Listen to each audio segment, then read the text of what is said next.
Merry Christmas, everyone! Christmas 2005, Christmas Day 2005. We hope everyone has a great day. We've come specially dressed. If people already know this, we're willing to make ourselves look like idiots for you lot. So, yeah, there you go. Critch! Christmas How are Day! we? Hang on Can a you hear minute. me? Hang on, Dan. Have you got dementia? You said 2005. Did I? I thought I said Yeah, Christmas I did. I thought 2025. you were joking. I thought it was a pun coming. Right, starting again. It's getting chopped. Keep it in. Keep it in. Merry Christmas, Christmas 2025. That is staying in because, hey, we're not here. We don't do two takes. One take only for the flagship. And I hope you all had a good Christmas in 2005. Do you know why that is? I was talking about wrestling in 2005 to Critch. I don't see Critch again. My mind's gone to Chris. Right, there we go. What a start to this show if it hasn't been Critch showing up 32 minutes late with his new microphone. Right, but yeah. Critch, are you a big fan of Christmas Day? You strike me as someone who would be. I hate winter, but I love Christmas Day. I love Christmas. Christmas and New Year. That's the only things I like about winter. That is literally it. What about bulking season? I like bulking season. I like you bulking do. season. I hate cutting season when they take all my food away. What do you And I actually have can't to eat? When you're cutting, what do you actually have to eat? I just have less of what I'm having now. So the calories are lower and lower and lower, and they take more carbs away, and I get more grumpy. I get grumpy. So what's your, on cutting day, what's breakfast, dinner and tea? Notice I Right. didn't So say when, breakfast, dinner when and... I get to the extreme, it'll be like just a couple of eggs for breakfast. Then it'll be like, oh, it won't even be a bagel. It'll just be like salmon and kale. Then chicken with a very small amount of rice. And then white fish and a couple of potatoes, if that, for tea. And that is Every day. literally not every day. That'll be towards the end, like when I need to get every little bit off. Darren, fan of Christmas? Yeah. Again, I love Christmas. Yeah, love Christmas. Spend time with family and stuff. Yeah, you can't beat it, can you? Yeah, definitely. Right. So the plan is anyway for today's show. So this is going to be probably the longest podcast that we ever do. The whole thinking behind this was, so I listen to a lot of like wrestling podcasts, and what they do a Christmas show. Oh, shut up, Critch. Let's go and throw loads of orange paint over ourselves and tense our muscles. Hey, that'll be better. I'm joking. Hey, look, it's all right. You shouldn't diss each other's hobbies. Darren, me and Critch are going to diss North End in a minute. Right. Yeah, so basically what we thought is out of all the people that listen to us, by laws of averages, there will be some people who maybe this Christmas aren't having the best time of it. I don't know, for whatever reason. We all have tough Christmases. So I thought, what better way than if you like listening to us than to spend, we'll do a bumper episode, spend 2 hours, you'll know the duration with us. Spend it with us, spend your Christmas morning with us. So, yeah, we hope you all have a good time. We've got lots of plans coming up. We are going to name our our favourite PNE five-a-side team. We're going to individually put together, and you lot can decide which one's better. We've got a PNE Christmas quiz.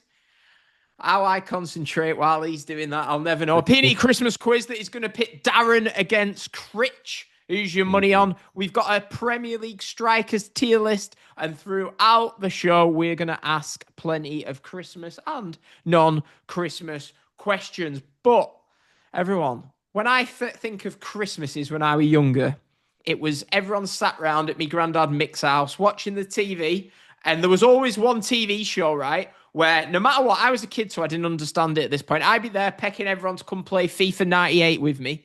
And what had happened was, what a game, which we will get into later. What a game.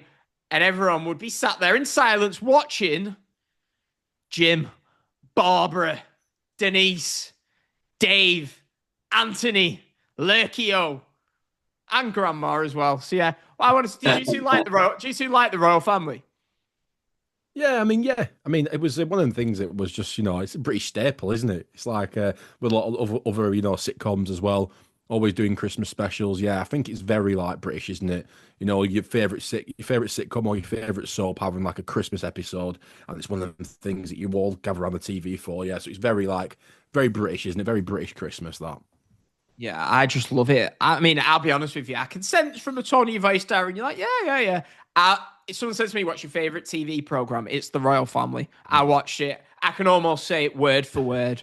Like, I've watched it that many times. I have had spells where, because I can't sleep without the TV on slightly low. So I'll put it on episode 1.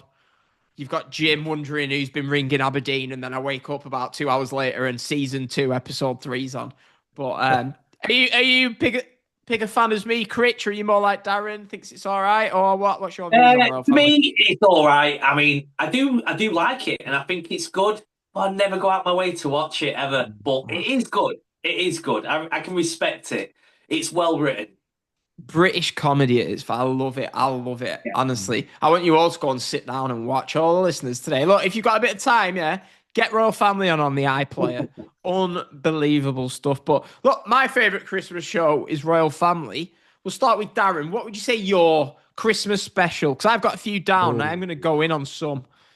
My Christmas special. Do you know what? Especially in recent times as well. Do you know what? It has to be Gavin and Stacey. I do like that. Yeah, you know, say what you want, but you know what I mean. I don't know why. I just find it funny. I just find it funny. See, So now in me and recent Critch. times, yeah. Sorry, Darren. Me and Critch are actually starting to agree more than I'd want. So there was a big fuss about maybe it was longer, but it feels like about 4 or 5 years ago, where it's like, oh, Gavin and Stacey are reuniting, and I'd never watched it. Okay, and I thought, oh, I'll watch it. So I forced myself. Yeah, to I sit watched that. Did you, Critch? So I forced myself. I got forced to watch it because of others. Yeah, I could. Well, and I thought it was okay. I was forcing myself to watch it, but everyone loves it, don't they? Yeah. They loved it. Like the people who I was with loved it, and I was just like, "It's all right. It's mediocre." I know. I was sat watching it. I need Jim. I need Dave sat there drinking their Advocat, the snowballs.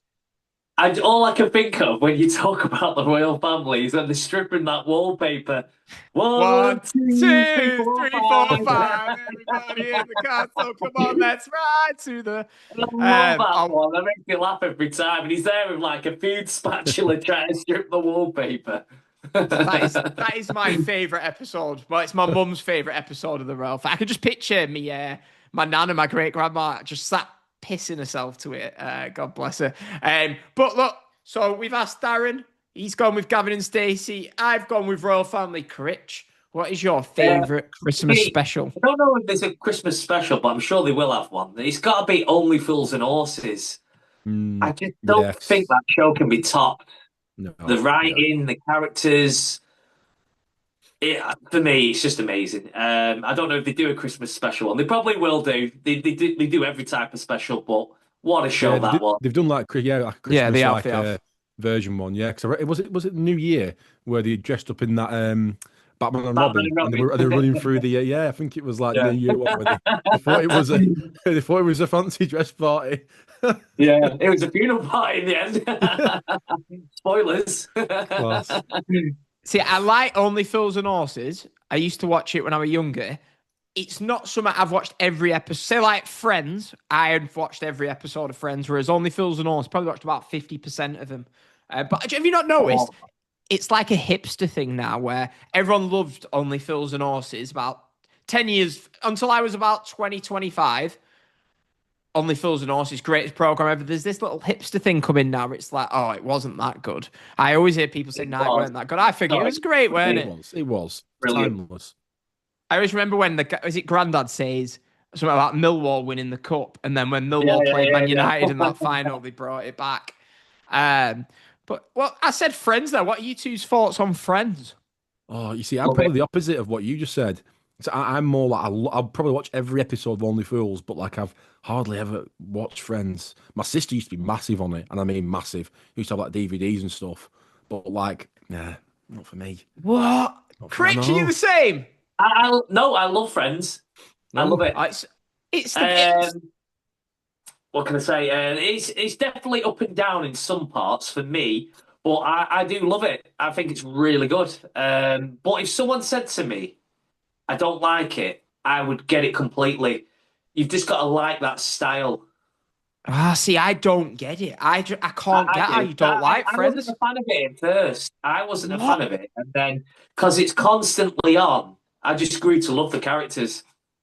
Yeah, for me, 10 series, for it to be that good for 10 series. Like you said, there is a couple of lows, but like, here's an example of how much I think Friends is great. We're on the flight to Benidorm, and for some reason they had TVs, which they don't usually do on the flight to Benidorm. And everyone sat there, and I thought, I need some. I don't want to particularly concentrate on like a film. I'll just put Friends on and have a laugh. So I'll put that. I just think I love it. I think it's fantastic, Friends. But anyway, I didn't even have that down. Right, I want to go in on a program here, and I know some people are going to be like, "Oh, it's great." To me, it's a load of absolute shite. It's the Christmas show. I know where you're going with it. Mrs. Brown's Boys. How has that taken the mainstream spot on Christmas Day? It's crap. Awful stuff. Darren, you're going to tell us you like it, aren't you? I can tell by the Don't do it, Darren. Don't do it. do it. I like it. It's all awful. all comedy. I don't know why, but I just love comedy. You know, when I was a kid, I used to just watch comedies all the time. But it is comedy. it's that dry sense of like, you know, Irish humour in it, you know, and stuff. And it's like, yeah it's all right, yeah. What about the soaps? Do we watch the soaps at Christmas? Do you? Yeah. So what is your soap watching like? I'll start with mine. Mine was, as a kid, I think a lot of kids who grew up, Critch, you're probably the 80s, but me and Darren being the 90s, it was just on in the house. Like, it was 7 o'clock Emmerdale, 7:30 Coronation Street, 8 o'clock EastEnders. And I'd say, for me, that was on the T. I've watched all that since about 97, 98 till about 2012, 2013. And since then, I've not really... Do you still watch it now, you two? Oh, yeah. No, I've not. EastEnders religiously, yeah. Always watched EastEnders, yeah. Right, as if. Wife do all the time, yeah. As if. So something I've always wanted to get back into, but I always think, the crap. They're doing Emmerdale meets Coronation Street, aren't they, in a few months? Oh, yeah. That desperate measures. Yeah, no, that's it. They want the ratings, don't they? But right, so me and Critch don't watch the soaps. Christmas Day today. What are we watching, Darren? I'll watch one. Emmerdale, Corrie, or EastEnders. We saying EastEnders? EastEnders, 100%. There's always something big. There's always something big that happens on EastEnders at Christmas. You know, they always build it up like that. Explosion. Like, either explosion, someone dies. Someone finds out that the long lost mother or father or something. It's all intense, isn't it? Something that you need at Christmas Day. I remember last year there was a bit of a kickoff because I always try and watch the soaps on Christmas Day because I just feel like it's an British thing to do. I hate the word British, an English thing to do. Sorry to our Scottish, Welsh, and Northern Irish listeners, but I prefer English, right? Hey? We'll have loads of that. We might do. Maybe Andrew Hughes' dad listens to us after we was slagging off his son in Benidorm. Don't do it. What a top guy he was. Really good. Hey, Hughes. Hey, check out our player ratings podcast for that. But Hughes has been. His dad, what a top guy his dad is, by the way. A top guy.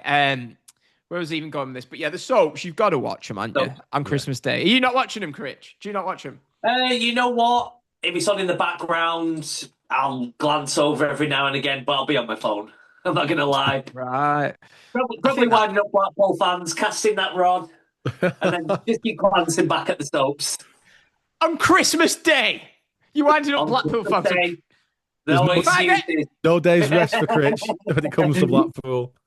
If you start a conversation in the WhatsApp group about Low, Reese, or Woodman on Christmas Day, I'm not rising to this. I'm not rising to this. You brought up, and I can't reply to that because then it'd be like, oh, you're talking about them. What? What do you mean? I'm not saying anything. I'm not going down there. What? So I can bring it up? Is that what you're saying? Yeah, you can bring it up, but I'm not saying anything. Okay, then. You might hear a little bit about Ryan Lowe at some point during this. Hey, Lowe and Reese might get mentioned at some point today. Who knows? Right. So we've ran through traditional Christmas TV, right? Do you watch anything else? What sports do you watch at Christmas? I think this has always surprised me. So I like watching the Darts World Championship at Christmas. That to me is something you do at Christmas. But in our WhatsApp group, I feel like it never gets mentioned. Are you two not into darts at all? Not really. I mean, I think Right. I've picked up a little bit more now, obviously with like the big hype around Luke Littler and stuff. I think he's brought like a new like generation to darts, where he's getting a lot more younger viewers and stuff like that as well. You know, Bullseye coming back on to our TVs and stuff as well. Is it? It's becoming more Is and more. Bullseye back? Well, yeah, they had a couple of episodes, didn't they? They did like a bit of a special episode, didn't they? Yeah, with Freddie Flintoff, wasn't it? Freddie Flintoff and somebody else, and yeah, and they had Luke Littler on, yeah. See, I don't really watch TV now. It's like I don't, you know, back in the day, you'd put BBC One on and you'd work your way down to Channel 5, see what's on. Whereas I don't do that now. They were the days. I know. I mean, to be fair, hey, listen to this. I don't know if I can discuss this on here. So I was about to say, well, I don't watch BBC. If you're listening, the television license people. Yeah, I've had enough letters through my door. Anyway, turns out I've been signed up to a TV license. Someone, for my Christmas present, has got my TV license paid for the rest of the year. I'm not going to say who, but I was like, TV, I thought, well, say every time there's a knock at the door, I don't have to ignore it now. So yeah, there's positives for that. What a TV license? What a load of bollocks. Do you know what I mean? That is absolute nonsense, that TV license. Stupid. The same people who pay the 100%. TV license religiously will be sat there with a dodgy Fire Stick, and it's like, I think you might be like, you know what I mean? But, right, anyway, so yeah, I'll be watching the darts, free starts again tomorrow on Boxing Day after watching the first round matches. Enjoyed some of those. But Boxing Day football, what's your thoughts on this before we move into the PNE five-a-side? Boxing Day football. Part of Christmas is the Boxing Day football. It's part of Christmas. Yeah, it is. I feel like part of Christmas is going Stoke away. We always seem to play Stoke on Boxing Day. Always seem to play Stoke on Boxing Day. But there's only one Premier League game, isn't there, tomorrow? No. What is that? Oh, Yeah, there's only one. I think it's Man United against Newcastle, and then it's just because obviously Boxing Day is Friday, isn't it? So all the fixtures, the Premier League games are on the Saturday. I don't mind that because ideally, I don't like Premier League games being on the same day North End are on because I can't watch them usually. So, but yeah, I tell you what, I had a few more questions, but we'll go back to them. Make sure you remind me. Let's go in. Let's start. First big topic. We've got PNE five-a-side team. Now, we don't have to go on ability. This is just for whatever reasons, whether it's the piss up after, quality, you can just go with, give whatever reason you want, just a bit of a laugh. It only come into my head because Blackie, I've been doing like some questions for Blackie for his fanzine, the Nosebag fanzine. Go and subscribe to that. If not, see, I think it's either £3 or £4 a month. I think it's £4. It should be £5. It's good quality. You should be charging £5-6 for that. But yeah, he asked me a few questions. He asked me my five-a-side team for it, and I thought, I'm going to nick that. Sorry, Blackie. But I thought I was going to nick that. It wasn't even your idea. Hey? It wasn't even your idea. I was just about to say that. It was your idea, weren't it? It was That was mine. just coincidence. Was it? I thought it was Critch. No. I mentioned it, yeah, about a five-a-side. I'm sure it was. Oh, well, I feel even... No, it was me. I was going to say, so basically, Critch came up with that idea of rating players out of 10, and I thought, I don't want to shit on his ideas, so I'll throw him a bone and let him do his five-a-side team. So yeah, right, come on, Critch, it's your idea. Who's in net in your dream? Well, whatever, just your PNE five-a-side team. I didn't want to pick lone players either with this one, so I picked players that were our players. Yeah. Well, I put one lone player in there. He was just too good to ignore. So okay, keeper. No, it's not your full team. It's just your goalkeeper, and then we'll work around. All right, okay. My goalie is Carlo Nash. No. Carlo Nash. I thought what a great keeper he was for us. Yeah, he was good when he came in 2005. Probably one of the best, if not the best, that's signed for us. Yeah. And another quick plug, if you want to hear an interview from Carlo Nash, Blackie interviewed him for the fanzine. So, yeah, Nosebag, Big Cartel. No, it's the Nosebag Fanzine. Big the Cartel. I think so. Yeah, go on Google and type the Nosebag Fanzine. I didn't quite hear you. Shut up, Critch. Critch, Blackpool native, and don't even know where the Kingfisher pub is. Unbelievable. That is a good spot, that, in the summer, by the way. Imagine like that setup, sun beaming on you. Me and Darren having a proper pint while you're having your Copperberg. You soft ass. Right. What's wrong with that? Hey? What's wrong with a Copperberg or a dark fruits? What's right with it? Darren, go on, who's in net for you? Do you know what? Critch is taking it as well. I have also gone for Carlo Nash. I absolutely love Carlo Nash. I think when I was younger, obviously watching him, I wanted to be a goalkeeper. You know, I was in net throughout school, through my Sunday league times as well. I wanted to be like him, and stuff like that as well. Him and obviously David, David Lucas, and everyone else there. I just thought that we had some cracking keepers at North End. Some ones we can look back at and say, yeah, we've had some security in goal. But yeah, I've gone for Carlo Nash because he was one of my favourite Preston North End goalkeepers. So he's in net for me.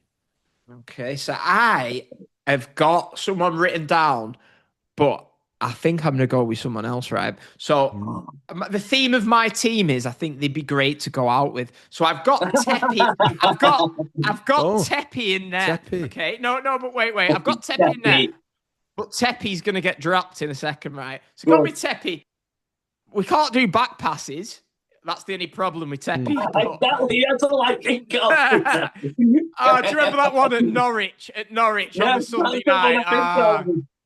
The Wigan one, flipping heck as well. Teppy. What was it called? Teppy Blunder or something like that. But so anyway, so I was thinking, and I've got the theme of mine. It's like, yeah, they'd be great to go out with. And I thought, I've got gift horse in the mouth here, and I can tell you a story about this. Probably shouldn't tell this, but hey, I can laugh about it now. So in the summer of 2022, right? So I had a girlfriend, yeah. She was pregnant, really? Okay? Yeah, right. She was, yeah. We were together, right? And it was a boiling hot day, okay? And we met through going out all the time. So I met her in Blitz. What a place to meet, right? Anyway, so we're together or whatever. She's pregnant, so she can't drink, okay? And I'm like, well, I can, if I want to go out and drink. So anyway, a girl that I'm mates with was like, oh, we're at Tulka's Tap House. Do you want to come down? And this day, it was about 24, 25 degrees. And I thought, flipping heck, I've not seen her in a few days. I'm meant to be with her tonight. So I was like, we could go to Tulka's Tap House if you want. She was like, but I can't drink. I was like, I know, but I can. So we get a taxi there, right? It was a great day, boiling hot, right? Anyway, I'm there. Who stood at the bar? This is like on a Thursday afternoon. Who stood at the bar? It's David Lucas. Right? It's David Lucas. I'm about 3 or 4 beers in. So I'm going up to order. Imagine me pulling up to a bar, looking to my left. It's David Lucas. I thought, you're about to get your ears chewed off here, mate. So anyway, so I was like talking to him about North End, and then my granddad knows him or something, and my mum knows him because he used to go in the butty shop, something like that. So it's like, oh, yeah, I think you know me, granddad. He's like, oh, yeah. Start asking him questions about Teppy. We're going back and forth, and he was just chewing my ear off as much as him. Anyway, so I sat there. So I'm still there. I drink a full pint at the bar while I'm talking to him. Yeah. I've forgotten completely about her that by this point, right? I was like, well, what do you want to drink? And she comes over. She's like, what are you doing? I was like, I'm just waiting to get served. In the meantime, I've already had a beer, right? So anyway, again, another pint sat at the bar, right? I go back to the front. Me mate Nicola, I was like, what's up with her? He's like, oh, she's gone. She's not happy with you. I was like, oh. Right, anyway, so that night I thought, oh, sod it, she's gone home, then I'll get absolutely smashed. We had a locking in Olgoffs, right? My battery goes, yeah? I get in at about 6 or 7 o'clock in the morning. Next day I woke up about 3 in the afternoon, which is not like me. Phone's been off. She's obviously like, what have you been up to? Yeah? Oh. So the reason why little Oliver's mum and dad split up, one of the main reasons anyway, is thanks to David Lucas. So for that, David Lucas, you are my goalkeeper.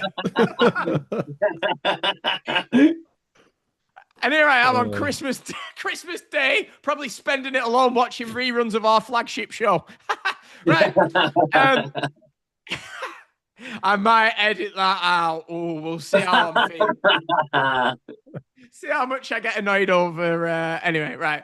So, defender. I've got, what formation have you two gone for? I've gone with a 1-1-2. I've gone for a 1-2-1. Right, Critch, what have you gone? Gone for a 2-1-1. Right, Critch, you might as well start with one of your defenders then. I thought you didn't like Ryan Law football, you miserable defensive sod. 2 defenders. Yeah. Right, I go on. couldn't pick between the two, so that's why I put them both on. Give them us both. Go on. Number 1 is Yul Mawaney. I have never heard Yul Mawaney's voice and name sound so annoying. It's Yul Mawaney. Anyway, who's next? And the legend, Sean Gregan. Even though he technically was a defensive midfielder, but I thought, screw it, I'm putting him in there anyway. Yeah. See, I'd argue you're playing a 1-2-1 then, because I'm going to, you know, you mentioned him. I've got Gregan as my centre back. Yeah.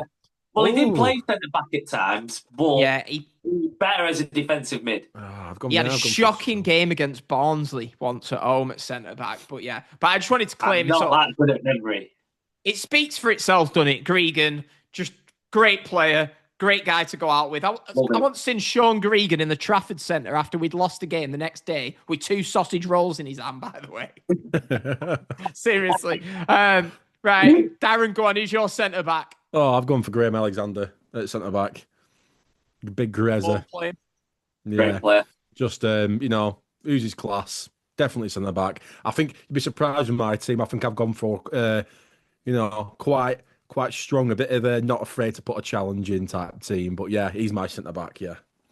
I feel like every player that's been mentioned, I've got a story about him. Do you remember when we beat? Do you remember when we beat Sweden in the quarterfinals of the World Cup? 2-0. Yeah. Hey. 2-0. Yeah. So beating 2-0. Couldn't get in anywhere in Preston after, so I went to Turtle Bay. We thought we'll just go in there, wait for the crowds to die down. Yeah. Probably got one of your soft ass cocktails, right? Anyway, go for a piss in the toilet. Who stood next to me? It's Graham Alexander, right? And I was like, get in, Graham. I said, how great with that? Anyway, so he just like humoured me or whatever. I woke up the next morning. I thought, he's Scottish, isn't he? Yeah. So I sat there chewing his ear off about England.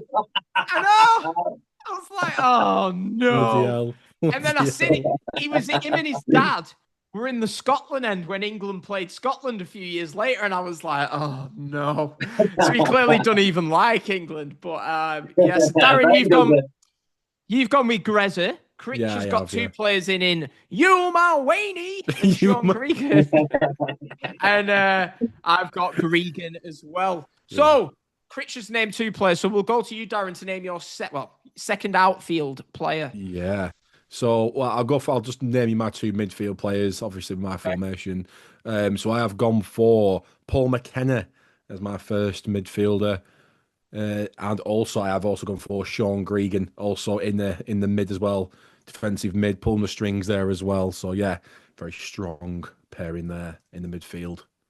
You can imagine Alexander and McKenna taking it dead serious as well. You can't imagine them like, do you know what I mean? Oh, no, yeah. You can proper make it serious. So I've gone with my midfield. Well, let Critch choose your midfielder. I think it's going to be the same as mine.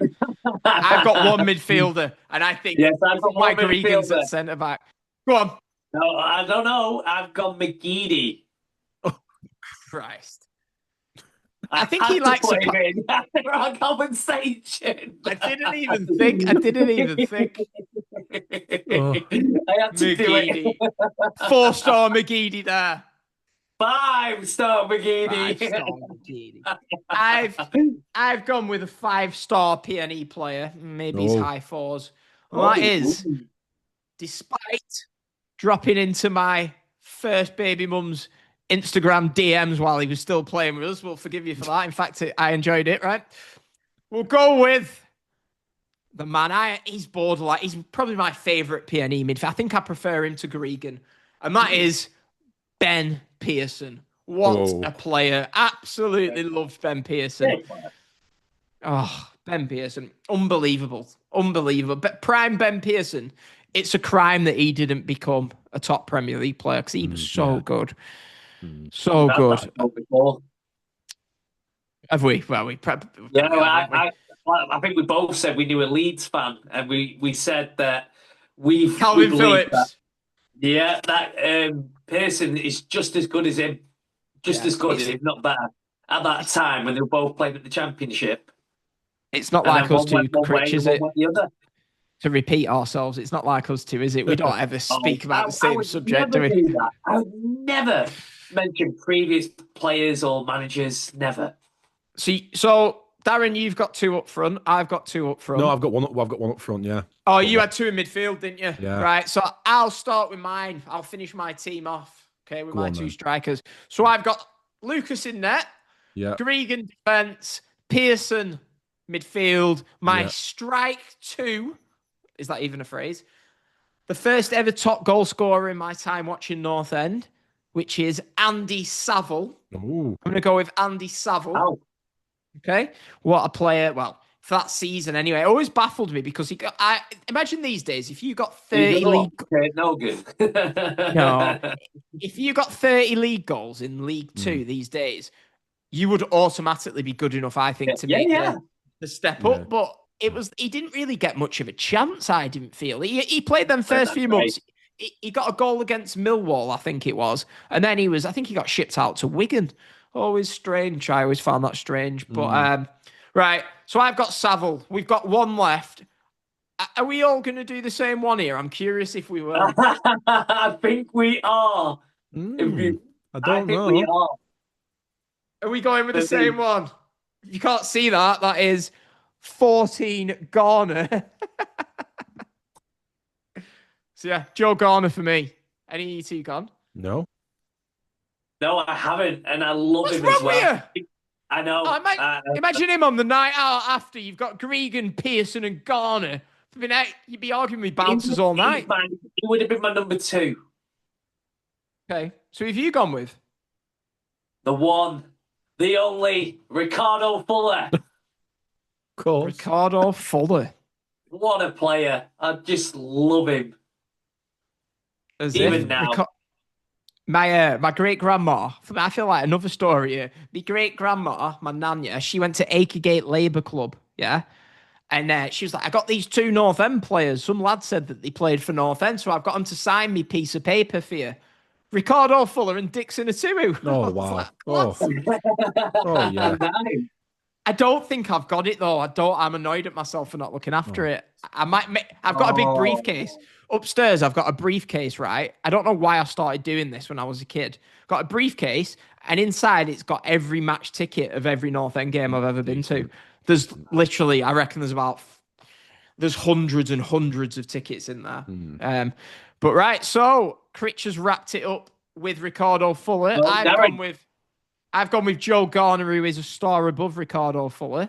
Darren, who's your striker? So I'll just quickly run through. So I've got Carlo Nash in goal, Graham Alexander at centre back, Paul McKenna and Sean Gregan pulling the strings in midfield, and up top I have got the goat of all goats, the one, the only Richard Cresswell, my all-time favourite striker. You knew it was coming, lads. You knew it was coming. But yeah, what a little nasty little player he was in a good way. One of them players that not afraid to get a challenge in. Just like this whole team that I just have on my father's side. I think you're definitely going to come away after the father's side game with a few little niggles on your feet. Maybe you got a bleeding ankle or your toes broken. But yeah, Richard Cresswell up front scoring the goals. 4 of them players will have played with each other at the same time as well. Yeah. Needless to say, you like that era then, Darren. Well. Right, so that's Darren's team. So let us know who's got the best team. So Darren's team's there. Critch's team, come. Nash, Regan, Mullaney, and Fuller. Nash, Regan, Mullaney. You're starting with one player less. Yeah. Right, for the people... Mullaney, McGeady. Right, so nobody's still any the wiser what Critch's team is, despite reading it out 3 times. Mine's the best ability-wise. But you need to stay off the books first, Critch. I know. I've got Tepe, Gregan, Pearson, Saville, and Garner. I thought you went for Lucas. Oh, I did. I've got written down Tepe, but I changed my mind. Tepe, you can be the mascot. Do you remember when Tepe had a scrap with David Moyes that summer? Do you remember that? Yeah. Flipping. I remember it being like the front page of the Sun. We was in PNE that summer, and I was like, what the hell? But yeah, so there's your five-a-side teams. Put in the comments below what's your five-a-side team. Follow, subscribe, and let us know what's your five-a-side team. Right, a few more questions that I've got here. I'm curious if you two watch this. We are going to get into the PNE quiz, but we're going to break up these big segments with other questions. And it's something that popped into my head the other day because I thought, what's another Christmas show? And I always remember the final used to be about a week before Christmas, and then whoever won the show would try and get the Christmas number one. What happened to X Factor? It just disappeared off our screens. It fell off, didn't it? It fell off. I know. Yeah, I know. It was always like a big thing, wasn't it? I think they've almost, I don't know, like sacrificed it for Britain's Got Talent now, haven't they? Yeah, but they used to do both of them, didn't they? I'm going to go on Google and see when was the last series. They used to do it, because it was always like a big run-up coming to Christmas. It was X Factor, Britain's Got Talent, and I'm a Celebrity. Right, so the last series of the X Factor was in 2018 with its final episode on December the 2nd, 2018. After 17 years on the air, there are no plans for a new series. I think it's weird because what they should have done, I always thought they used to slip up with that. It was every year. They should have done it every other year, so it felt a bit bigger. But it probably went a bit stale, didn't it? Probably went a bit stale. Yeah, but there's got to be like a gap in the market for that because when me and Darren were kids, Pop Idol was like, do you remember Will Young, Gareth Gates? That was massive. That wasn't it? It was huge. Yeah, huge. Critch, what were it in your day? Flipping Bullseye. Top of the pops. I used to look Bullseye, Noel's House Party, Laurel and Hardy. That was like the Saturday shows. They'd have like Christmas specials and all sorts. Dick and Dom at the bungalow. No, that was just a little bit after Dick and Dom. Dick and Dom were nice. Like I thought crap. All right, so there. What's happened to X Factor? Let's get a petition. Let's get X Factor back. It was good, weren't it? I used to love it at the start when they'd get the really bad acts, and then they'd come on going, "Yeah, I'm really good, me," and then they'd be terrible. I love them one. Do you remember them two? They were like brothers, and they came on, and they was like, they got all the judges dancing. It was like, it's Friday night. Do you not remember? It was dead serious. You don't remember, do you have mental health? Right? Come on, better know. Yeah. As if. No, I don't. There was that guy who pretends he was Peter Andre. Do you remember that guy? Yeah, and he brought his brother along. It was so good though, weren't it? Saturday night. It was one of the positives of having a girlfriend. You knew you were watching that on a Saturday. But I used to, so when it was on, I was probably like 16, 17, 18. I remember Diana Vickers and Cher Lloyd. I used to have a proper crush on them. Cher Lloyd, absolute trailer trash. You love a shabby girl. I was just about to, my granddad's listening now going, flipping heck, Dan. Critch has met you once for 5 minutes in a car park exchanging a butter pie. And he knows. But no, Cher Lloyd, absolute filth. Cher Lloyd. There were a guy on it from Blackpool. Give Dad your number. I don't know. She might not have any teeth left at this point. God. But, do you remember that guy from Blackpool? Aidan Grimshaw. I remember him. Yeah. Remember him? Yeah. I think he sung Mad World. Who do you reckon was the best winner of X Factor? Oh, that's a good question. That Matt Cordell was good, weren't he? He had a good voice. He like a painter and decorator. Yeah. Yeah, no, that's why I wanted him to win.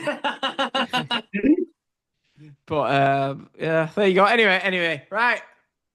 What are you buying your wives for Christmas Day? Oh. Have you not even thought about it yet? Oh yeah. Christmas morning, you should know about it. I know it does, yeah. But I usually get her something like perfume because you're always like, I always like, so you can't go wrong with a new bottle of perfume, can you, for your wife? Something that she always wears, but yeah, can't go wrong with that. But see, the thing is, my wife's really hard to buy for. You know, Yes, the being they like, all are. you know, it's yeah, they all are. Yeah, they all are. So it's probably just something like that, and maybe just like a gift card somewhere, because I'm useless at buying gifts for people. Yeah. Useless. Something that you've thought about all year, Darren, and planned. What should I get? Well, I'm going to get that emotional gift card for her. Yeah. Flipping a gift card. Critch, what are you getting? What are you getting, let's just play wifey? it safe with gift cards and money. Like, the January sales are coming, so just simply let her spend her money her way, and then just get one or two little meaningful items, like personalised little items as well. How am I allowed to ask this? How long have you both been married for? Bit of a deep question. So I've been married 2 Neither years. you know. Too long. 2 years. 2 years. I've been married. Yeah, it's coming up. Yeah, 2 years. Yeah, I'm sure I'm 3 years. If I've got that wrong, I hope she won't be watching this anyway, so I'll be safe. Just think, all three of us could be married if it weren't for flipping David Lucas. Trying to think. I mean, usually I'd just get him a pregnancy test or something, but wrap that up. So my daughter, she wants a computer, so she's not going to listen. She's getting a computer. How old is she? 9. She's nearly 10. But and then I've got to buy for Oliver and Connie. Connie's like just turned 1, so I might just flip in. Give him a box. Wrap her up an empty bottle or something, bless her. Yeah. But Oliver, and I'm a bit wary about this. His mum is thinking iPad, and I'm like, I know that slope. It's a slippery slope. They just want to sit on him. But yeah. She has him all during the day, doesn't she? Obviously, so I'm thinking it's easy for me to say no. I don't think he should have one, but she's the one who's got to sit there all day. But yeah. And to be honest with you, it saves a bit of money because instead of just splashing out on a couple of £100 and something, I can get it on contract, can't I? £25. But yeah, there you go. So you two, gift cards for the wives? Yeah, play it safe. Play it safe. There you go. Right, another question. Is Harry Potter a Christmas film? I'm going to go for a piss. You two discuss it between yourself. Or talk sport. If you're listening, I'm going for a wee, not a piss. Anyway. Right. Harry Potter. Well, yeah, they do have like, snowy scenes. And there is that Christmas. Yeah, they always go home for Christmas, don't they? In every movie, they always go home for Christmas because it's like in the term time, isn't it? They're there for a full year, aren't they? So, it's always been on at Christmas. The problem is, I watch it all the time as well. Yeah. So I don't class it as a Christmas film. But if someone said it's a Christmas film, I'd be like, well, yeah, there is actually plenty of Christmas times in the films. Yeah. So I remember it always been on TV because my stepdaughter Bella, she was always wanting to watch it. It'd be on over the next day or two. Yeah. Because she always put it on Netflix, and then she was always wanting to watch it. So I had to sit through episode 1, number 2, number 3, and it was like, you can't just watch one as well and go through them all. No, but it is good though. Yeah, it is. They are really good films. I love them. I think they're fantastic. Yeah, I think they're doing the new. I think they're actually redoing this series, aren't they? Remaking it, recasting the whole cast and everything. I don't know why, because there's so many other stuff they could have focused on. There's so many other stuff they could have focused on, with like in the Harry Potter world, and they've just gone to remake it. It just seems like the easy option for me. Yeah, they could have. What I think they could have done was, I was thinking about this. They could have done like a whole new series if they wanted to do one of like Harry and like Harry's mum and dad in like at that time in like the Ministry of Magic and stuff like that. The Marauders and stuff like that. There's all sorts they could have gone down. Yeah. The Cursed Child they could have done. There's loads of stuff they could have done. Oh yeah, but yeah, it's massive though, isn't it? I mean, from you got to give her dues, haven't you? She from a book writing it in a cafe, from the level of detail of everything. She literally created a whole world from her own imagination. Yeah, and it is unique. I mean, it's very impressive as well. It's very impressive. how they've done that as well, especially with like modern day technology now in films and stuff. It's like it's frightening how even like AI is even looking today and stuff as well. You look at a video on your phone and you think AI in 10 years, you'll be able to tell what's real and what's not. We'll be replaced by AI. Oh yeah, I think there's a company who's actually making like the first ultra 4K film all using AI, and I think they just type in little prompts into the computer and the computer just makes it. Oh, God, that's the way it will be in the future. It'll be a case of anyone can make a film. All they'll have to do is type a script, and then the AI will just make it. Yeah. And then the AI can even help them with the script. So it's going to be insane. Yeah, just type into ChatGPT, please make me a script, a sci-fi movie please script. Make me a script. Then it was like, there you go. Then it'd be like, right, please make me a film of this. Copy, paste, That's 2 the way hours. it'll be. Yeah. Maybe AI can make me a wife that I only have to see once a month. That'd be great. Well. I think the real question is, you've got to ask, is Die Hard a Christmas movie? Oh, now you're talking. Hang on, I'm not finished Harry Potter then. Well, we've gone deep into it. Yeah, we're talking about AI now. And like I've got the my state of the headphones in. world. I heard everything that you said. But what I was going to say is, which one's the best one? Because Harry Potter was massive when I was a kid. I know my favourite straight away. Go on, I do mine as well. Go on. It's the one, I think it's the Goblet of Fire. It's the one with the Triwizard Tournament. I forget which one that is. Is it the Goblet of Fire, that one? I think so. See, I know the first three like the back of my hand. Is amazing. See, I've only watched the ones after the first three once, maybe. So I'd get into me, like 15, 16, where you just like, you know what I mean? I was going to say you're out all the time, but you sat. You know what I mean? It was the Billy Davis promotion ride. No one cared about Harry Potter. It was just like, no offense, going to get in the Prem. But I like the third. Is it the third one where the car gets stuck in the? No, that's the second one. I like the one where, what's he called? That thing with weird hands. What? The little guy. He's like a mid. Dobby. No, it's the next one. He's like a teacher, and he's like he's like a creature in it. Oh my God, what's he called? The teacher. He's like a hamster or something, or a rat. He's not a teacher, the rat. Hang on, he is. He pretends he is. He ends up Voldemort. Right? No, you mean like the He's not a teacher. The guy who's Ron's rat, and they're like he hides himself as Ron's rat. Lupin. Is it Lurkin or something? Oh, Lupin. Oh, you mean the werewolf? No. He's a bloody werewolf, you idiot. Hang on, I've got it's another one. I'm thinking of the wrong film. Which one am I thinking here? Who is Ron's rat? You're going for like a mishmash of all of him, I think. No, Pettigrew. Like Peter Pettigrew. That's his name. Peter Pettigrew, that's it, yeah. Is he not in the first one, the stuttering guy? Oh, the stuttering guy. No, I'm not on about him, but I'm on about the little. He's like a little fat thing. Yeah, it's Peter Pettigrew. That's who I'm on about. Yeah, he's not Peter. Is he not? No. See, I've only watched him like a few. I might watch that over Christmas. Actually, all of them. They're all. Most of the films are really good. Right. Yeah. Well, when we start like doing more bonus content, we should do it where we'll watch the first one, come on here and talk about it. Watch the second one.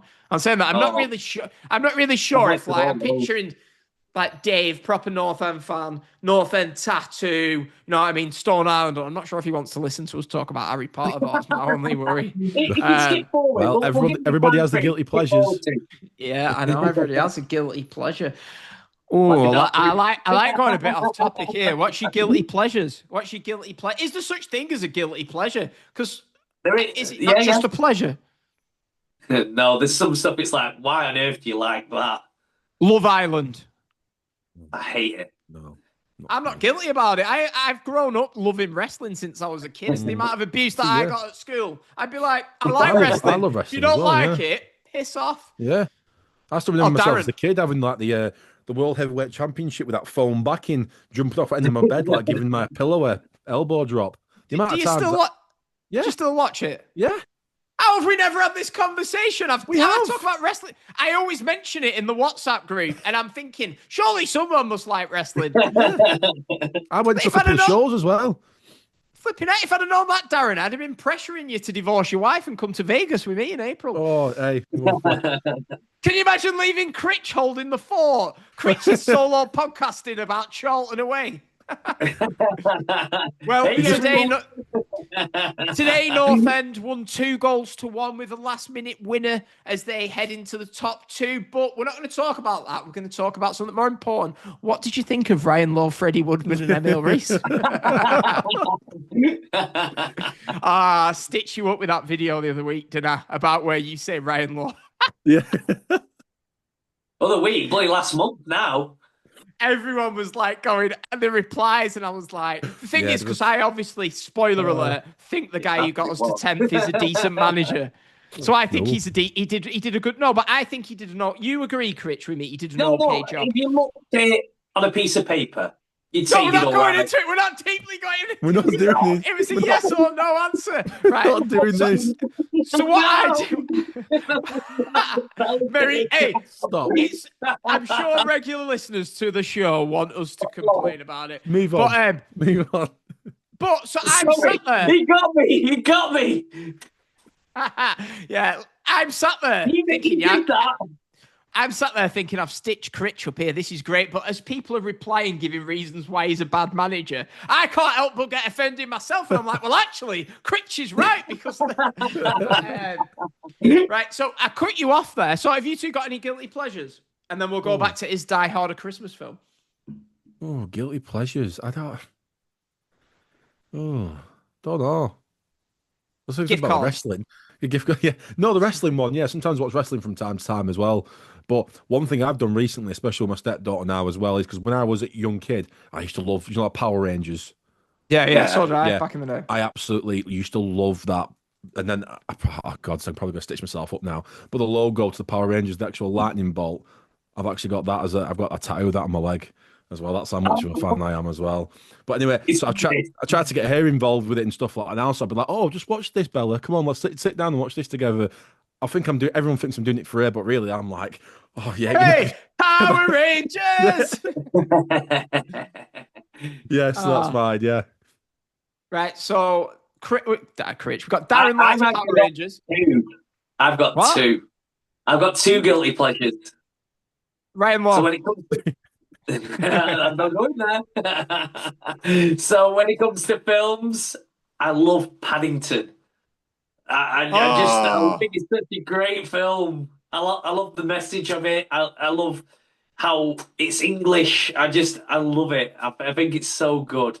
Critch, my mate's got a movie. Sorry to cut you off. My mate's got a movie podcast, and I had to pick a film. Have we had this discussion or not? No, I had to pick a film for him to watch out of his comfort zone, and he had to pick a film for me to watch. I picked the In-Betweeners film for him, and he picked Paddington 2. Paddington 2. Great film. Oh, it was shocking. Shocking. What a film. I love it. Marmalade is absolutely crap, by the way. Do you two like Marmalade? It's all right. It's all right, yeah. Oh, Jesus Christ. Right, what's your other guilty pleasure then, Critch? I like Dragon Ball Z as well. No. I was always Pokemon more myself when I was a kid. No, I was Yu-Gi-Oh! Yeah. Yeah, I like Yu-Gi-Oh! As well. You should collect them Yu-Gi-Oh! cards, yeah. Yeah, my little brother used to watch it, and I'm like, what's this rubbish? And then I'm like, oh, that's not bad, actually. Again, that's how you started with Ryan Law, and now look at you. You're happy that he would have got us in the top 6. Do you remember Crazy Bones when we were kids? Oh, yeah. Oh, they've got havoc at our school. In them little Persil packs. You bring them to school. Because I was obviously at school when they come out. And then I think a letter got sent out because it caused like a fight at one point because somebody had stolen someone's Crazy Bones and someone started, punching up, throwing fists over Crazy Bones. And I was thinking, oh my God, I've just bought these now, and just people are just, can't have anything nice, can you? You can't have anything nice. Do you know what's mad, right? Pog? Or is that before your time? What? Pogs. Toilets? Pogs. No. Okay. No. Raise a comment. Tell them what pogs are. What year were you born, Critch? 83. 83. Darren, what year were you born? 94. 94? Yeah. I'm sure you told me you were 35. No, I'm 31. You're 31. Yeah. We've had I a know I I'm don't- sure you told me you were 34. I thought I you were know, 35. I know I I thought don't you were look my it. age. It was combat stress from being in the army, so, that's what I told them anyway. I'm sure you told me, because I thought you were a year above me at school. No. How do you remember Crazy Bones then? You must have been really young then. Because they were, well, they were at school, yeah. I had them at school. I used to collect them. Flipping heck, you're 3 years younger than me and you're married. Flipping heck. And I'm sat here watching the PNE Flagship on my own on YouTube on Christmas morning. Oh, well. Right, so is Die Hard a Christmas film? Yes. Straight off the back. Hang on. 100%. I want to go back to this. Critch, you're 11 years younger than Darren, and Darren is definitely more sensible and always brings the conversation back. That should be your job at your age. It's just my personality. I'm always just been a big joker, happy, smiley. My mum would call me happy-go-lucky. Never change, trying to Rich, call- never you- change. You're trying to call Darren a miserable bastard then? That's not very nice. No, Darren's not. He's just sensible. Can you imagine we would never He have been probably able to don't- have... He's normal, and I'm not. You know, when we first started doing the podcast, 4 months ago, we was all dead stiff. We couldn't really take the piss out of each other. And now we're like, Darren, get rid of your wife. Critch, you're going on about. Right, but go on. So Christmas film. Let's bring it back. Yeah, it is a Die Christmas Hard. film, Die Hard. Yeah, everyone says it's not, but it is. He's trying to get home for Christmas, isn't he? He's in the airport during December. It even says, Ho, I've got a machine gun. Yeah, exactly. It's a Christmas film. Only because it's not got Santa in and it's not got a good message, you know what I mean, and stuff. But who doesn't like some guns and some explosions on Christmas Day? You know what I mean? Yeah. Right. Favorite Christmas film? Oh, I didn't have that in my notes. Just come into my head. I'll My start. favorite- So you two. Oh, go on. I have to say so you two. Hey, Home Alone has to be up there. yeah. Home Alone was mine. I think I would have gone for. Yeah, I'm sorry. Yeah, I'm gonna have to go for Home Alone as well because it just gives me good memories of family that are no longer here, and then watching it with them as well. So yeah, Home Alone for me. Yeah, Home Alone. Darren. That's exactly for me as well. Yeah. Start watching it with family that aren't here. Yeah. That's Rich, go on. nice. Say something stupid to higher the tone. Nothing stupid to say about this. It's just a great film, isn't it? Which one's better, number 1 or number 2? Number 1, that scene in number 2 with that bird lady goes on too long, doesn't it? Oh, yeah, it does. Yeah. The one that looks like Piers Morgan. I love that picture. What I like about, I've not seen the picture, so I can't. You'll have to find it for me. No, it does look like Piers Morgan. Whenever I watch number 1 back in the day, it always made me want to get a cheese and tomato pizza from Domino's because he'd ring up and be like, "Can I have some cheese pizzas?" Oh, you don't like them, do you? Oh, Right. Watch the other Unbelievable. podcast. Oh, yeah. Which is available in the archives of the podcast. Thinking about 10 years, how many podcasts we're going to have. Flipping heck. no.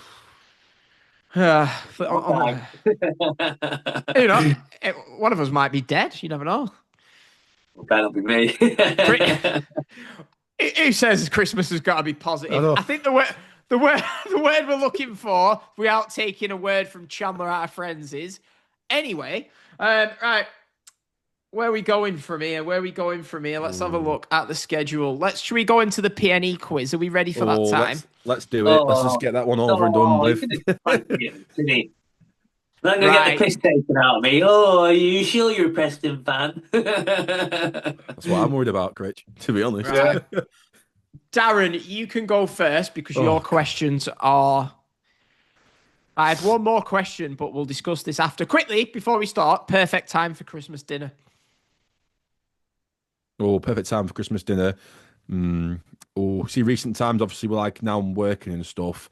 I usually have it more later on, so it's more like 1:30, 2 o'clock-ish in the afternoon for me. Yep, so I think 2 o'clock's perfect time. Yeah. Critch? I always feel like we have it later, though, actually. Time, maybe it will take an hour. because you just want to eat. You can fill your boots, and then you just want to collapse in front of the couch, then don't you? Just shove on the TV and just watch all the crap on TV that you've watched for the past 10, 15 years, and you only watch it once a year. Yeah, I think I'm sure last few years, we've had our Christmas dinner at like 4:30 or something. And you're still full at 10 o'clock. That's any negative to that. I mean, my granddad, if you're listening, I hope you're not listening thinking, right, sod you, you're not invited this year then. But no, lovely Christmas dinner. Right, so let's get into the quiz. Let's get into the quiz. Right. So the quiz, there is 13 questions each, okay? A correct answer, you get a point. You're allowed 3 clues. So if you need a clue, I'll try and think of one off the top of my head because I've not written any down. Right? So we're going to get going into it. So 13 questions. And then if we've got at the end a bonus question where you can win up to 5 points. You've both got different ones. So, as you know what, anyone who's been watching for the last hour has seen me drinking quite a lot. I need another piss. This is your fault, Critch, right? This diet that I'm on. I'm on such low calories, yeah. If I drink something, it's straight out when you don't eat a lot, isn't it? Yeah. Right? Well, yep. Pain in the ass. Right, so you two talk about... I tell you what, we're going to ask this question because I was going to ask you, what's your work schedule like over Christmas? Oh, work schedule over Christmas. It's changed a lot because I've had like quite a lot of different jobs and everything in the past 5 years. Obviously being in the army, and then obviously that was a bit, hit and miss, or whether you actually were at the base having to do a bit of, guard work at the camp, and then if you got Christmas off, that was ace. But working at the hospital now, where I work at a hospital, it's shift work, so you have to do like one primary shift. So it's either you're working Christmas Eve, you're off Christmas Day, or you're working Christmas Day and then you're off Christmas Eve type of thing. So, yeah. Which one do you know you're doing? Yeah, so I was working Christmas Eve. I'm off today, Christmas Day. So I'm back in on I think 27th. 27th. Got Boxing Day off as well, so I'm back in on 27th. Yeah. What about you, Rich? I'll be there as and when I'm needed. It's one of them. It depends on the other staff as well. So, but yeah, obviously I put people in suits and zap them. That's my work at the moment. I love it. I love it. I'd love to get down in the suit. What?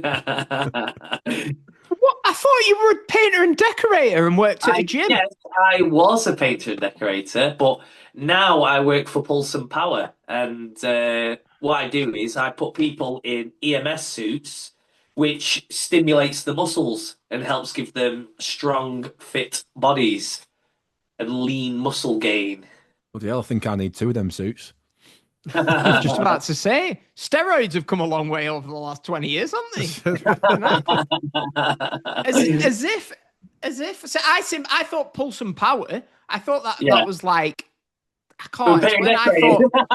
I thought it was like something to do with the gym, as in like it was like what you called your gym classes or something. Yeah, that's Rich Fit, my gym classes. Right. When you see them posts like with Blackpool fans and stuff, that's it, Rich Fit. Yeah. That's some early mornings. As if. So like mine, we window cleaning. It's a bit. Mine's based on.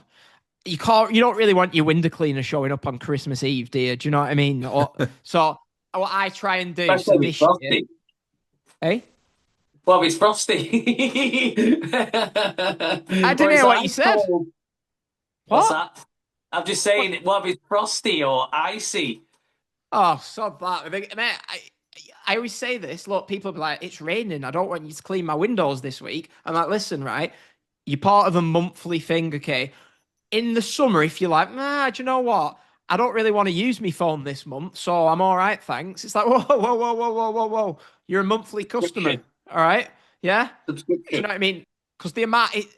anyone who's a window cleaner will tell you to go and get customers. It's like, I assess them before I take them on. I'm like, do I like the look of them? Do I like the look of their house? If so, if you're a window cleaning customer that's listening, you must be nice and you must have a nice, do you know what I mean? A nice property to clean. But anyway, yeah. So like for me, obviously it's a nightmare because you don't get paid over Christmas Day, Boxing Day. So it's a bit of a tough time really in terms of that. Yeah. But anyway, enough of my sob story. Right, the PNE quiz. Let's get going. Ooh. Right. So as we said, first 13 questions each, and at the end there is a question each where you can win up to 5 points. Okay. So we're going to start with Darren. Oh dear me. Dum, Good luck. dum, dum. I'm trying to get that music going off. He Wants to Be a Millionaire.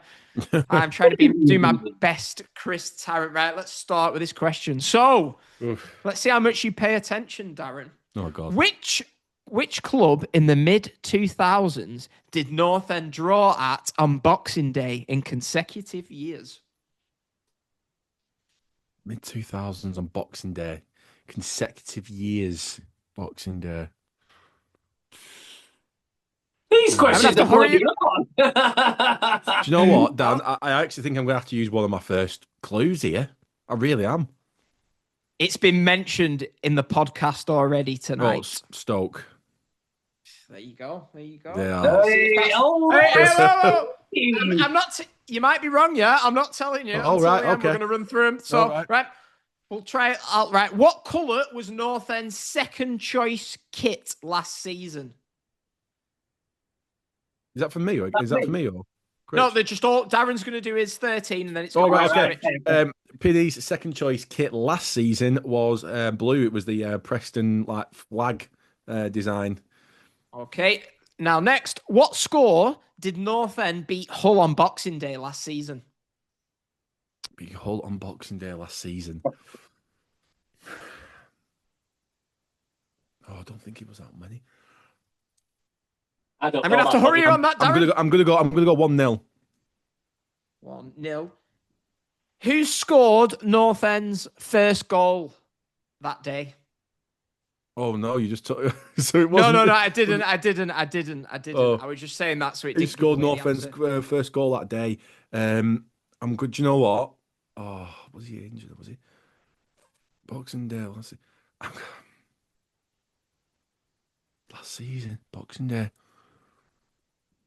Got 5 seconds. I'm gonna have to have a clue. Oh, a clue. I'm trying to think what good clue could I give you about this. He used to play for Barnsley. 5. Oh, Brad Potts. Okay, right. 5. Who was our top goal scorer last season? Top goal scorer. No! Oh, Emil Rees. In the championship, that is. In the championship, Emil Rees. Jakobsen. Right. And question number 6. This might be a bit tougher. What score was Preston versus Carlisle on Boxing Day 2011? Oh, 2011. Francis Zoko scoring for Carlisle that day. He was on. I thought it was 3-0. Oh, you're wrong, man. You get a point deducted. I'm gonna go 2-1. 2-1 to North End. I don't know. I think we may have got beat. You know. I can't remember. I think we got beat 2-1. I'm gonna go to Carlisle. Right, 2-1 Carlisle. Who was the last North End manager to get sacked between Christmas and New Year? Oh, between Christmas and New Year. Oh, do you know this, Critch? Don't say it if you do. You don't know it? Definitely. I'd have to guess. We've got about 5 seconds. I'm going to have to use my final clue. He was Scottish. Oh, there's a few. Oh, but Billy Davis. Billy Davis. Right. Number 8. No. Number 8. Bollocks, Tom. That'll be Neil. You can change it. I'll give you 3 seconds to change it. No, 3. He's already put it in. Was it Alex? I'm going to go Alex Neil. No. Alex Neil. Right. No. Hang on. Number 8. Number 8. Oh God, this is bad. Go on. Which North End manager did Critch infamously say would have North End in the top 6 with his current squad? Ryan Lowe. What is going on with these questions? Hang on. They're leaving themselves out potentially. Right. Question 9. What year did Preston North End legend Alan Brown sign for the club? What year did Alan Brown sign for the club? Alan Brown. Oh, dear me. Do you know it, Critch? No, definitely. I know he was 16. I'm gonna go 2014. 16. I can tell you that. Right. Number 10. We're going back a long way here. Critch was about 26. In 1995, North End played away on Boxing Day. The game was postponed due to snow. What is the name of the ground? So in 1995, North End played away on Boxing Day. The game was postponed due to snow. What is the name of the ground? 1 year old. You were 1. Yeah, but I didn't know that at the time. I didn't know that. I'll give you a clue. Then. I'll give you a clue. You get 1 extra clue because it's not your fault you were 1. When the match got replayed, we won 3-0. We've been like Division 3 then. I'm sure I have to have a guess at that time period as well. Gonna have to hurry you up, Darren. You should have remembered this at 1 year old. I'm gonna go. Shrewsbury Town. Good guess. Shrewsbury Town. Right. Okay. Who were the last team to beat us on Boxing Day? Last team to beat us on Boxing Day. Critch, could you know Critch or not? No idea. That one. Do you know what? I don't know why, but I've got a funny feeling, mate. I want to say Millwall. Right, Millwall. Okay. 12. What season did North End play in the original blue and luminous yellow away kit? So the blue kit that they've remade this season with the yellow sponsor. What season was the original kit? I'm sure it was the 80s. Chris, you should know this.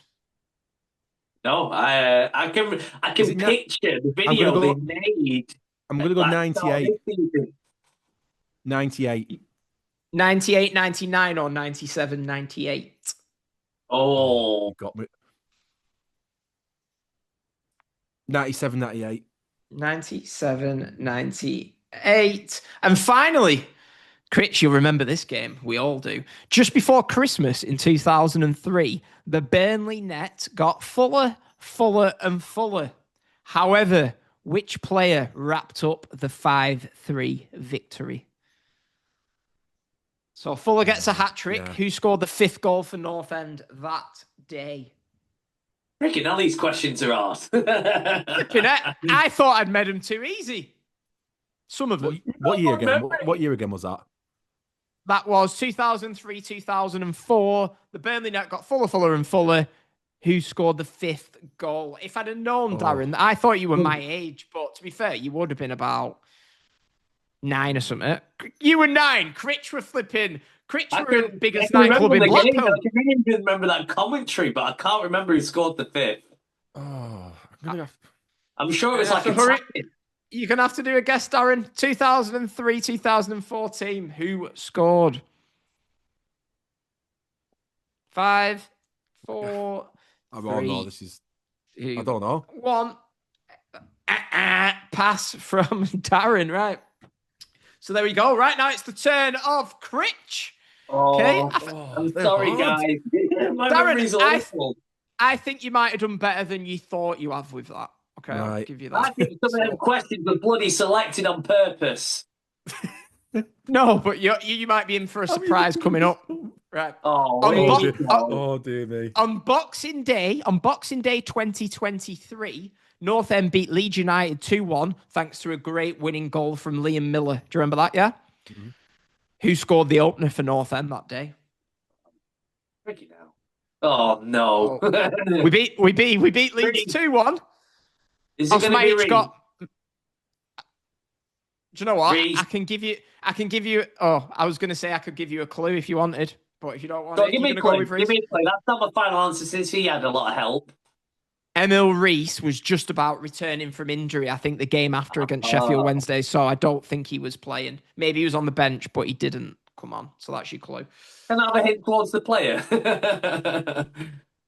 No. Oh. Do you want the clue for it? Yeah, go on, give me a clue. What clue can I give you for this guy? What clue can I give you? He missed a penalty against Derby infamously.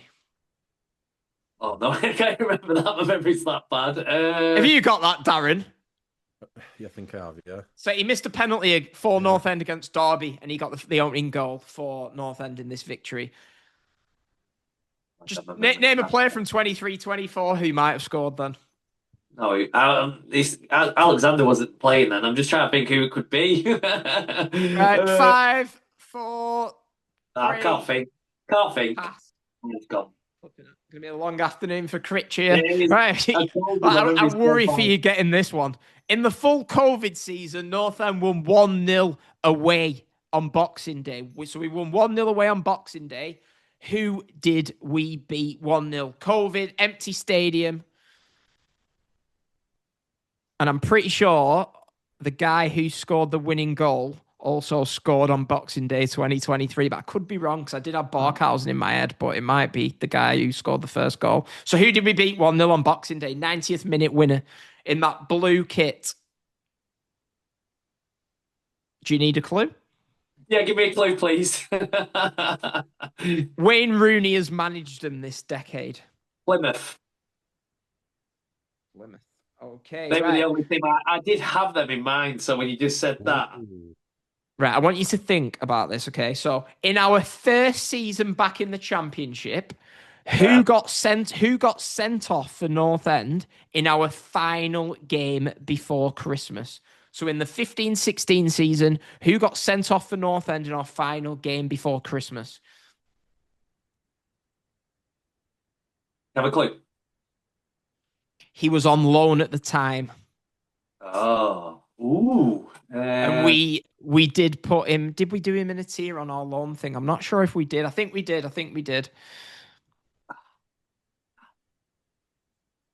Have you got it? Actually, don't. What? Can I get his position? No, because you'll know. That's a clue. Right. You'll know if I say if I say his position, you'll get it. Goalkeeper. Go on, seeing you struggling. Yeah, I'm about to say it's the goalkeeper. That's why. And I can't think who was in net that season. 5, Johnson. 4. What? Was it Johnson?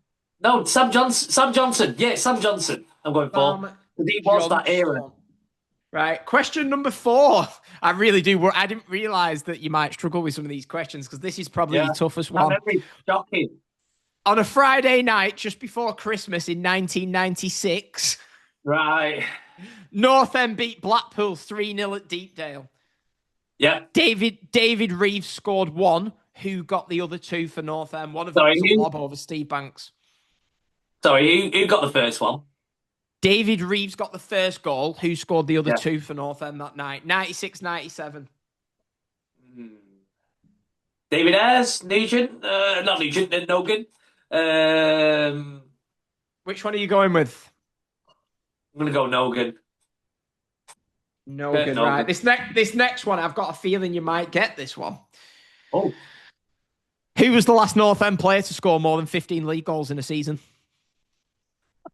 I'll repeat that, Critch. Who was the last North End player to score more than 15 league goals in a season? Sometimes players are better than you might. Good striker. That's a hint. I can't think of a good striker that scored more than 15. Right. Say his name. Come on. I'm going to have to go. I'm going to have to go Reese. Emil Reese. Okay. I hate these questions. So you've gone with Emil Reese. Next question. Which North End manager masterminded 10 league away wins in the 22-23 season? Which North End manager masterminded 10 league away wins in the 22-23 season? Alex Neil. In the 22-23 season? Oh, sorry. 20. Oh, no. Which North End manager You're must an say it? idiot. Say it! No. Say it, you little bastard! Who masterminded 10 league away These wins? questions are bloody rigged. Who I'm not allowed masterminded to it? speak about it. Say it. Say his name. Right low. Ryan Lowe. So Critchy said Ryan Lowe masterminded 10 league away wins in the 22. This, Quite this impressive, is really isn't it? rigged. This is rigged. That is, Darren. that, These questions that have is been very- put on purpose. that is very, very honestly, Critch. That's good though, isn't it? 10 league away wins in a season. He must have been a decent manager. Right, next one. Got carried by frigging loan players. How you doing, Paul?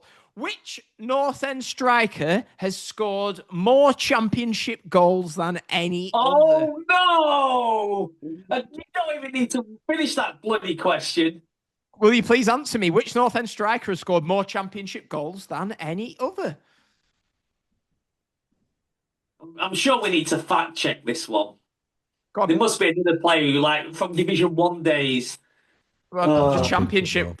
Come on, Yeah, Chris. Daniel Let's know it. Johnson had scored the most goals. Alan Brown second, but for striker-wise, it is... Who scored? Say his name. I hate this quiz. I'd rather get it wrong. Say his name. If we edited, like, oh, Chris loves him. Right, we need to move on, Critch. You're going to get a pass if you don't say it. Riggs again. Sorry, can you just say it again? Which North End striker has scored more championship goals than any other? Your answer is... Why do I have to repeat it? Reese. Emil Reese. Critch is saying Emil Reese scored more championship goals for North End than any other striker. Next question.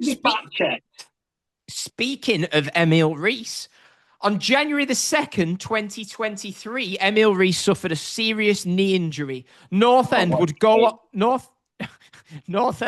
on to win that day 1-0. Who scored the last-minute winner? So we win 1-0 away at Stoke. 2023, who scored the last-minute winner? I even give you an extra clue unintentionally. What position? Do you know it, Darren? Striker. Why am I giving you these? Flipping heck. What year was it? 2023? 2023, who scored the winning goal at Stoke? Emil Reese went off injured, did his knee. My mind has gone. Just name a North End striker. Flipping heck, I might have to look for two different... Millie. I'll go Millie. I don't think Millie was here at that point. No, flipping heck. If, by the way, judging at the answers to these questions, if anybody wants to send an application form to become the third member of the Flagship Podcast, replacing Critch, then... Yeah. Oh my God, my only points are going to be from the people at friggin' 8. Right. Anyway, the last time North End played Wrexham during the Christmas period was 1999. What was the score? Boxing Day 99, Wrexham away. Wow. There was a big scrap between both teams, and both teams got fined money. 99-2000, big scrap. Wrexham away, Boxing Day. Just take a guess at the score then, because this is probably not best for the audio listeners, some of this audio. 3-0 PNE. 3-0 PNE. Right, question number 10. Which current Premier League stadium did North End win at on consecutive years on Boxing Day in 2000 and 2001, respectively? So we won consecutive years. No, that ground isn't there anymore. I was going to say West Ham. No, I'm going to go Bournemouth. That is unbelievable that you said Bournemouth, but anyway. So the first game was a 1-0 victory, and the second game, ITV Digital, David Healy scored a great equaliser, and Ian Anderson dribbled past about 3 players. What a player he was. And good. Sean Gregan got the winner. Right. Number 11. Oh, they might have been like Division 2. I'm curious how people at home have got on with this, because if I've made this too hard, then let me know. Let us know and be honest. Right, Critch, if you don't get this, who in 1998 Back when Darren was 4 and probably in bed. I think I got to listen to the first half of this on the radio. Who took the net out with a penalty in North End's 1-0 win at Manchester City on a Monday night in 1998? Oh, my God. No idea. I think you should know this. Penalty taker in 1998. Do you want a clue? Yeah, please. I can't actually say that clue. He was mentioned in the main WhatsApp group today. Oh, I've not looked properly. Oh. He used to play for Burnley. Probably played more David games for Ayres. Burnley than us. David Ayres, okay. Right, question number 12. In 2005, our last game before Christmas was a 0-0 draw at Deepdale. You told me you specialised in this 2005 period. So this is why I did a few of these, right? So in 2005, our last game before Christmas, North End drew 0-0 at Deepdale. Yeah. Our first game after Christmas was also a 0-0 draw at Deepdale. Name one of the two teams we drew 0-0 against. They've got something in common with each other. So we played two teams. They've got something in common with each other, and we drew 0-0 with both of them. So you're saying Derby? Yeah, I'm going to say Derby because that's the first one that sprung to mind. Okay. And finally, our last Boxing Day win as a League One club, we beat Barnsley 1-0. Who scored the winning penalty that day? Who scored the winning penalty that day? 2014 Boxing Day, beat Barnsley 1-0. Graham Alexander. So you think Graham Alexander was in the PNE team that got promoted from League One? I can't remember. Right. I can't think. My mind's gone blank. If anybody wants to take the third chair on the PNE Flagship podcast, get your applications in the post. Rich, I'm gonna, for the next six episodes, I'm gonna be taking the mick. I'm gonna have everyone shouting at me. Oh no! So Graham Alexander, who retired in 2012, scored the winning penalty on Boxing Day 2014. I tell you what, if that's right, I'll give you the money myself. Right. So, and now you're going to get your tie-breaker question. I tell you what, we'll run through the answers first. We'll run through the answers and we'll cover the scores. Well, we know we've won already, so go on. Right, so I'll try and do this quite quick. Which club in the mid-2000s did North End draw at 0-0 on Boxing Day in consecutive years? Darren said Stoke, and the answer was, of course, Stoke. No, we drew. Give me that bloody answer. Let's see if you can remember this, Critch. We drew 1-1. David Healy scored from outside the box. I think Akin Bayi maybe equalised with a penalty in the last minute, 1-1. And the year after, it was a dead snowy day, drew 0-0, and Felipe Oliveira, I think, made his debut. I don't remember. Right, number 2, what colour was North End's second choice kit last season? The answer was, of course, blue. Never won in that kit, did we? Cheers, Cursed Paul. Kit. Crap anyway. Right. What score did North End beat Hull on Boxing Day last year? If these are easy, Critch, did you get the answer? What score did we beat Hull? Right, okay. I had 2-0 or 3-1, I couldn't think. Right, well, you were wrong. Darren, you said 1-0, and Darren was correct. No. Critch, who scored the winning goal in that game? Seeing Darren's questions are easy. Liam Miller. Liam Miller, who didn't play for us last season. The answer is, of course, incorrect. Darren said Darren said Brad Potts, the correct answer. That was correct. So Darren, 4 out of 4. Who was our top goal scorer last season? The answer, of course, was the Great Dane Emil Rees. What was the score on Boxing Day when we drew 3-3 in 2012? Incorrect answer, Darren. You said 2-1 Carlisle. The correct answer was 3-3 at Deepdale. Boxing Day cracker. Next question. Who was the last North End manager to get sacked between Christmas and New Year? You said Alex Neil. That was incorrect. Alex Neil got sacked, I think, end of Feb, start of March in COVID. The correct answer was Alan Irvine. Remember, he got sacked. I think it was like the 29th of when he got sacked. Okay. Question number 8. Which North End manager did Critch infamously say would have North End in the top 6 with his current squad? The answer was, of course... Ryan Lowe. What year did Alan Brown sign for North End? Did you get this one, Critch? Seeing Darren's questions were Well, I know he easier. was 16 when he signed, but I can't tell. I'd have to figure out his age now. Well, guess the year then. Guess it. Oh, God. So it must be about, is it 18 years ago, something like that? I don't know. He's in his mid-30s now, isn't he? I don't think so, but go on. No, is he not like 33, 34?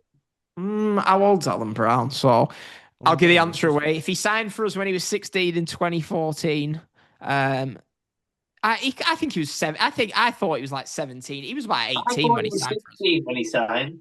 No, I thought 17, 18. But yeah, he signed 2014. So Darren did, in fact, have that correct. Oh, hell.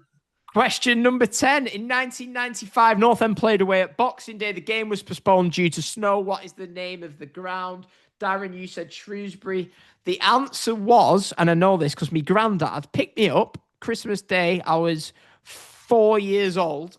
One of my first ever away games that I can remember. I had one of them little crocodiles that you play mini golf with, and you try and hit the golf thing, the ball into the crocodile.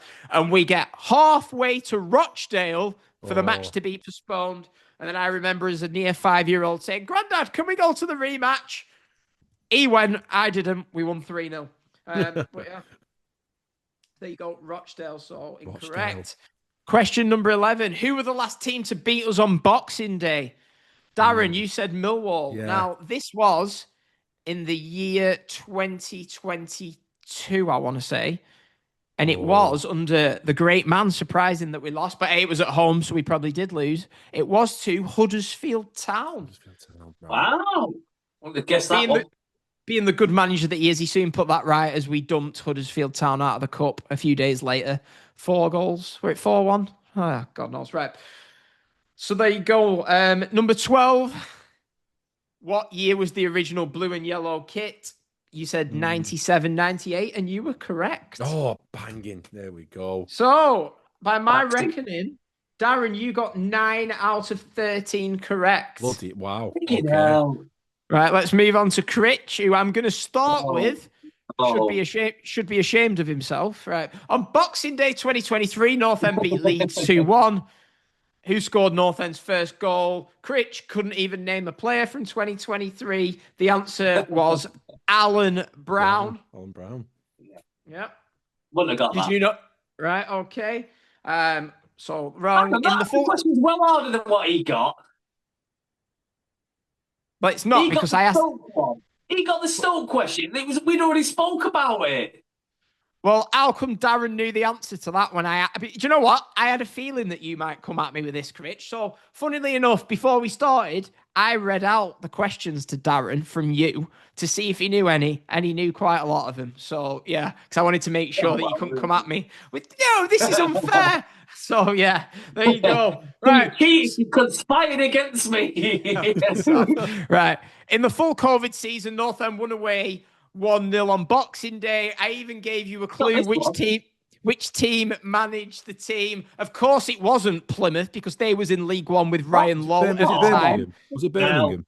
It was, of course, Wayne Rooney's Derby County. Derby County, yeah, because I knew he managed Birmingham as well, and then Yeah. In our first season back in the Championship, who got sent off for North End in our final game before Christmas? It was, of course, in the 1-0 defeat at Leeds United.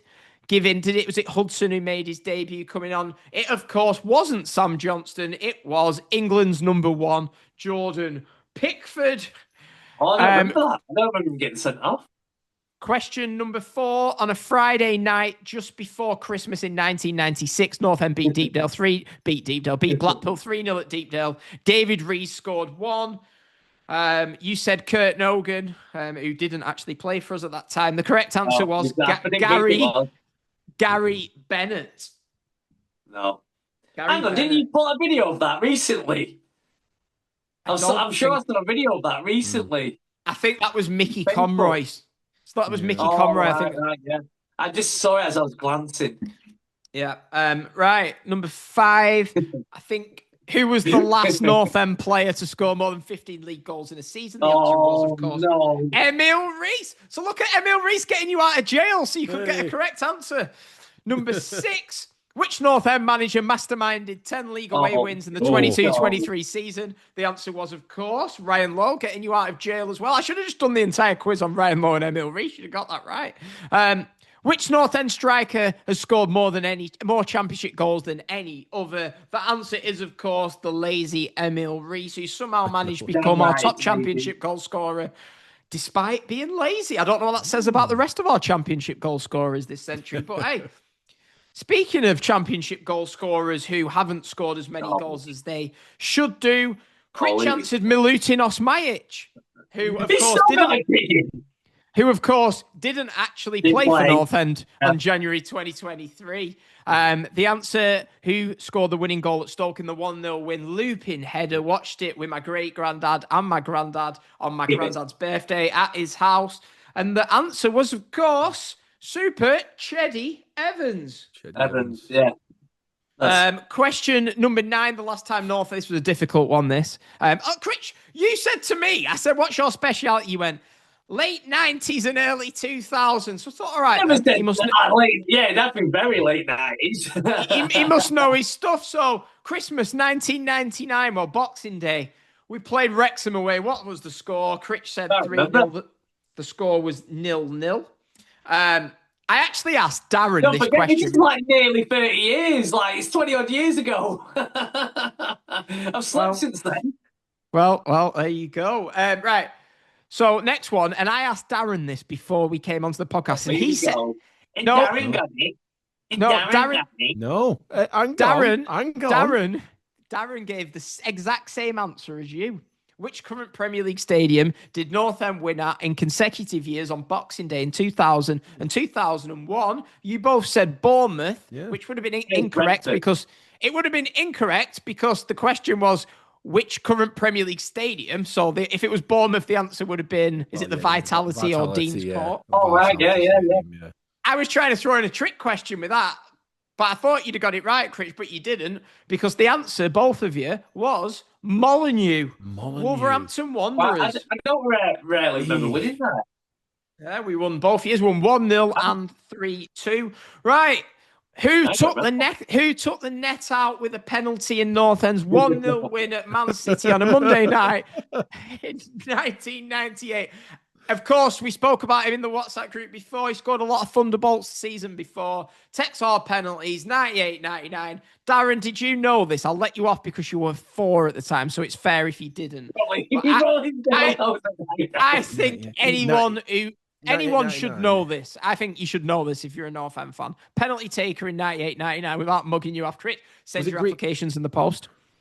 I'm going to go. I don't know why, but... I'm going to probably sound like a fool. But Gregan? No? Yep, you were a fool. The correct answer was Gary Parkinson. Oh, friggin' hell, I forgot about him. Flipping it. How can you forget about Gary Parkinson? Some of them goals. Right. So let's go to, in our last game before... I thought that I made this so easy for you, Critch. In our last game before Christmas, we drew 0-0. Before Christmas at Deepdale and after Christmas, and you tried to give your answer before I'd finished, which gave the answer away, which was the two teams have a lot in common. You said Derby. The correct answer was, of course, the two teams from Sheffield, who obviously have a lot in common because they're both from Sheffield. We drew 0-0 with Sheffield United before Christmas, 0-0 with Sheffield Wednesday after, so Derby was incorrect. Now this one here, this grinds a gear with me. Our last Boxing Day win as a League One club. We beat Barnsley 1-0. Who scored the winning penalty? Obviously, in 2014, the answer wasn't Graham Alexander, who retired 2.5 years earlier in the 2-2 draw with Charlton. The answer was, of course, Paul Gallagher. Oh, Gally. Sorry. So, Critch...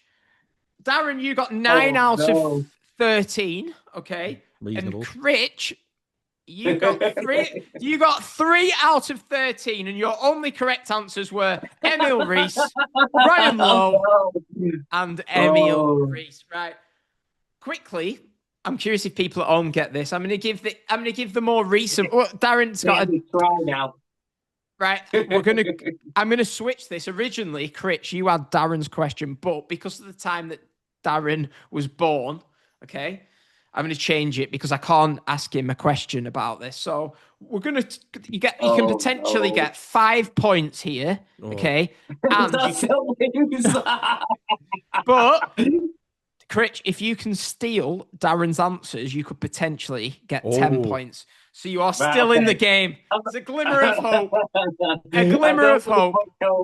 I don't think so.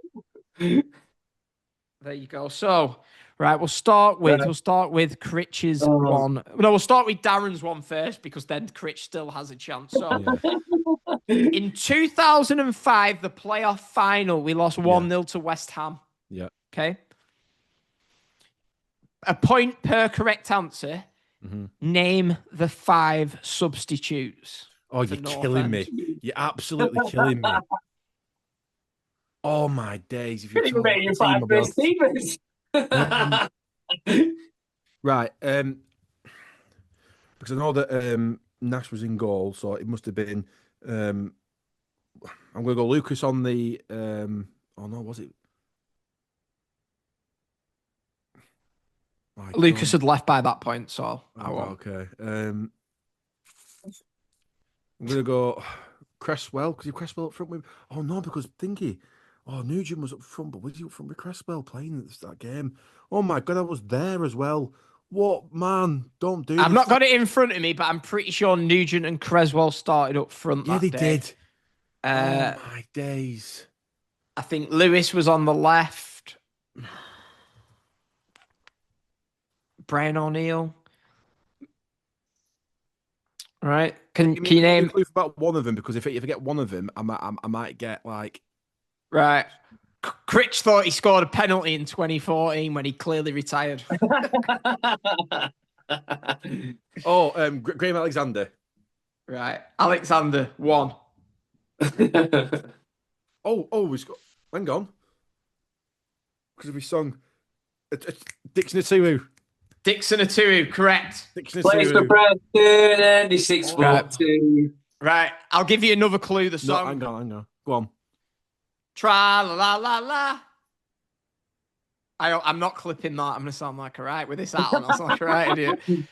Da da da da da da da da da da da da da da da. Critch, do you know it? No, I can't think. I think I know. You just let me do 2 verses. Are you joking? Was it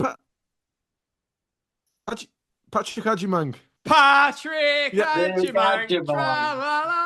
I'm out of ideas now, so I don't even think I can get another one of them down. I've stretched my mind. The goalkeeper is a championship referee these days. He's got the exact name. Oh, can you get it? He sent, and off the top of your head, he sent Jordan Pickford off in that 1-0 loss at Leeds before Christmas. The goalkeeper. Ward. First name. Oh no! Don't do this. Critch has got a chance to steal. Can you steal? Gavin Ward. Is it Gavin? Gavin Ward. I would never have got that. Oh, Critch, have you just been asleep for the last 41 years or what? Right. I can't wait for next year's quiz. What am I going to have to do for Critch? What colour is PNE's home shirt? Right. Right. We've got the last one. Can you get him? Centre back. He was absolutely shit. Oh. No. Centre back. I'm actually going to be serious now. I'm going to think about it. No, oh, yeah, because you've not been serious. I've run out of brain power now. That really took it out of me, that did. Centre back. He used to play for Blackburn. Centre back. Mixed race. Colin Hendry. Oh, no. Mixed race. When was the last time? You said that afterwards. When was the last time Colin Hendry was mixed race? Oh God. I can't believe Colin Hendry's mixed race. You said that after. Pass. Right, are you both passing? Yeah. Marlon Brooms. Oh. Right. Oh, I thought he was all right. Oh, flipping heck. Yeah, but you also thought Graham Alexander scored a penalty in 2014, so I'm not judging your... Right. The names are blurred to me. Let's take you back then to a place we don't want to visit on Christmas Day, and that is the playoff final at Cardiff, the other one that we lost 3-0 in. And can you both guess what the question's going to be? We lost 3-0 to Bolton. Yeah. Name our substitute.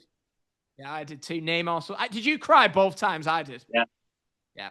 Darren, I actually didn't go to that West Ham one for that reason. I couldn't take it. I refused. Honestly, you joke. I've never been so upset at a football match ever than that Bolton one. Ever. The West Ham one I thought was worse because I think we should have gone up. Yeah, we beat them twice that season, didn't we? I should have done that. Which club did North End beat twice before losing to in a playoff final? You might have got one. They had a good team as Darren, well. did you go, Darren, to... Not to the Bolton one, no, but the West Ham at the you were too young, weren't you? Millennium Stadium one, yeah, because I remember bawling my eyes out on the way back home in car. Yeah. Critch, what did you say? West Ham were a good team then? Yeah, they had a brilliant team on paper. They had some good players, didn't they? Right, well... We beat him. We beat him like every single game. We beat him twice, home away, and once in the cup as well. And we thought, this is our year. This is our year. We had a really good defence as well that year. Do you remember Thomas Repke getting loads of abuse? We beat him in the cup, I think, 2003, 2004, maybe. Anyway, right. Critch, name the bench for the Bolton game. Lucas. I'm going to have to vote you. Lucas or Tepe, which one are you saying? I'm going to say Tepe. Tepe was on the bench, okay. Right. Next clue. Who was the centre-back? I know you're going to need help. So who was the centre-back? Jackson. I'm not going to tell you till the end. Right. I'm going to make myself look stupid anyway, regardless. Third sub, left back. Around that time, backup left back. Currently manages Cardiff. I can't even think who the Cardiff manager is. Oh, Darren, you better know this. Otherwise, I'm leaving now. I'm leaving. He's winding me up. His name's on the tip of my tongue. The double back Barry Murphy. Hey, flipping out. That's a big man. I never rated him. I thought he was crap. Barry Murphy. Right. Next one. Cartwright. No. But no. in what position? We've mentioned him. I've mentioned him. He scored at Wolves, if you were listening, in the 3-2 win. It was half an hour ago. Come on, man. Mate, and I never say the word. I've never said the word man in my life. You've drawn me into that. Come on. Sorry. Rankin? No, you've not mentioned Rankin. Right, you're not getting it right. Ian Anderson. Oh, yeah. Right. Yeah. Let's see if you can get that one. Can you at least tie with Darren in the tiebreaker round? Because he got 4 right. Come on. Right. Is it striker? And he's been in someone's 5-a-side team. So we had Mac and Healy up front. Creswell. There you go, Creswell. Pinette Critch. I can imagine you. You're going to be like, Dad, I just need the toilet. Can you hold it for me? Flipping at the amount of help you've needed for this. Right. So you both got... It's made the scores more respectable for Critch. So Critch, you got 4 correct. Tepe, Jackson, Barry Murphy, Creswell, and Anderson. And then... Hey, you were impressed with Jackson, weren't you? Yeah, no, I really was hoping that you had a clue because I had so many examples. My first one was going to be his namesake used to let little kids sit on his lap, and he didn't let me do that. So I had to get it right. Sorry, Darren. Right, so it's quite deep now. We've still got we've still not even done the tier list. This is going to. We're gonna have to stick a pin in maybe the tier list and just do the Christmas food thing and then come back. We're gonna have to come back at a different. This is gonna be like a 4-hour podcast. We're gonna have to come back at Boxing Day. Darren, you can go and pick your wife up from work and tell her, look, I know you've been at work all day and I've been off all day, but I can't spend tonight with you. You're gonna have to come back on the podcast because we need to talk about Dwight York. as I continue Operation Get Darren to Vegas for Mania in April. Right. Right. So the totals were, Darren, you got 13 out of 18, and Critch, you got 7 out of 18. Oh, wow. I'm sorry. It's all right. It's all right. Hey, look, as someone once said, it's the taking part that counts, but we are still looking for applicants for this third seat on the podcast. Right. Oh my God. Flipping heck, I'm out of breath from all that talking. Flipping heck, I need water. Right. So now what we're going to have to do, we are going to do we've done a bit of serious football. Let's break it up with tiering some Christmas dinners. But let's just break it up with a quick question. What's your best Christmas present as a kid? Oh, wow. I'm going for a piss again. Seriously, it's bad. I need one. I'll let you go first, Dan. Yeah. Well, I tell you what, you go now. Yeah. I can hear you. Keep talking. Yeah. Well, best Christmas. You going tap dancing, Critch, or what? Right. Them shorts. Bloody hell. Best Christmas present I've ever got. Wow, I think I've been really lucky with Gift card. Christmases and stuff. yeah. I probably would say my best Christmas present ever would probably be I think I got a PS2 once for Christmas. It was PS2, PlayStation 2. Yeah, it was. Yeah, because I was coming from the PS1 and I got onto the PS2.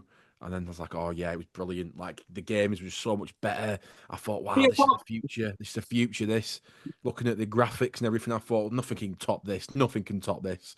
You know, playing wrestling. I used to play wrestling games. SmackDown games were class. SmackDown versus Raw as well, when they were out. Oh, yeah, classics as well. Yeah, brilliant. That's probably my best one, yeah. Best Christmas present ever. Yeah, I'm trying. I was going to try because I thought I nearly said PlayStation 2, but I'm trying to think. I'm sure some family members might have given me something, like that means a lot. And the fact that I can't remember it, I'm like, that was something in the PS1.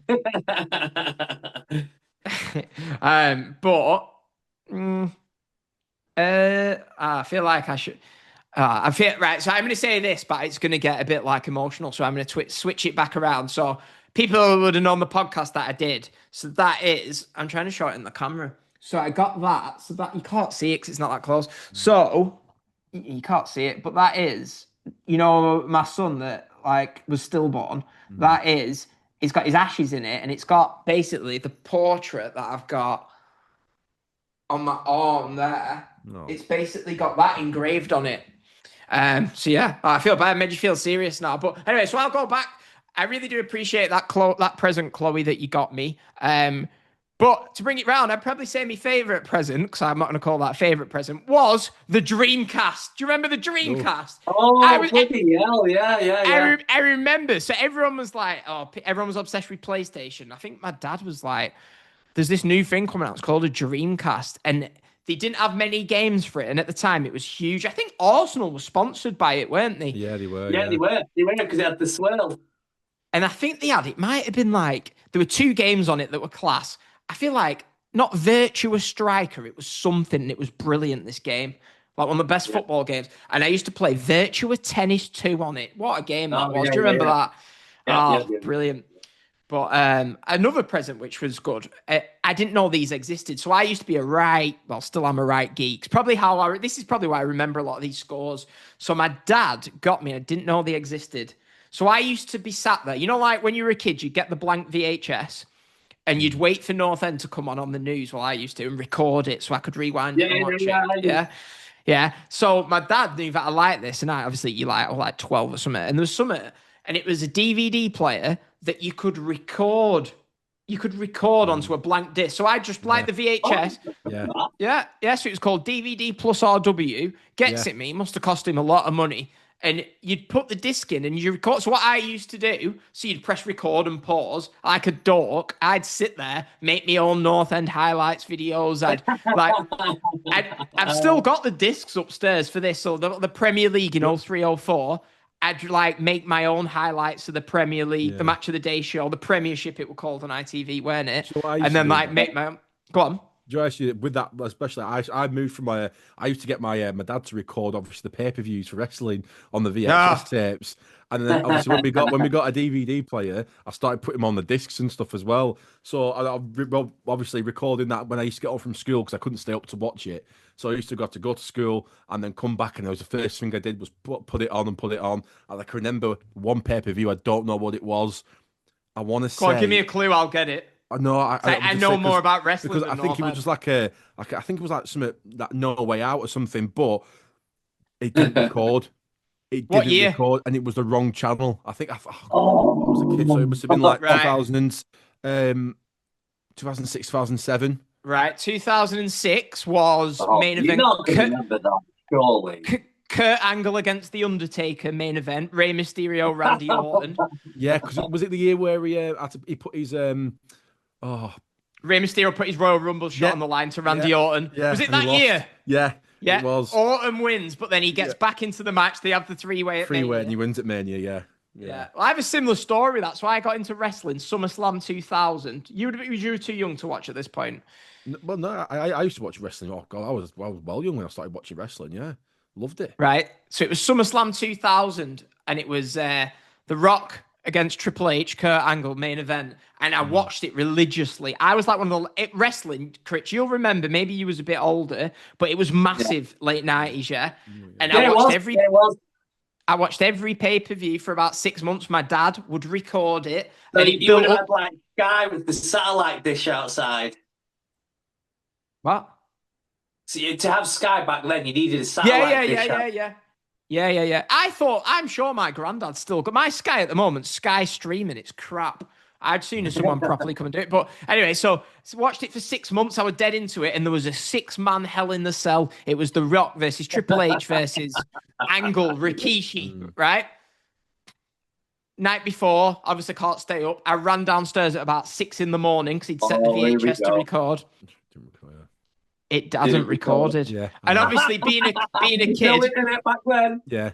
being a kid, I was like, right, I'm not watching wrestling anymore. I didn't watch it again for 2 years. And I miss I miss WrestleMania 17, The Rock versus Austin, which is like the peak WrestleMania. Oh. Anyway, we probably lost some viewers then. But do you know what we're going to do? Right? So we're going to keep going until 8:45, yeah? And then we will finish off another time, yeah? Because I want this to be a proper long one. Like we said, anyone who's like sat on their own, like they've got a proper thing to watch. So we want the family. You're part of the family.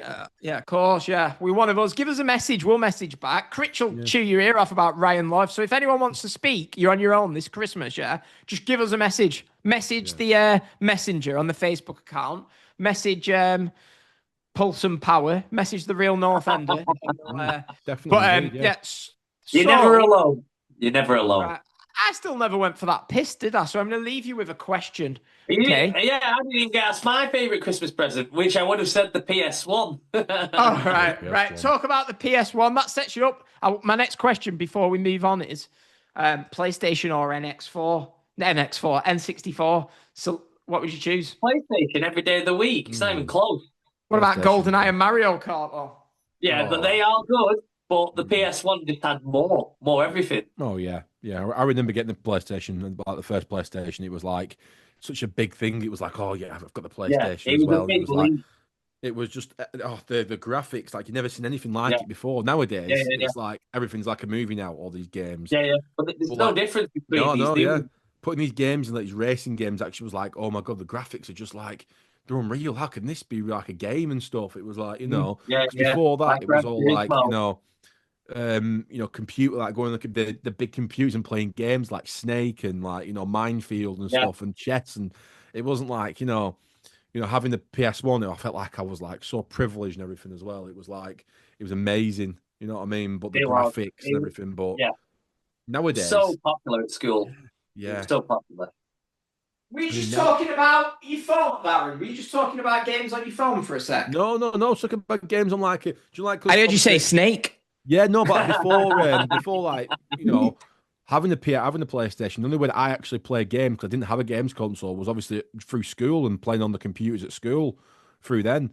and other kids getting PlayStations and stuff and thinking, oh yeah, I want one of them. But, that was really my in for games, because I still game to this day and stuff, you know what I mean? But it's, oh yeah, I've always had like a games console. Yeah, always. Yeah, something I've wanted to get back into. We were talking about that in the WhatsApp group. Snake 2, though. What could you play Snake on a console, though? I don't think you play on the console, no, but I think you could play it on like what was it now? You could play it on the one with a joystick. What was that? Was that the Nintendo as well? Because I know one of them had a joystick with it. Because I'm a big geek with also like with the wrestling, but with games and me as well. You know what I mean? Yeah, because like there's love games back in the day. Yeah, it's what I loved games back in the day. I could talk your ear off when it comes to games, consoles and stuff. I used to watch Escape, isn't it? A show on Sky One where they'd talk about, like, they'd be in a studio and they'd run through all the latest games. But I tell you what, if my granddad's still listening to this, because he's 72 and I'm pretty sure he never played the PS2. But yeah, right. So the plan is for the rest of the show, we're going to have more Christmas. We're going to have more Christmas questions, but we've got two main events. We've got people who like our tier list. I did not expect it to start almost 2 hours into the podcast, but we've got the Christmas food tier list, and we have got the Premier League strikers tier list. Plenty of other questions. What we'll do, we'll record this Christmas tier list, and then we'll come back later on. Maybe we'll have enough time to do it. We'll see. But anyways, let's get into the Christmas tier list. Plenty of time. We want this show to be, as I say, quite a long show. How have we talked for 2 hours? Flipping heck.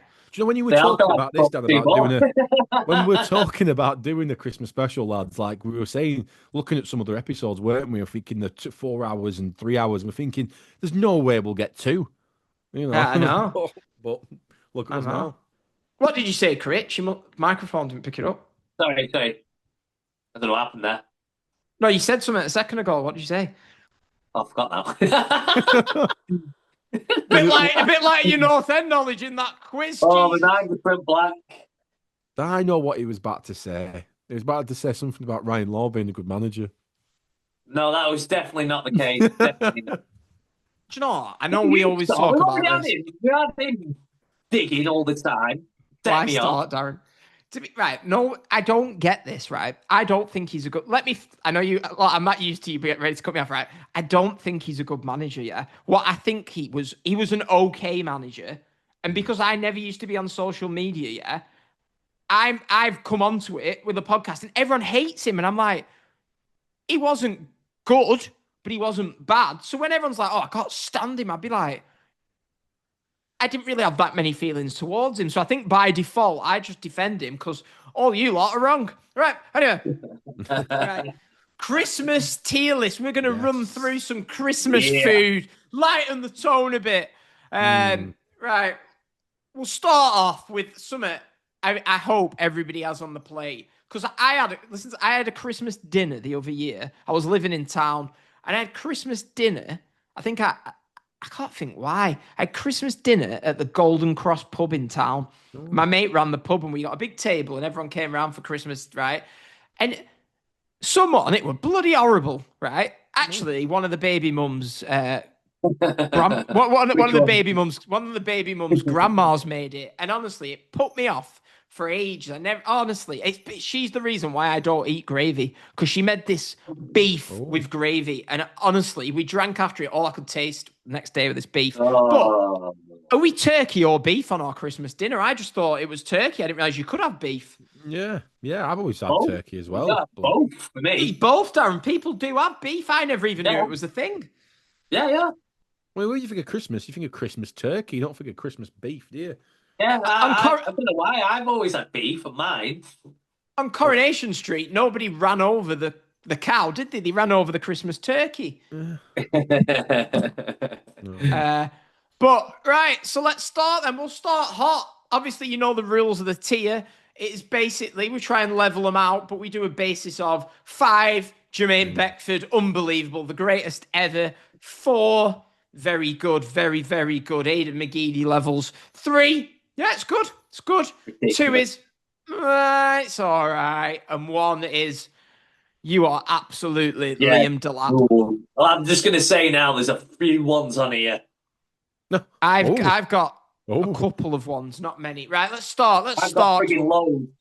Turkey. Oh, Turkey. Main event. Ooh. The main event, the absolute goat of all goats. It is a 5 from Darren. There's no denying it because that's what Christmas is about. Christmas turkey. You know what I mean as well. And then one thing I want to say as well.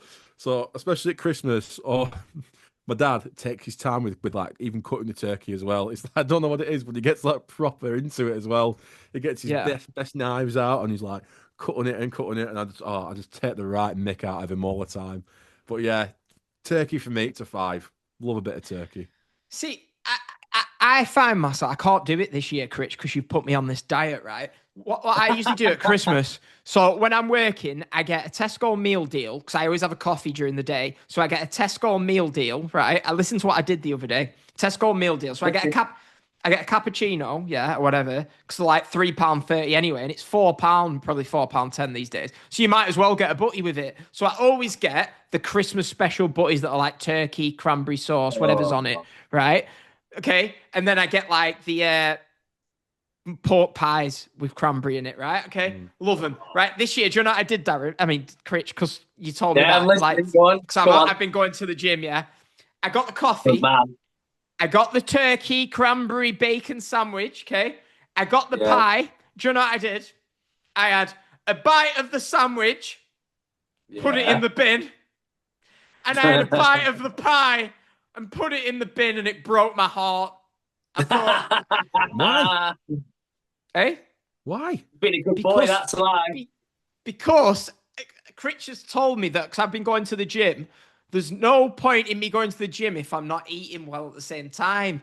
So I thought bread, turkey, but on Christmas Day I'm going to have it, but yeah. I know. You know the other day, Darren, you know when I sent you that Marks and Spencer's thing? Yeah. I did the same with that. I had a bite. I know. Right, turkey. Hey? Yeah, I know. I'll be eating kale. Hey, are you ready for this? Do you know what I've got in case we went long and I got a snack? Actually. Right, let's go into it. So, I think turkey. I won't say if you have turkey any other time of the year. I'm not like, ooh, turkey at Christmas. I think you've got to have it on your plate. It's a bit dry. It's all right. It's good. I'd be in the middle. I give it a 3. It's good. I like it, but I don't ever think, oh, I can't wait for that turkey. Critch? I give it a 4. But I've had it on the assumption it's fresh, it's not dry, and a lot of these the assumption that gravy's already on it, or like a good gravy, on the assumption of that. But for me, turkey is a 4. It's a staple. You can't have it without it. Right, I think we're gonna have to. Are we gonna go with? Are you offended if we go 4, Darren? I would probably. No, I can't go 3, but I won't be offended if we put. No, I can't go 3. I can't do that. Yeah, I can't. Yeah. I'm surprised at that. Reminds me of that Royal Family episode where they're like, "Did you like?" Barbara's like, "Did you like that turkey?" Jim, bit dry. Dave is, nah, I didn't like that. Didn't like that turkey, Barb. Nana's like, "I've never been a good fan of turkey, Barb." And then she goes, I don't think I'll make turkey next year. And everyone goes, What? You're not making turkey next year? Everyone's fuming. Right. So turkey is in at 4. We've got to do beef. Yeah. I've gone for 3 for beef because, again, I don't really have it at Christmas, but I like it. But I won't have it at Christmas, though. Yeah, I wouldn't have it at Christmas. If it's on my plate at Christmas, or if it's Chloe's grandma's beef, it's getting a 1. I'll give it a 3 because I have it sometimes at North End and it is good there. Yeah. So I'll give it a 3. It's good. Critch? 3? Yeah, 3 across the board. A 3 for beef. I can't give it the same as turkey, so it's just a bit lower on a Christmas dinner. But yeah, 3. I think any time during the year, I'd probably choose beef over turkey, though. Oh yeah, anytime during the year, yeah, 100%. But with Christmas, it's turkey for the win. Yeah, we've got to do it on Christmas. Ah, is that what we're doing then? Right. Okay, go on. We'll shit. Right. So you said that this makes the turkey better for you. Yeah. I've not got it on the list, but it's coming to my head. Gravy. Oh, yeah. What are 5. we rating gravy? 5. Mm. 5. Yeah. Has to be. You're both 5. Yeah, I'm both. I'm 5 for gravy. Yeah. For me, you can't have it at Christmas dinner without it. It's pointless. Absolutely pointless. For me personally. Mm. When I'm sat on Christmas Day, I will not put gravy on my Christmas dinner.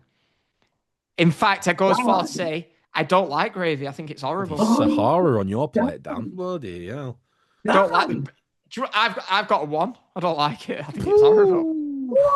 Actually, I'm going to give it a 2 because KFC gravy is okay, and I don't mind chippy gravy on chips. Normal gravy. No, come on. If you're a northern lad and you're a northern lad, Dan, it's like a butter pie. Gravy. Oh man.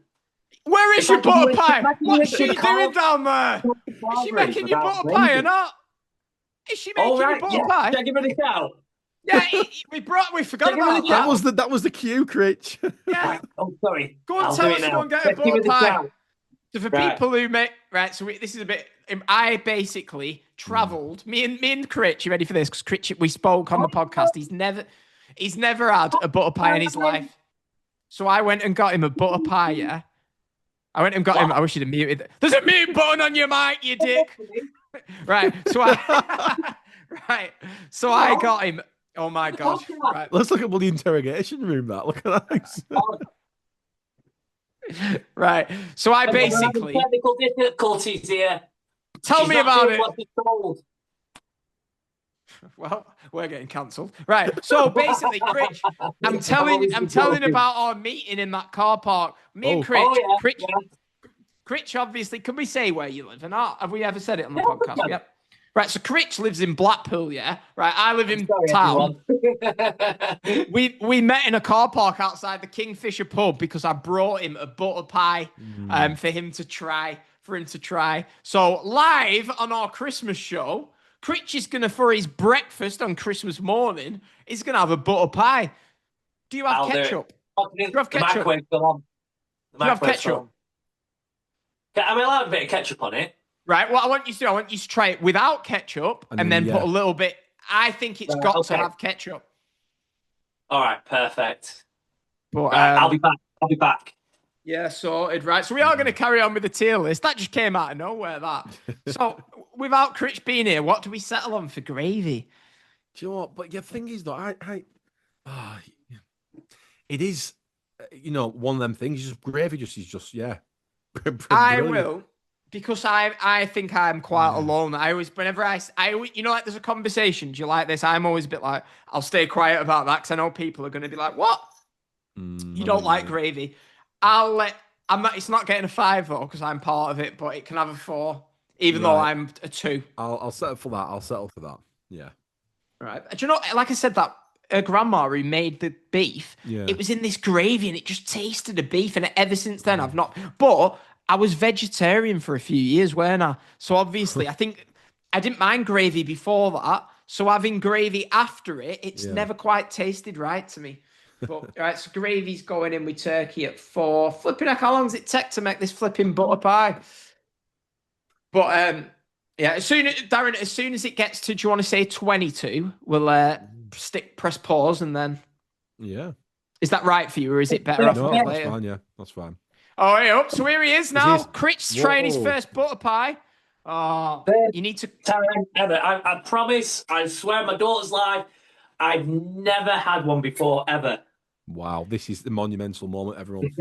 Hang on, how should he try it though? Should he just have the butter, the bit inside, or should he have crust with it? No, he needs to have like the full. Just dig into the top of it. Dig into top of it. Don't have a crust bit yet. Dig into the top of it. Yeah, I just have the inside bit first. Yeah, have the inside bit. Yeah. I'm having the inside bit right.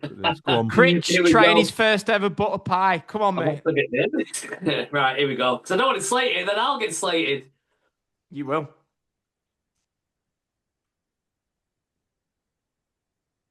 Well, dead order, great for the audio listeners. What you saying, Critch? I'm seeing the look on your face.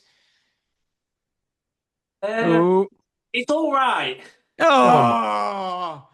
I honestly don't think it's better than a steak. Right, mix the ketchup with it. You need ketchup mixed with it. Yeah, I've got a bit of ketchup. Got a bit of ketchup there. Yeah, get a bit of crust, get the butter in.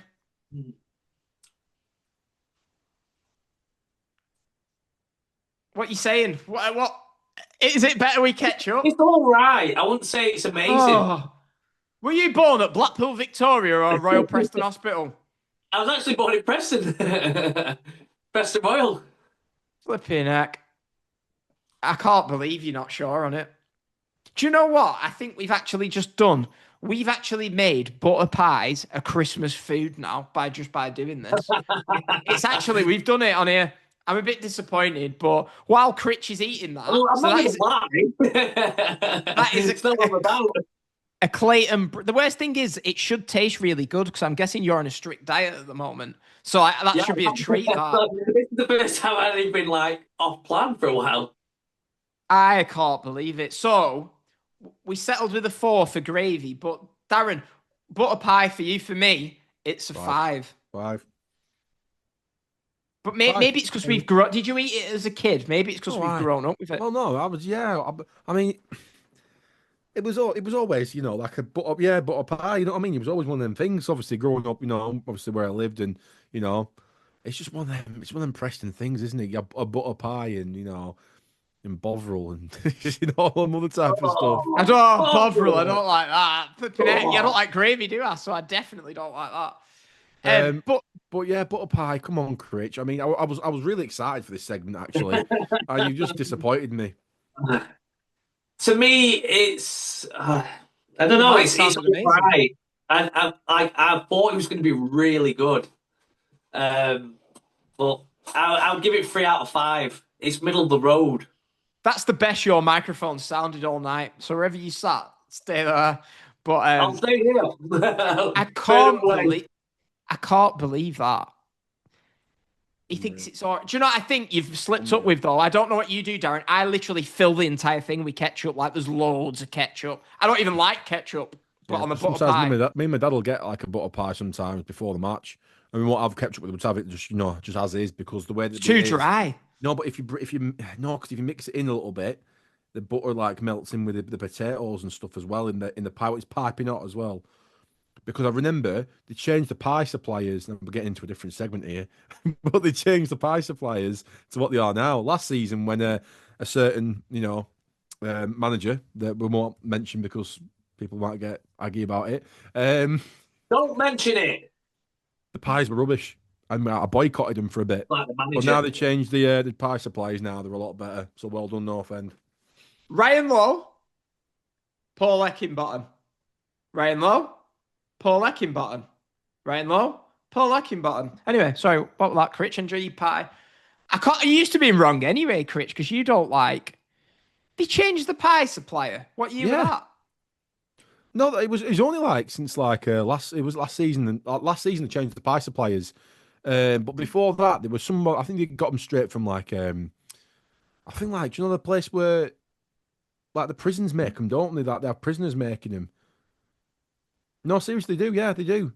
They have a food warehouse where they make where the prisoners make all the food and stuff like that. Well, that's a Clayton Brook pie that Critch is eating. Well, the Clayton Brook pies are the ones that are now at Deepdale. Right, that are better. It's not too bad. Oh, I know you look like you're enjoying it. It's not too bad, please. Right. Are you going up to a 4 or not? No, you're not, are you? I don't think he is. He's had his first butter pie now. He's going to be queuing. He's going to be queuing outside Spud Bros next for 2 hours. Oh, yeah. Oh, I'd rather have a Spud Brothers than butter pie. You'd rather have a... Say that again. Wash your mouth out now. Say that again. No, it'll be used against me. Clip this now. Again. Clip this now. You prefer a Spud Bros to a butter pie? I prefer a Spud Bros than this butter pie. I tell you what, the Spud Bros don't go to the shop for you, buy it, and drive up and meet you and hand it to you like I did with that butter pie. That's proper friendship, that. Yeah, I know. Thank you for that, mate. Spud Brothers, my ass. It's actually all right. I'm actually starting to enjoy it a little more. I think you needed more sauce. I think Louis said in the group chat to try it with brown sauce, but I've never had it with brown sauce. But I like red sauce. It's all right with brown sauce. Yeah. I might put a bit of piccalilli on it. It's all right, Critch. How's this change? You're the gym freak. I'm sat here eating me banana. And I'm eating a pie. You're eating butter pie. Was this like our half-time oranges or something? Where were we with this tier list? Right. Cranberry? Flipping it, Critch. Are you going to have heartburn after eating that quick? I eat really quick as well. I know, flipping it. Right, so cranberry sauce. I don't like. Darren, what are you saying with cranberry sauce? I'm going 4 because it gives you that turkey, that extra little bit of zazz, that panache, that little Good word. Great word. It gives it that little bit of kick. Critch, what are you saying? Well, I've given it 2. I wanted to give it 1, but I've given a lot of stuff 1 on this list. So 1? Yeah. But no, I'm giving it a 2. Only because there's stuff worse than it. Right. Well, I'm going to go with, I don't just eat cranberry sauce at Christmas. I have cranberry sauce. So say like if I ever have veg during the year, I have cranberry sauce and it's unbelievable, I think. I love it. Obviously not having gravy. That's probably why I don't have gravy, because I love turkey and cranberry sauce that much. I think it's brilliant. The only problem is sometimes if you get it in certain jars and certain makes, Aldi, I'm looking at you, it's a bit hard. But sometimes, I don't know, wherever my grandma gets it from at Christmas, it's always perfect. So I'm going a high 4. But do you know what? After you've just not given butter pie a hang on, what tier's butter pie in? Are we overruling him and going to 5? Yeah, of course we are. I'm not going to argue because I'm just thinking of the audience, so I'm not going to say it's not. And what did you say? Cranberry sauce, Darren? 4. Right, I'll go 4-4-2. Critch, Sodger. It's going in the 4s. Right. Now this one is going to be interesting. I actually have this sometimes if I'm eating healthy with cranberry sauce, and that is Brussels sprouts. Oh, no. I feel like Darren might surprise us here and go high. Is that going to be the case? 4. Oh, how could you? 4 Critch. Brussels sprouts, yeah. Critch, you're about to get double whammied. 4. Love Brussels sprouts. If they're cooked right. Actually, I do have a little technical thing. So, as a kid, I friggin' hated sprouts. And I mean... I thought you were going to say you shoved them up your bum. No. That's maybe when other Blackpool fans do that, but yeah, other people from Blackpool. I'm going to have to edit that out. Oh, no, flipping heck. It's Christmas. Get over it. Anyway, go on. To be fair, my wife's mum, she does make them really good. Like, I love hers, which is weird because I've never liked them. I've never liked sprouts, but hers, for some reason, are really nice. Do you know, I think the big question is, Critch, does she like your sprouts? Ooh, I don't know. Maybe. Right. So what are you giving it then? We've gone 4s. I'm giving it 2. Should we let him be in the middle at 3? Although I once watched Big Brother, right, in about 2000. There's going to be loads of people listening that hate sprouts. Put it in the middle. Big Brother in 2007, the task was to eat about this big bowl of sprouts. And I was like, I could easy do that. Easy. Yeah. Bit of red salt on Brussels sprouts. Try it. It's good. So good. But yeah, so do you know what? I was going to meet him in the middle, but he's just said there's loads of people listening that are going to disagree with us, and there's nothing more I like than annoying people. So Brussels sprouts is getting 4. Let him know he's wrong. Comments. Let him know he's wrong. Both of them, please. # we hate sprouts. Brussels sprouts are one of the best foods on a Christmas dinner. How about that? Oh, Mm, Are you with me, Darren? they're nice. Yeah, it's a staple. Christmas staple. The only yeah, thing I'm about not sure. Christmas. I'll give that. They're a staple, but I still hate them. I'm not gonna. I don't get this next one because I didn't. Right. Now I've got to move to downstairs now. But yeah, looks like we've actually got to change of plan because Critch, you are allowed to stay in the room, so panic over. But in the 10 minutes time that that was delayed, I tell you what, Darren, your beard seems to have grown a bit in the last 10 minutes, doesn't it? It does, hasn't it? It just grows on me. But yeah, look, during those 10 minutes, I did listen back, and Critch's microphone does sound like it's a bit different, but he's in a different room, so it doesn't. If the sound isn't perfect for Critch, do apologise. But yeah, we didn't realise. We only just found out, Critch, that you actually all this time you actually record. We don't have to go into detail. All right, we won't go into detail then. You can move a little bit further back. You almost took me. You almost took my ear out then with that comment. Right. So it is working properly now. Yeah, sorted. But yeah, what else did I need to say? Oh yeah, if you were offended by a little bit of the swearing, there was no F-bombs, there was no C-bombs or anything like that. But we're trying to have a little bit more of a laugh, like it's three lads sat in a pub with Christmas hats on for 4 hours, rating after eights and Christmas cake. So let's get it. Let's get with this Christmas tier list. We're about 2.5 hours deep. Thanks to everyone who stayed with us on this Christmas day. Whenever you're listening to it, if you're catching back up to it when you're at work in early January. But yeah, head over to the Patreon, www.patreon.com/NorthEndPod, where the Wrexham match review, the Stoke match reviews, they will all be in there on the flagships. But so far, we've got 5 stars. Critch, you didn't enjoy that, but have you got a bit of heartburn from that butter pie you had about 20 minutes ago or not? No, definitely not. Yeah, it's just all right. I was expecting a lot more. Let's just say that. I know I'm going to get slated, right, everyone, for that, but Sacrilege. I don't know. Yes, Sacrilege. exactly. Yeah, I think there's going to be a lot of people agreeing with you. So we've got 5-star tier butter pie. I'm sorry, but it's all right. So far, we've got 5-star butter pie in the 4-star turkey and Brussels sprouts. 3-star, we've got beef and cranberry sauce. Now, the next one is Critch. I think you requested this yourself, and that is cauliflower. What are you saying, cauliflower? Are you 5? That's a definite 1 for me. I hate the stuff. And I used to get force-fed it when I was younger at my nan's. It was always on my plate, and it was always get it eaten. And I'm like, oh, I don't like it. And I just hated it. Hate the stuff, and I hate it even more now as an adult. Right. So when you requted that was in, what's your thoughts? He's a gym freak. He must be a big cauliflower guy. But no. So you're in the 1. Darren, I'll head over to you. What are you saying for cauliflower? Yeah, I'm not really a big fan with it as well, to be honest. I'm not a big fan at all.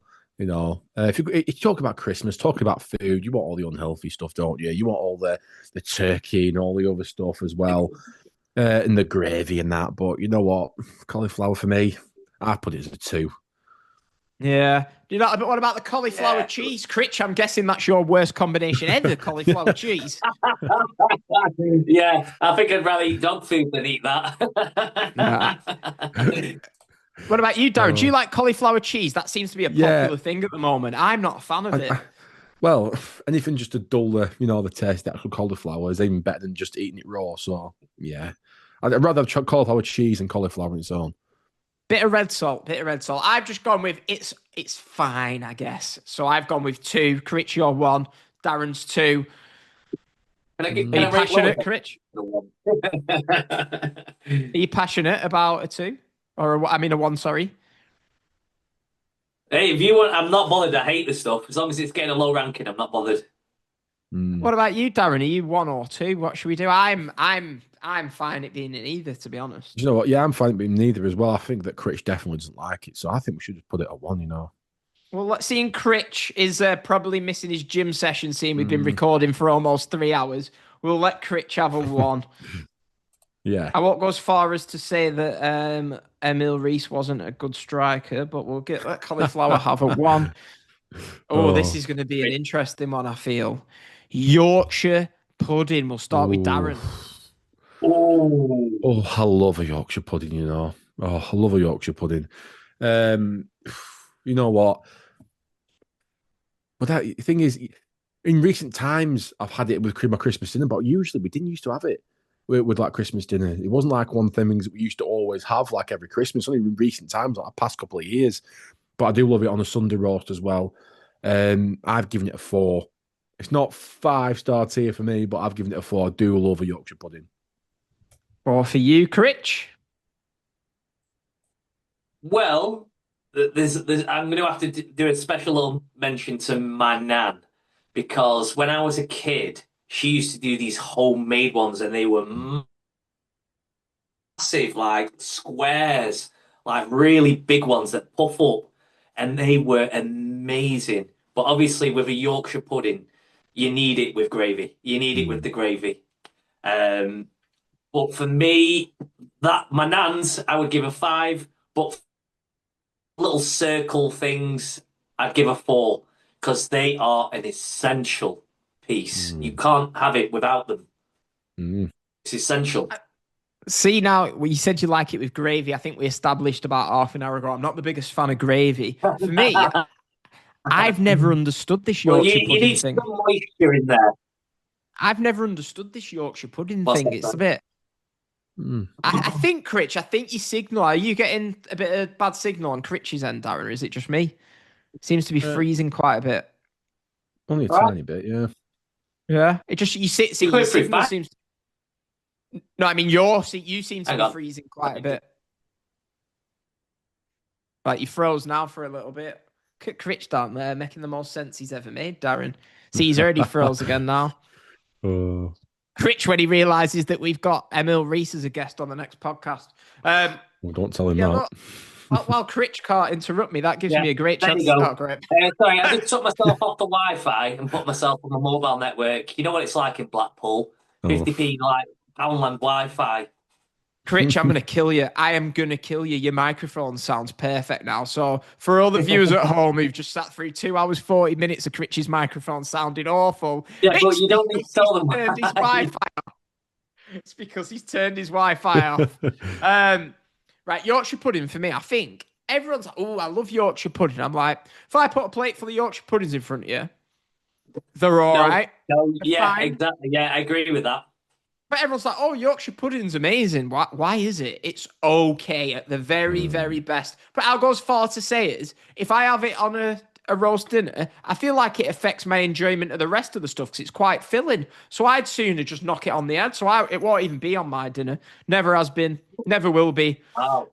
Generous two for me. Damn. Oh, damn. So I'm very passionate about this 4 for this. I am too. Yeah. I think it's essential. It wouldn't be a Christmas dinner without it. I'm quite passionate that it's not a 4, so it's a tough one. This. Has anyone got a coin on him? Are we just going to have to go into 3 territory and meet halfway? Are we going to meet half? Not 3. Right, well, Cauliflower's getting a 2 if this is... Critch, I think we're going to have to meet halfway at this rate. Should I get a coin? I'll go and get a coin, right? I think I've got one. I've got one. Right. What's that there? As we win, tails you lose. Nearly come out. As we win, tails you lose. So it's a 10 pence piece. Heads, tails. Right, here we go. Okay, as we win, tails he loses. Yeah, here we go. Oh, it's tails. Tails he loses. Heads we win, tails. Heads we win, tails he loses. Are you taking the mic? I've just got that right for cheating. Exactly. Right, so there you go. Yorkshire puddings is in the 3 category for cheating. Actually, No. my mind's gone blank here. So, heads we win, tails he loses. Yeah. You Exactly. can't win. You can't win. Yeah, exactly. That is a joke. Yorkshire pudding, 3-star. There you go. Right, next one. I'm hoping we can all agree on this. Sorry, everyone. Go on. We'll start with Darren. Mm, Pigs in blankets. 5. Oh. Straight in there. 5. Straight in there. 5. 100%. They are a Christmas thing as well. You know, don't give me one of these things where, oh, well, you can have it any time of the year. No, it's a Christmas thing. Pigs in blankets, you know what I mean? They're just, yeah, they're banging. 5 for me. 5. What are you saying? What are you saying, Critch? Oh, this is a definite 5. 5, 5, 5, 5. 100%. And if See, you don't get it 5, don't do it, Dan. I'll be annoyed. Don't do it. I really, really, really like them. I think they should be. Oh, good. You said it's a Christmas thing, right? I really like, say you like chips. You wouldn't just have chips one time in the year. Why is it just a Christmas thing? It's bacon's wrapped in sausage. It's beautiful. I wouldn't give it a 5. It's a 4. It's a 4 for me. But I'm going 4. Yeah. Oh, no, 5. Critch, do you have your phone on you? Yeah, I'm looking at it. Right, so in the all right, never mind then. I was going to say in the group chat, I've just sent you what's coming next. But you can't see it, can you? Right. So yeah, we're going to settle on. Are we going to go 5? Because I don't mind it being a 5. I would be 4. 5. Pigs and blankets. Right. Next, we have got parsnips. I'm going to start with, if a parsnip is burnt, mother, I don't think you're listening to this, but if you are, you burnt them on a couple of occasions. She always used to burn the parsnips, right? But if a parsnips, I sound so ungrateful. If a parsnips is cooked, well, mother, it is unbelievable. I'm starting off 5-star for a good parsnip. I love them. They're 5, they're unbelievable. Unbelievable. I think you're not coming through clear, Dan. I heard you say 5. I know. Did you say 5 or 3? I don't. Parsnips are, look, I hate the word. This is such a critch word. Parsnips are goated. They're goated. Parsnips are goated. They're a 5. Why? What do you two not like them? I give him a humble 3. 3? Yeah. 2. Oh. Just don't like them. But they're not as bad as cauliflower. I could eat that. I could force it. But cauliflower, I can't. I just can't. It makes me gip. Get the coin out. Right? So, I passionately think this can't be lower than a 4 for me, but you lot are 3 and 2. So it's either a 3 or a 4. So let me do this properly. Tails, it's a 4. Heads, it's a 3. Here we go. I mean, he's not going to cheat. Oh, it's all right. Darren won't cheat. The tails. Can anyone remember what I just said? Yeah. Right, so it's a 4 for parsnips. That's bullshit. Oops, sorry, language. He duped us again. Indeed, I did. Right. See, now, I got sent this from me grandma because I was asking her. Duck/goose. Oh. That's all right. Duck/goose. I don't consider it with Christmas like, but What are we saying with this? I mean, duck. The only time I really go out and eat duck is if I'm having like there's a nice like Cantonese restaurant. Yeah, I was going to say Chinese. Lu Shang in Living St Anne's. And it's really nice, Lu Shang. If you ever heard that way as well, go there as well. This isn't a plug, by the way, for that, but they do some really nice Cantonese food there. And that's the only time I do that. Eat duck. I won't eat duck any other time. But again, I'd say I won't mind it. I'd say I'll give it a 3. Yeah, exactly what I was thinking in my head. You read my mind. I'm going to give it a 1. Do you want to know why? Go on. Hey, go on. Cause it's a duck. Why are we eating ducks?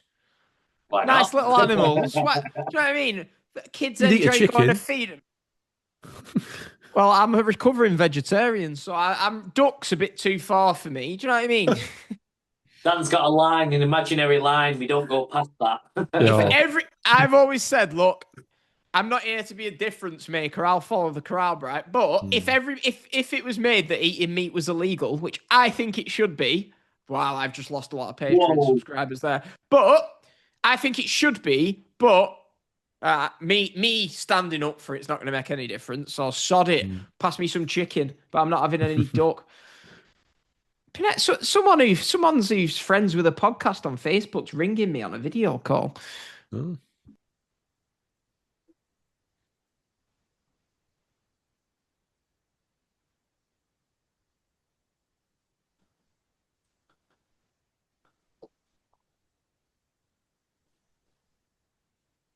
What do you want me to get ready, mate?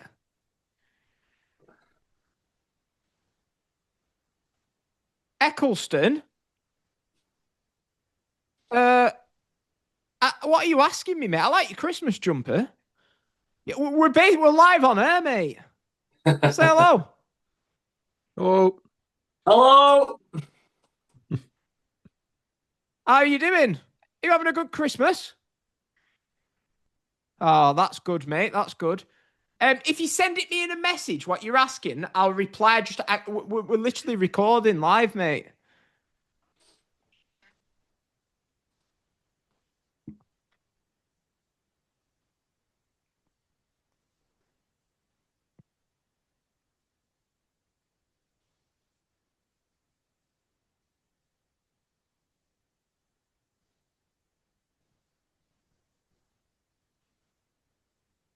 Wednesday the 6th.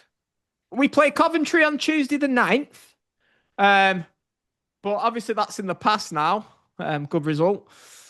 But anyway, mate, I'm going to have to go because we're recording live. If you just type what you want, and I'll try and help you, mate. Okay? All right, mate. Who was that? Who was it? I don't know. It's someone who's on the podcast Facebook page, bless him. I don't know what he was trying to ask. That was impromptu, weren't it? Bit of an impromptu call there, but hey, anything can happen when you're doing a near 4-hour show. Are my bells jingling, being picked up on the mic, by the way, because they're doing my head in. Tiny heat, that hearing, yeah, quite low, but yeah, I can still hear him though. Oh, you little Scrooge. It's been thrown on the floor anyway now. Anyway, right.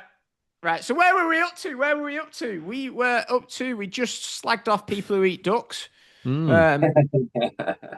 You horrible people. So where's duck going? It's not going at 3. So meet in the middle at 2. We're going to have to. Right. Okay.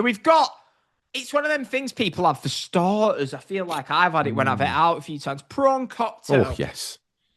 Oh, okay. We'll start with you, Darren. That was enthusiastic. Yeah, I do. Yeah, we have it all the time. Every Christmas, like for the starter, it's a prawn cocktail. My mum can't have them because she's allergic to prawns. But yeah, prawn cocktail. I would put it as it's not probably one of the all-time greats on this list, but I'd say it's a high 4 for me. I've put 4. I do like a prawn cocktail. Well, I think Jason put in the WhatsApp group that he got poisoned off some prawns last year. And I was on North End at some point last year and I got some prawns, like a garlic prawn. I don't know what made me have it. No, I got a prawn sandwich from Tesco's, part of my meal deal a few days before. And I was like, I can't think what happened. I can't explain. I can't think what it was now. I'd be lying if I said. And I thought, they put me off that. And I thought, are prawns really that good that it's worth getting off? The amount of people that you hear get ill off prawns. So I don't think I've ever sat there and thought, ooh, I can't wait for Christmas for this prawn cocktail. It's getting a 2 from me, and I feel like I'm being generous, Darren. You look forward to a prawn cocktail. Best thing about prawn cocktails, a bag of crisps. Yeah. Did it taste like that? I can't even remember. I had them when I was little, and I just was like, no.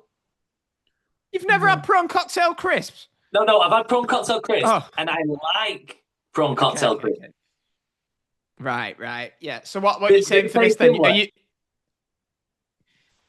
What is prawn cocktail? It's just like prawns with a bit of lettuce in it. Yeah, prawns, bit less seafood sauce in the middle. Yeah. When that comes out, you're just like, well, this ain't gonna fill me up. Do you know what I mean? Where's the duck? I like. Yeah. Where's the? Yeah. Two. I'm passionate here, Darren. I can't, but you sounded passionate. I really don't want to make sure it's average. Oh, he's got the frigging coin again. I don't think the coin's worthy here, Darren. Because how can we have prawn cocktail in the same tier as a Yorkshire pudding? Oh, there's no way. No, sorry, no. I'm adamant now. Right. Okay. Critch's missed the gym. He gets decided. Fair enough. You win. Can't have it in the same one. What is everyone's thought who's listening to that? I'm curious if that's just me and Critch, but we've agreed a lot on this podcast, Critch. But I just feel like, oh, Darren, I think you might be on an island by yourself there. Could be wrong, though. Well,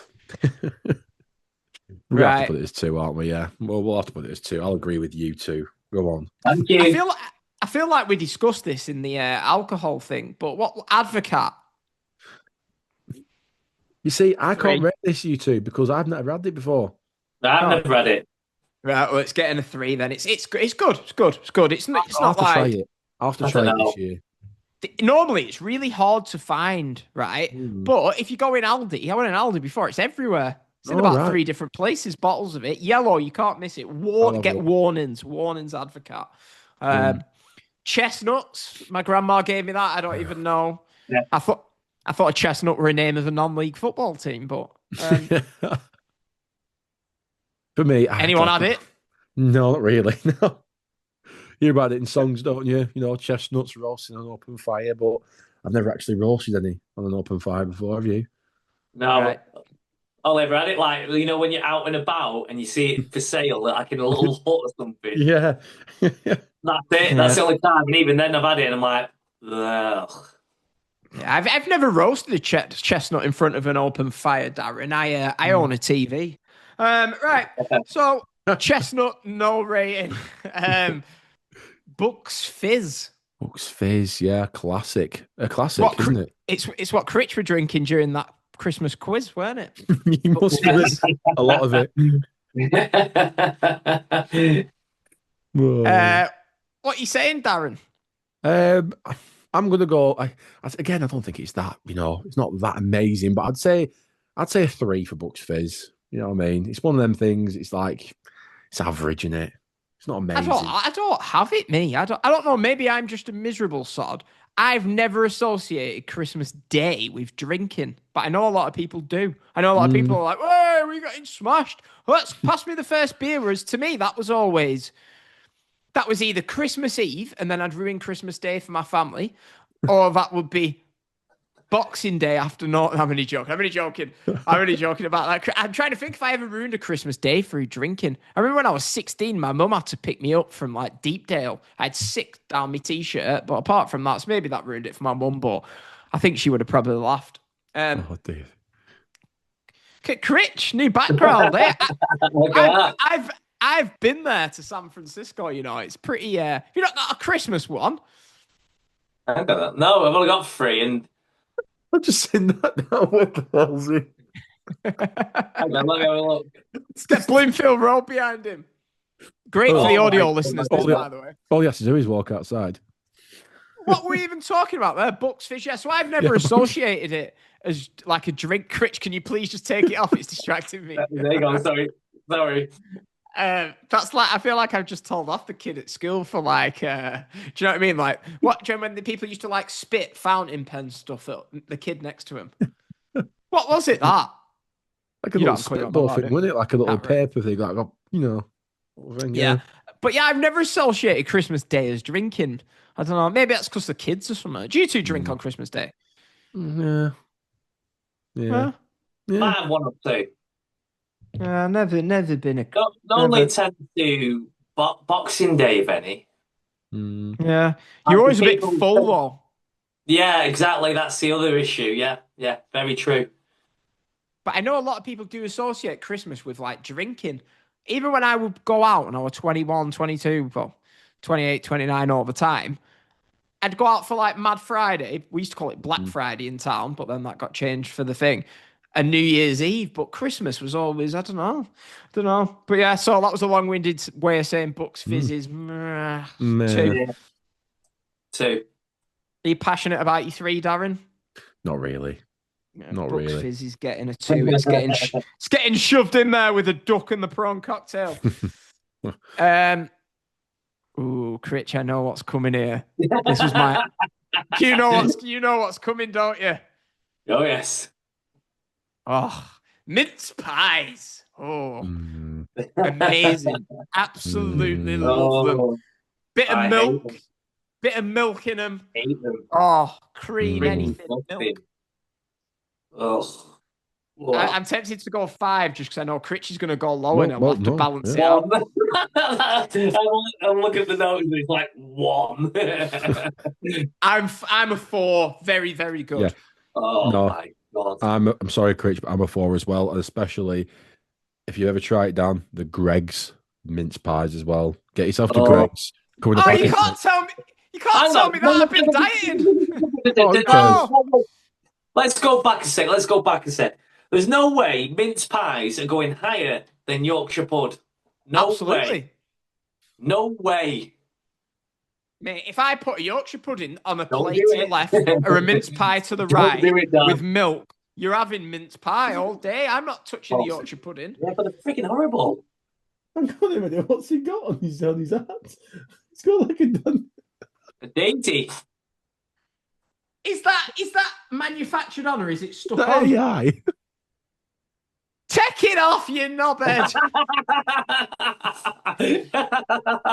Still I was like, what is that? Critch, just flipping heck. We're never going to get this thing done. There you go.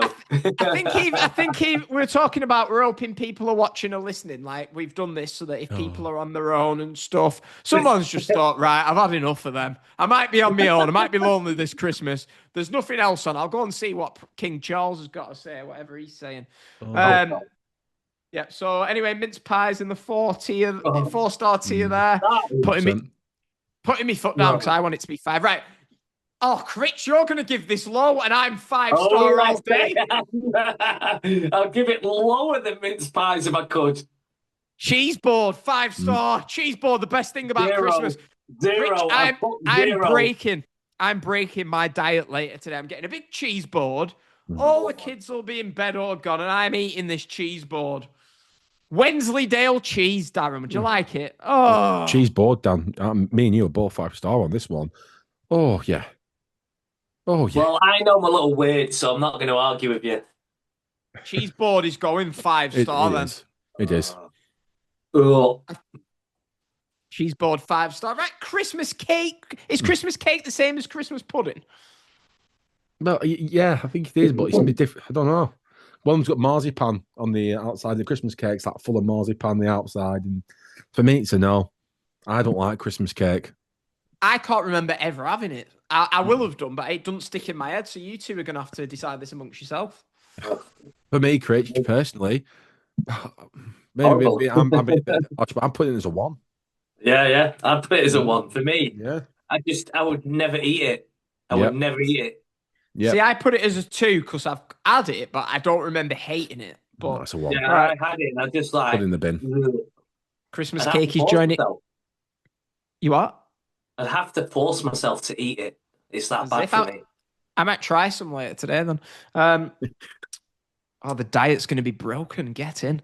This protein shake, white chocolate hazelnut. Oh, so good, Critch. That's my favourite, and I haven't got any. Hey, it might be here in time for Christmas night. You never know. After 8, we're moving on to the chocolate side of things now. I feel like we've touched on every part of the Christmas dinner. Have we forgotten anything? Hey, I'm going to add one here. What about cabbage? Oh, 2. No, why? 1 for me. All right, I agree. I'm not even going to argue.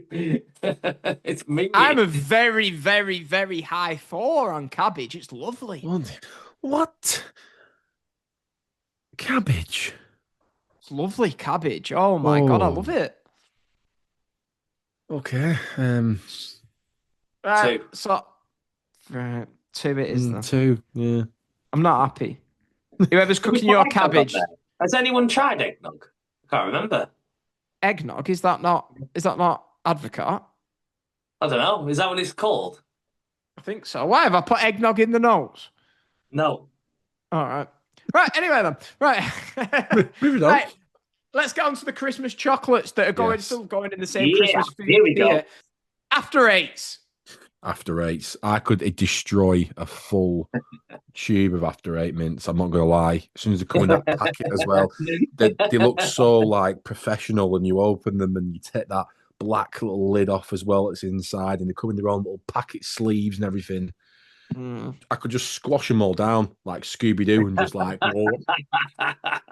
5 for me. The best Christmas chocolate there is. They linger in your throat. I love them. Yeah. They linger right there in your throat. 5-star for me. See, I get them. That's my Christmas chocolate I would get after Eights, but I've put other stuff higher. I've gone a 3. I think they're good. They're good. I have them at Christmas. I've gone exactly the same. I've gone 3. Oh, we've got to go 4. All right, but I'd be eating them, but I'd be thinking, oh, there's nothing else that's better. Oh, God. Right. See, I feel like at Christmas there are 5 for me, but I don't know. I feel like I've gone off them over the years. I'm not a fan of dark chocolate, and it is dark chocolate, isn't it? But, right, so I think we'll give it a 4. Yeah. 4. He's like, oh. You have to. Celebrations. These are obviously at Christmas to me. I always say this. So like every year I always get all of my kids. It reminds me of being a kid. You've got to get your kids a big box of like Christmas chocolates. They're getting dearer and dearer, and I swear the chocolate's getting worse and worse. But for me, celebrations are the best of the bunch. I don't know what you lot think. I'm going a high 4 for celebrations. I think they're great. No, I think same. I think celebrations are like the the Emil Reese of the championship art, and they do the job, get the job done. They're not that low. We're not rating that low, are we? 4-star for celebrations.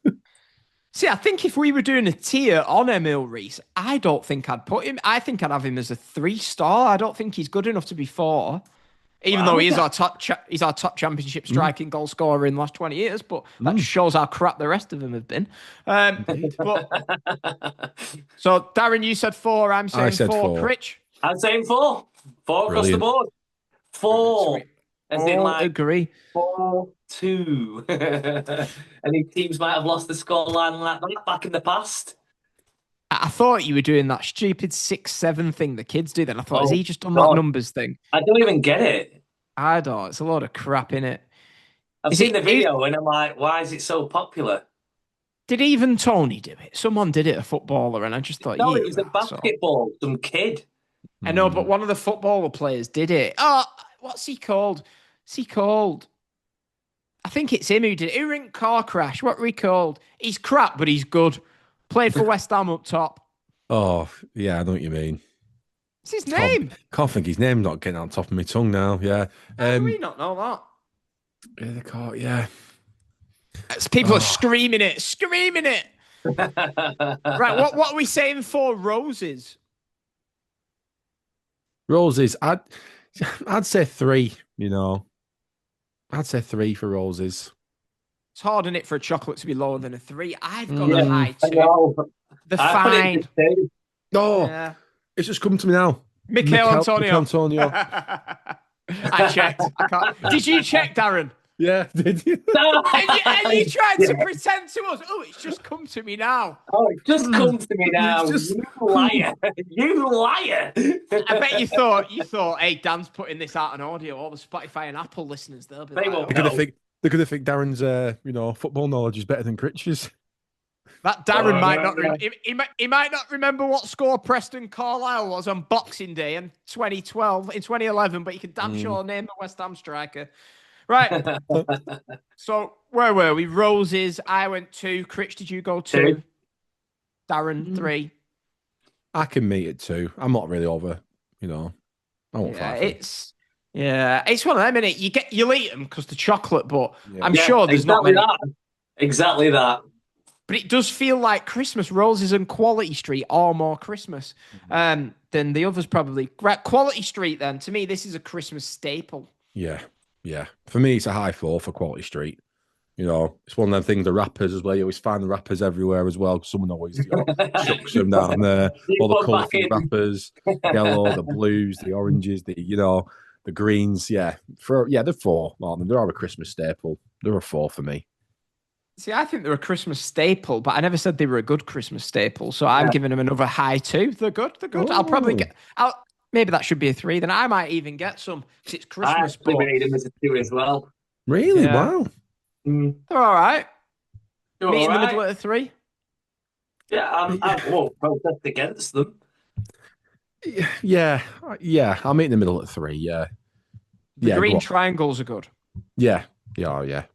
Is it Quality Street that have got them gold wrappers and it's like dead hard toffee? Yeah, it is. Yeah. Dentist dream, them things. Dentist dream. Miniature Heroes. They're good, aren't they? Good. I'd probably, I've got 3 written down, but if celebrations are a high 4, these are a low 4. So I'm going to put them in a 4. Yeah. I'll put them down as a 4 as well. I'm giving them a 4. Yeah, from a 4 across the board on that. All right, there we go. So we have got Miniature Heroes. What's your favourite celebration? What's the first thing you're going for? Mine would have been the Malteser, but it used to be round and they've changed the shape to like an oval thing. So mine would probably be Twix now, I think. Yeah, I'd say Twix. Yeah, or the Mars. Snickers for me. Ooh, as if I weren't expecting that. Yeah, I do like Snickers. Like if you find one round here in my house, you'll notice all the Snickers have vanished. I'll eat all them first. I do like a peanut chocolate is a mate. So Reese's Pieces for me. They do the Christmas tree ones. They do them in little. Have you never had them in the little bags at Asda? They're about £1. You get about 7 or 8 in them. They've got about 4 milk chocolate and 4 white chocolates. They're so good. No. I have tried both of them, but yeah, gotta get a bag of them. Get a bag of them, Crick. Maybe. Right. What would you get out of a Miniature Heroes? What would be your go-to? I'd be Crunchy all the way. Crunchy's a Christmas chocolate for me. Crunchy's amazing. Crunchy, if I ever see him at my mum's, they're all gone. They're all gone. I love Crunchy. I love honeycomb. I think that's my go-to chocolate bar in the shop. I think I've got a honeycomb protein shake up there, actually. Love it. Love I used to love Crunchies when I was younger, but now they're just right. You can't bite them, can you? That's why I like them. You've got to suck them so they last. You suck all the chocolate off, let it dissolve. That's another. Going back to the top of the show, Royal Family, they're all sat there with the Crunchies. Whenever I watch it, I'm like, I need a Crunchy. Right, so what did we say for Miniature Heroes? We're all 4 across the board, didn't we? Yeah. 4 across the board. I've never had this next one, so you two are going to have to talk about it. Twiglets. I'm not overly keen with them. I wouldn't say it's the worst thing ever, but I've put them in a 2 category because I don't personally like them, but I don't think they're the worst thing ever. So I put 2. Right, so let's decide between you. Critch, get the coin. Get the coin. I can go 1. Right, no need for the coin then. No need for the coin. Honestly, I would have to be forced to eat them. So this is an interesting one. I used to love these back in the day. They've got a new flavour. The problem is you get them and they're all gone and they're really, really fattening for you, these chocolates, right? I only remember that because there used to be a Weight Watchers book. I think my mum used to have it. I once read, I was that bored back when I could read. And Ferrero Rocher's was like double the points of all the other chocolate. And I was like, flipping it, that must be bad for you. Wow. But they've got a white one. Is it like Ravello or something? I don't know. It's like a posh name. Have you not? You should try it. It's probably better than the normal ones. I think they're fine. They're getting dearer and dearer and dearer. I'll tell you how much. I'll flip it out. My auntie used to get them for Christmas. She doesn't anymore. I'm only joking. Go on. What are you two on this? I'm a 2. Yeah, yeah.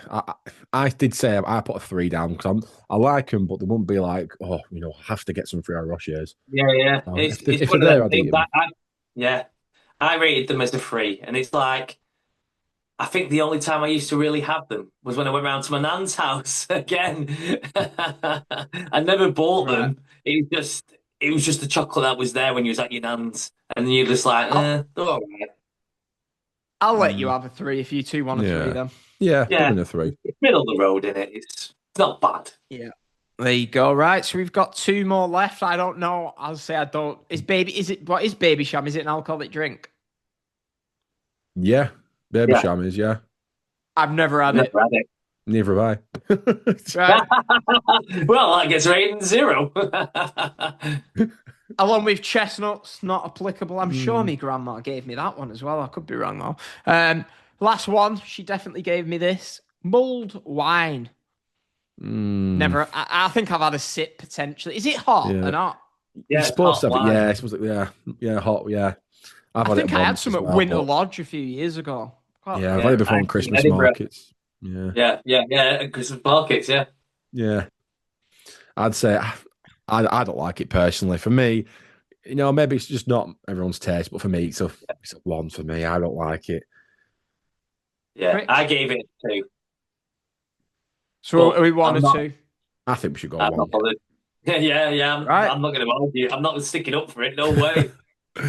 All right, well, there you go. We've done the Christmas food and drink tiering. Are you ready for? I don't agree with this one. These are the 1 stars. I know it's going to be hard, Critch. Try not to speak until I finish the 5-star ones. I know you're going to be dying to go, no, don't do it, Dan. Hang on, I figured out how to put you on mute. It's all right. Hang on. Don't do it. Try and speak, Critch. Right. So, oh my God, this is brilliant, Darren. Should we just do the rest of the podcast like this? Right. 1 star. Did you manage to unmute? He's got an option. Right. Great. So you unmuted yourself the other week then when we were recording? All right. Great audio. Great for the audio listeners. Right. 1 star. We've got cauliflower, Christmas cake, Twiglets, and mulled wine. 2-star tier. We've got duck. Prawn cocktail, its long lost cousin. Bucks fizz. Roses really smell like poo hoo hoo. And we've got cabbage, criminal. 3-star, a mixture of food here. I wouldn't like this on the same plate. We've got beef. We've got Ferrero Rochers. We've got cranberry sauce. We've got Yorkshire puddings. We've got Advocat. And we've got Quality Street. Oh, God, he's back. 4-star. Quite a lot in this 4-star. All these are better than Alvaro Fernandez. Who's the other one we get abused for putting in the 3-star one? Alvaro, and there was another one where they're not Kessler Aiden, but there was another one that everyone's like, he's got to be 4. Set Van den Berg. Set Van den Berg. All these, well remembered, Critch. All these food items far surpass the long careers at Preston North End of Set Van den Berg and Alvaro. Hey, did you two see who Alvaro Fernandez plays for, by the way? I think it's a team. Yeah, I know. Isn't it? Every time you go on Facebook or Twitter, Alvaro Fernandez has scored, or I couldn't care less, mate. Right, 4-star. Oh, that feels a bit rude now because some people put it in the WhatsApp group. I don't care what the people on social media say, idiots. Anyone who puts it in the WhatsApp group, you're all loved because that WhatsApp group, I do love the WhatsApp group. Right. Miniature Heroes are in 4 stars. Celebration in 4 stars. After 8s in 4 stars. Turkey in 4 stars. Brussels sprouts in 4 stars. Pigs and blankets in 4 stars. Parsnips in 4 stars. And mince pies in 4 stars. I like every single one of those items. So, yeah. Happy with that. Oh, what a surprise. 5-star, we've got the cheese board. And we've also got what we've christened as a Christmas dish. And that is a butter pie. So 5 stars, a butter pie, and a cheese board. Right, there you go. So that is the Christmas tiering. We're going to ask a few questions before we go back into the 90s football. Lads, do you have another hour and 15 minutes in you? Because I think it's going to take that long at least. God, there's quite a few here, isn't there? I know there is indeed, isn't there? Yeah, let's do it. Come on, we're on a Right. roll. So We're this on a this roll. could go another hour and a half. Is that all right? I don't want to get divorced unless Darren's I know. planning on coming Vegas. I'll have to, yeah, I'll have to ask. I'll have to ask as well if we could go and do these now.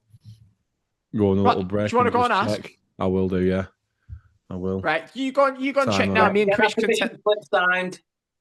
Right. Me and Critch can take the piss out of you for being whipped. Right. I know. No, I'm only joking. Go on, Darren. Right, Critch, we'll start off with you then on this one. Do you go Boxing Day shopping or not?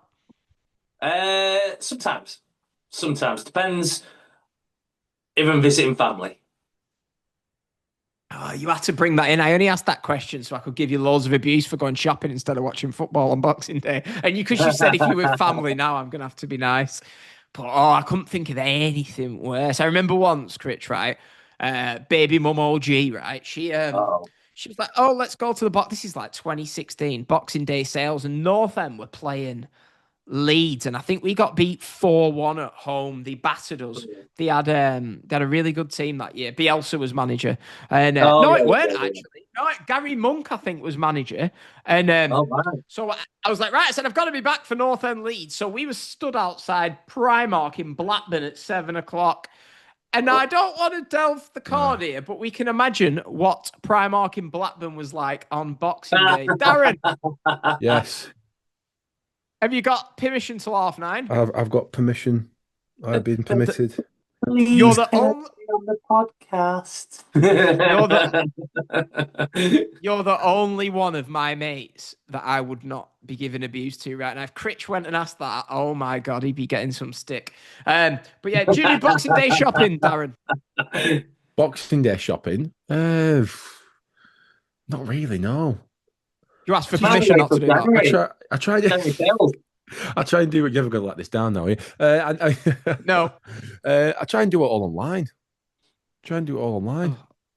I'm not a fan of this online shopping unless it's something you can't get in the shops. Or if I'm like, I don't even have an Amazon account, me. I'm just like, Mum, can you order this for me? I'll send you the money. I like to look at it. I like to feel it. I like to touch it. I like to know what it is. Do you know what I mean? Hey, don't forget that. But yeah, I thought we were talking about birds then. Anyway, I know. Hey. Hey, but shh. Right, quick fire here. You walk into a pub. What's the first beer you see if they do? For me, Stella. Stella on tap. Stella, Critch? Yeah. To be honest, I probably don't have one particular beer. There's a few that I'd have in mind. Like I'd have like a Coors Light, Moretti. There's just like a few that I have favoured. So I just hope that they serve one of them. Yeah, same here. So say like if I'm going into a place that I know is not going to sell German beer that I think's amazing, I'm probably going. I'd be like, oh, I wonder if they'll do a Peroni. And if they don't do Peroni, I'm like, come on, at least a Moretti. Give me a Moretti. So yeah, there you go. Exactly. Stella, Moretti, and what was the other one? Sorry, Peroni. There you go. Right. Nice. Are England going to win the World Cup in summer? Where are they going to finish in it? No. Where are we getting knocked out? What round? There's too many individuals and not enough togetherness in the team. I think we'll get far again. I think we'll get to quarters of semis. Yeah, I don't think we'll get to the final this year. All right. Well, put the date in your calendar. Christmas Day 2025. Daniel Ball of the PNE Flagship Podcast just wanted to let everybody know England will win the World Cup in 2026. Thomas Tuchel, a German manager, will sit pitch side, have a pint of Paul Anna whilst we win the World Cup.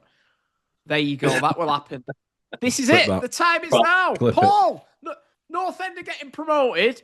England are winning the World Cup, and Blackpool are going to be playing flipping Carlisle in League Two next season.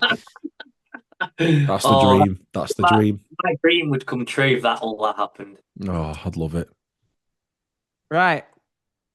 This time next year, Christmas Day, when we record the Christmas flagship show, we'll probably have to book half a day for it. Will Paul Heckingbottom still be Preston North End manager? Darren, I'll go to you. Yes. Yes. Yes.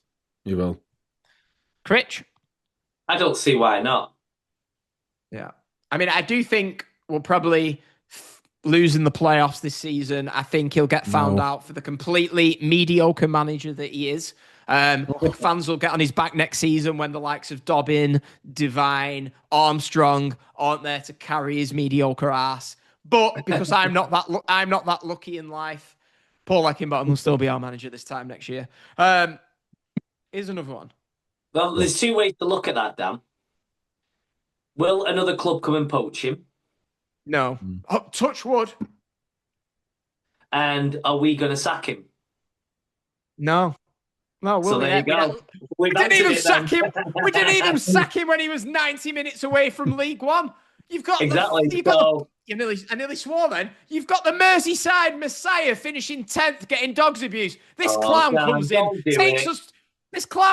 takes us to 20th, and everyone's like, oh, give him the pre-season so we can try and get some loan signings in to carry him. Well, right. Dan, he just needed to build his team. Right. Next question. The answer might be no to this. If Eckenbottom's still manager.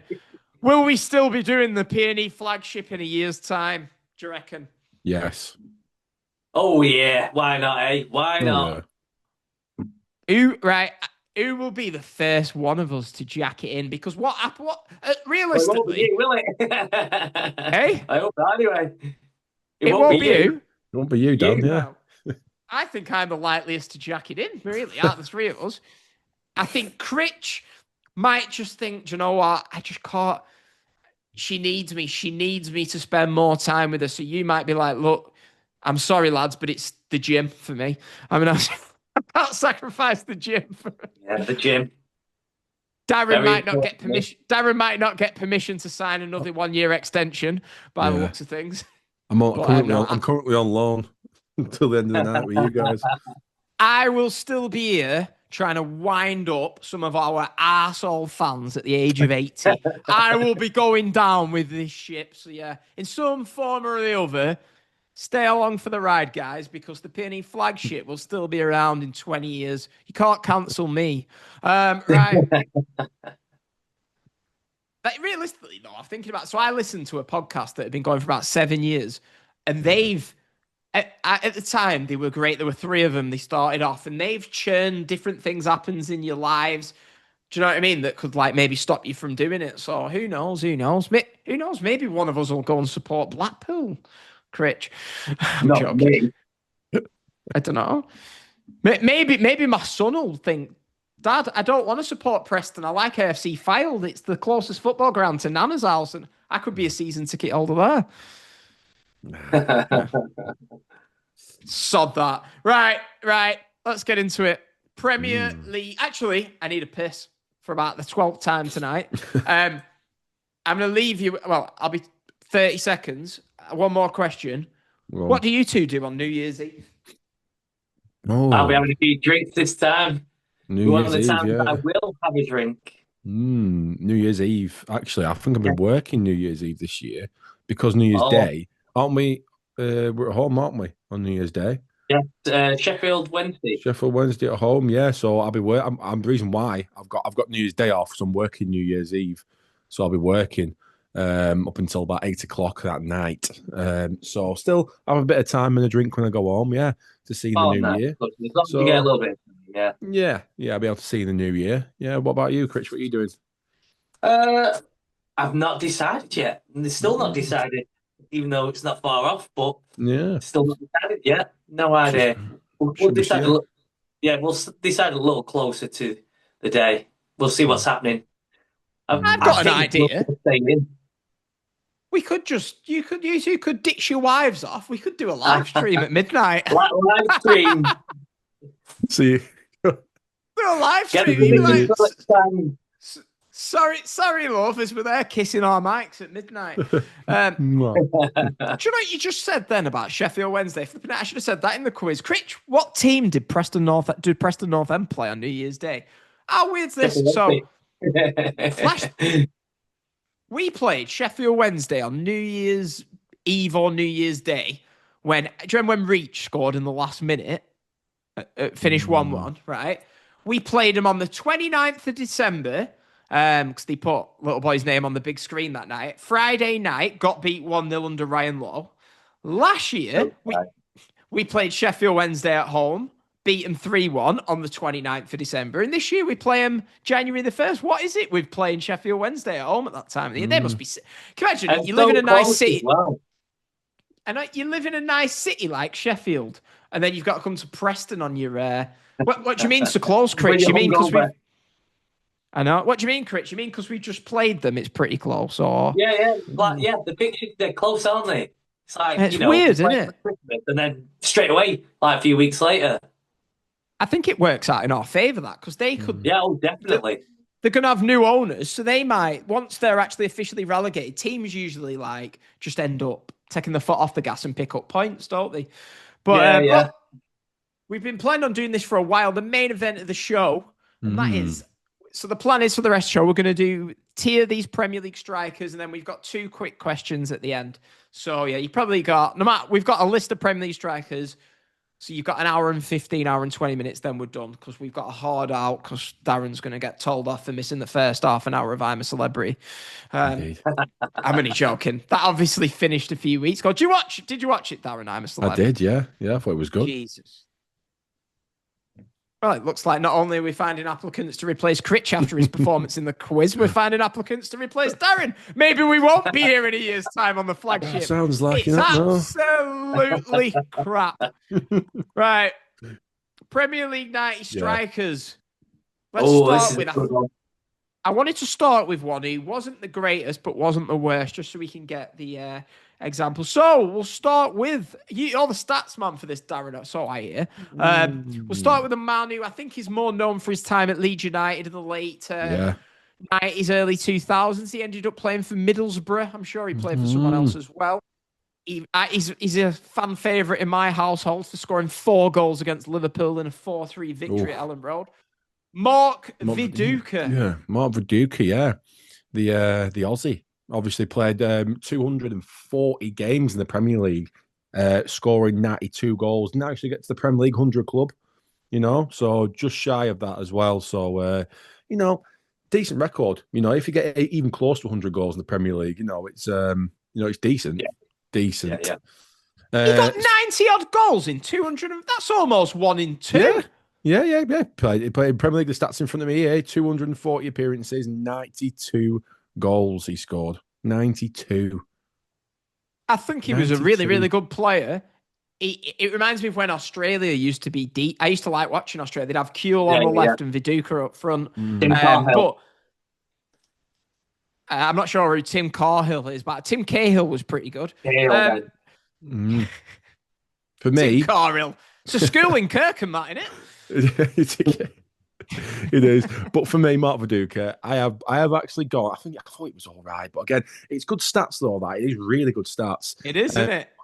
I've put him down as a 3 for me. A 3. Yeah, he's got a 3 for me. Critch or Eaton, so Critch is signaling a 3. I think he's a 3 for me, but those stats really should make him a 4, to be honest. Should do. What we'll do, we'll give our ratings, and then Darren can tell us the stats after. How about that? Okay. So we've got Mark Viduka. We all agree that Mark Viduka is a 3. What are you eating, Critch? I thought you'd be full after your butter pie about an hour ago. I'm actually having a little bit of garlic bread too. Garlic bread? Garlic bread and the butter pie. It's the future. What tier's garlic bread getting? Oh, for me, 5? Yeah, I'd probably put it at 5. 3. I can't really eat it that much, which is horrible. If cheesy garlic bread from Pizza Hut is unbelievable. Oh, normal. What sauce do you have with it? I don't have any sauce. I just have it plain. Darren? Garlic bread. See, I'm really weird, and I'm probably going to get slated for this as well. But I like a bit of mayo with like pizza and garlic bread. So for me, it's mayo. Exactly, mayo has to be mayo. Has to be mayo. There we go. Bosh. Yeah. Right. Next one, we've got if someone said to me, name some of the players who put the best performances in against Northend, this guy rips us to pieces at Main Road in 2002, second half. I was sat with my mum watching this guy. I think my mum and dad took me and I was like, he's good. Ricky Hatton, obviously sad what happened. He came on the pitch at half time in that game. But Paolo One-Shot. What are we saying for Paolo One-Shot? I'll start. I'm putting him in a 2. I think he was a very, very good striker. You need go and check out his goal he scored for Derby at Old Trafford. But a 2 for me. He was fine. Critch, what did you say? Sorry, 2. Yeah, and Darren, 2 for me as well. He's played in the Premier League 156 appearances in the Premier League, scoring 50 goals, and assisting 14 as well. So okay. So again, I put him as a 2, but again, 50 goals in the Premier League, not bad. Not too shabby. That's very good. I think we're harsh there with a 2. Right. Anyway, Paolo, you shouldn't have scored twice against us or whatever it was at Main Road. Now, if this guy's not a 1, then I'd like to know what a 1 is. God bless him. Kevin Lisby, former Charlton striker. 1. Yeah, how can you give any higher? Yeah, 1. So I'm obviously the stats for him as well. So he's obviously appeared 113 times in the Premier League, 113 appearances, scoring 14 goals and assisting 5. So not really that great, is it? Yeah, I don't know. It's not. To be fair, getting goals in the Prem. He's got more Premier League goals than Emil Rees. Indeed. Kevin Lisby, one, he would have played up front with our striker coach, Jason Yule, wouldn't he, for that Charlton team? I'm sure. Oh, yeah, he would have, yeah. Who was the other lad? There was Kevin Lisby, there was Jason Yule, and they had another black lad up front, I think. Who was it?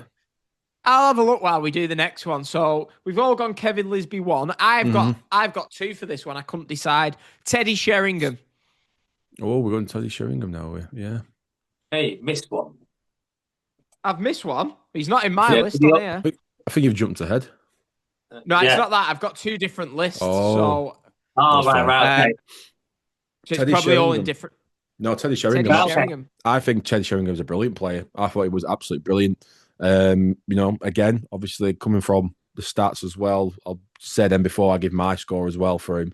In the Premier League, has appeared 417 appearances in the Premier League, scoring 146 goals, assisting 70 times as well. Teddy Sheringham.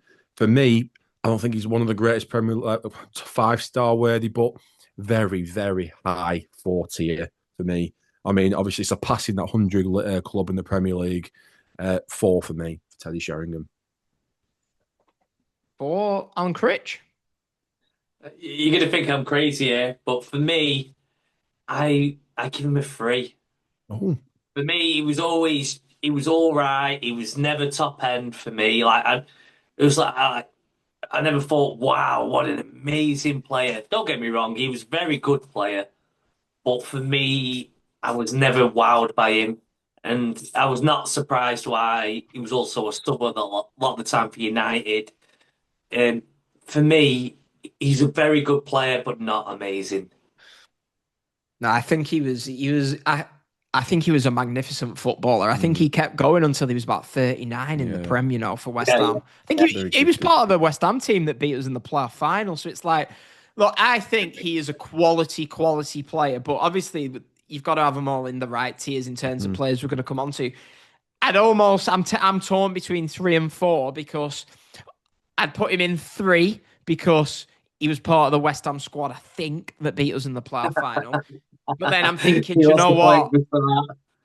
Does he deserve a 4 for when he was in his late 40s to be hanging out the back of Danielle Lloyd? So it's a bit like, do you know what I mean? Like, it's a tough one, isn't it? My dad might have liked Danielle Lloyd. Oh no, she's not. She's no good now. But back in the day when she was, do you know what I mean? She weren't damaged goods. I mean, I'd say that about her. Well, do you know what? Well, you have now. Yeah, Sodom. Oh well, I don't know. Anyway, cancel us, please. Right. So have I got the deciding one here? Darren's Yeah. foot. I'm going. I think he's both, but he's getting a 3 because I don't think he deserves to be. Hey, this is completely off topic. Curious if you know this. Who scored the first ever Premier League goal on Super Sunday? Oh, look, I wouldn't know. Don't know. No, Teddy Sheringham. Was it? Idiots. That's it. There you go. Well, I hope so. I think it was Forest beat Liverpool 1-0. I really hope I'm right with that. Oh, that's why you remember then. That's why he remembers. Yeah. What? Because it was Liverpool. Yeah. But I was only 1, so I don't remember. Do you remember that Premier League? Right. The Premier League years show. Premier League years, I love that program. Should come back, shouldn't it? They still do it. You know, they've done it for this season, but Sky's crap, so it's hard to watch. Is it what was she called? The woman, not Gallagher. She used to do it, Kirsty Gallagher, I think, and then it went on to that. Yeah. I think Georgie Thompson. Oh shit, Georgie Thompson was unbelievable on Sky Sports News back in the day. Terry Sheringham and hung out the back of her. He'd be in the 5-star category. Sorry, Grandad. He's not bothered anyway. Right. So yeah, Teddy Sheringham 3-star. Sean Goater, feed the goat, and he will score. Sean Goater scoring for Man City in that game against Man United, the last ever game at Main Road, of course. I think for me, I'm going 2, but I think it could be argued 1 or 2. Yeah, I mean, it could be argued 1 or 2. This, so I could go in either category. I'd put 2, but 52 appearances in the Premier League with 13 goals and assisting 3. So not really, Don't say the stats before Critch, because Critch will base it on that. Don't worry, I won't change anyway. I gave him a 2-star. Literally, in the lower league, he's probably a 4-star. Yeah, he was the old Division 2 and the old Division 1. He's 4-star. So he score every week. His stats in the first division was 123 appearances and 66 goals. The second division, 97 appearances and 44 goals. Yeah, he ripped it up that season where Man City. Yeah. When Man City won the league that year, he was on fire. Yakubu, I struggled with this. Obviously, Portsmouth, Middlesbrough, Everton, maybe some other clubs. Yakubu. He played for Portsmouth in the Championship, I think, didn't he? In that Harry Redknapp team that got promoted. Thought this was tough. See, this is where we slip up, because can we put him in the 3-star tier with Viduka and Sheringham? I don't think we can, but he was a good Premier League goal scorer. He was indeed, He had that celebration, didn't he, where he'd do something like that or something? Do you remember? No. I can't remember his celebration. I'm going to have to look back at it. Sorry, love, I'm going to be an extra 5 minutes. I'm just looking at Yakubu's celebration. No, because I do remember him doing something weird. Yeah, he'd do something with his hands. Right, what are we going with, Yakubu? Do you know what? I put him as an high 3 before I looked at his stats. But looking at his stats as well, he's I can't do it, but I put him as a 3. I'll let you two say what you want about him, and then I'll tell you his stats and you'll be surprised. I put him as a 3. Well, I think it's absolutely criminal we're putting him in the same tier as Viduka and Sheringham. Yeah, but he was a good goal scorer. You said that. Well, I said 4 for Sheringham, but just saying. The Danielle Lloyd effect. So, can I actually tell you his stats? How many goals do you think he scored in the Premier League? How many games did he play? Well, he's appeared 252 times in the Premier League. In the Prem? 89 goals. Okay, Critch? 60. 95 goals. Wow, there you go. Yeah. He's a good goal scorer, Yakubu. So he's five short of that 100 club. So, wow. So there you go. Yeah, definitely. Free. Yeah, definitely.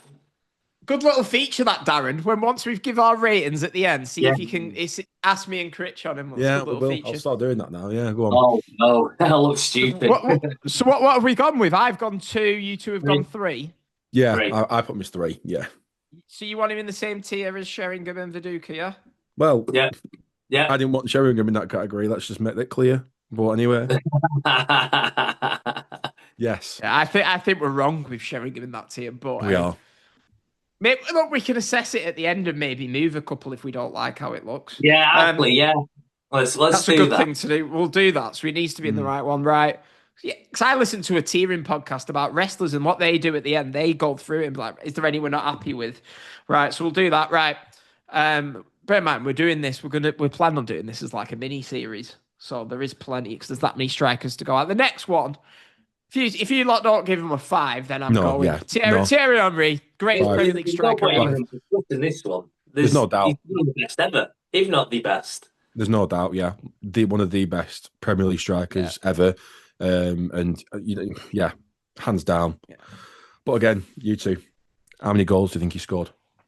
How many appearances? So he appeared 258 times in the Premier League. Is that it? Now, he came in, didn't he, as like a left winger, so it took him a bit of time. I don't think he scored that many at first. See, how many games you say, Darren? 258. I'm going to go with 162 goals. Critch? Okay. 120. 175. Wow. And 73 assists. That's insane. 73 2-0 for me. 2-0 for me, Critch. No, but yeah, on all serious, Henry, he's not just the greatest striker. To me, he's the greatest ever Premier League player, full stop. Who's better than him? No. Ronaldo? People are close, but there's no. As a striker, he's up there on his own. I remember one time when City won the Champions League, and Thierry Henry was doing the commentary for that. It was pitch side, and Jack Grealish and so what was it? Kyle Walker was there, and Jack Grealish was obviously, I think he must have had a few pints on the pitch as well. And he said, Thierry, I've always wanted to ask you this question. On your day, who would you beat Kyle Walker in a 1-on-1? And Thierry Henry was like, all day. Yeah, beat him in a 1-on-1 all day, because he just knew, wasn't he? As a footballer, you don't want to be too, cocksure. But Thierry Henry knew he was special, wasn't he? One of the greatest moments in Premier League history. So Arsenal had won the league in that 03-04 season. They got invincible. We'll say that quietly, and they played Portsmouth away and they drew 1-1. And I never forget this as a kid watching this. So that end behind the Portsmouth goal. They were all stood up. Thierry Henry had swapped shirts, was in a Portsmouth shirt. The entire Portsmouth end were up on their feet, just going, Thierry Henry. And he was like looking up like, wow. Do you know what I mean? Imagine that. The opposition fans all chanting. Anyone who's listening, name us a Premier League player who's better than Thierry Henry. I just don't think there is one. If Messi had played in the Premier League, he's the only player. And Thierry Henry's better than Ronaldo ever was. Say what you think about that, but... Who are you two choosing? Are you choosing Ronaldo? How many games did Ronaldo play, though? Well, we don't need any stats. I haven't got that stat up yet. I thought you knew it by memory now. Darren, Henry or Ronaldo? Henry. Critch? Oh, man. Not even tough. a decision. Yeah, no, it is tough. Do you remember when he did that knee slide in front of the Vavavoom thing? That was quality. Do you remember it? I'm going to have to take Gary. Yeah. I just think there's no better natural striker than Thierry Henry. He just had it all. He did? Yeah. Darren, did you remember that? Not when he does the knee slide? What, is it celebration? Or... He does a knee slide. So at the time he was in an advert that was Vavavoom on TV, and he scores against Chelsea. A goal, right? And he does a knee slide right in front of the sponsor board that says Vavavoom and just looks at it so cold and just stares with his arms crossed. And I was like, Nice. Right, so we all agree Thierry Henry better than Ronaldo. Yeah.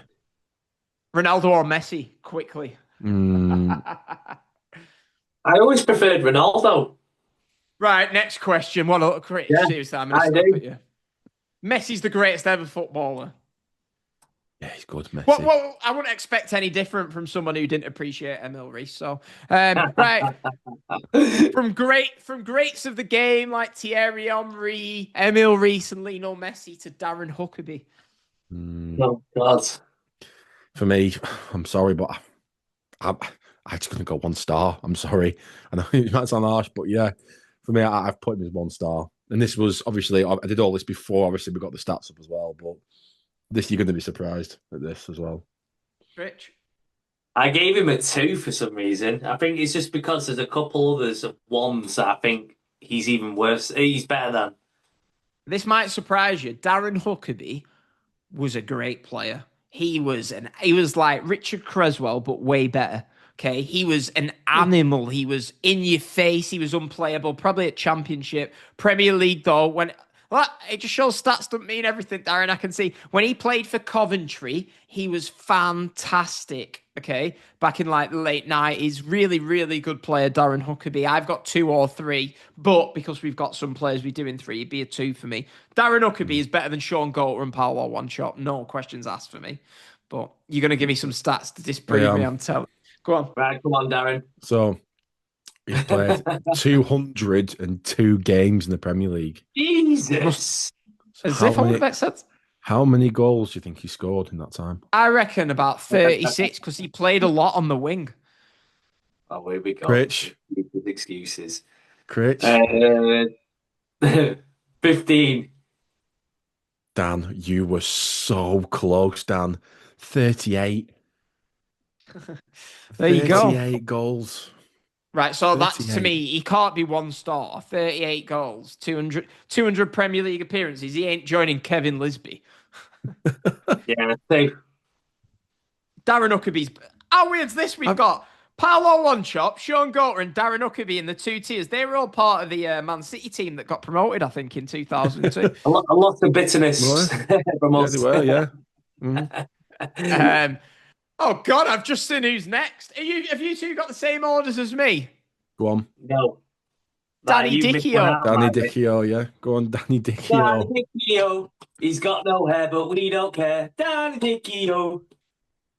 Imagine if he played for us now, it'd be Dichio, ole, ole, ole. Danny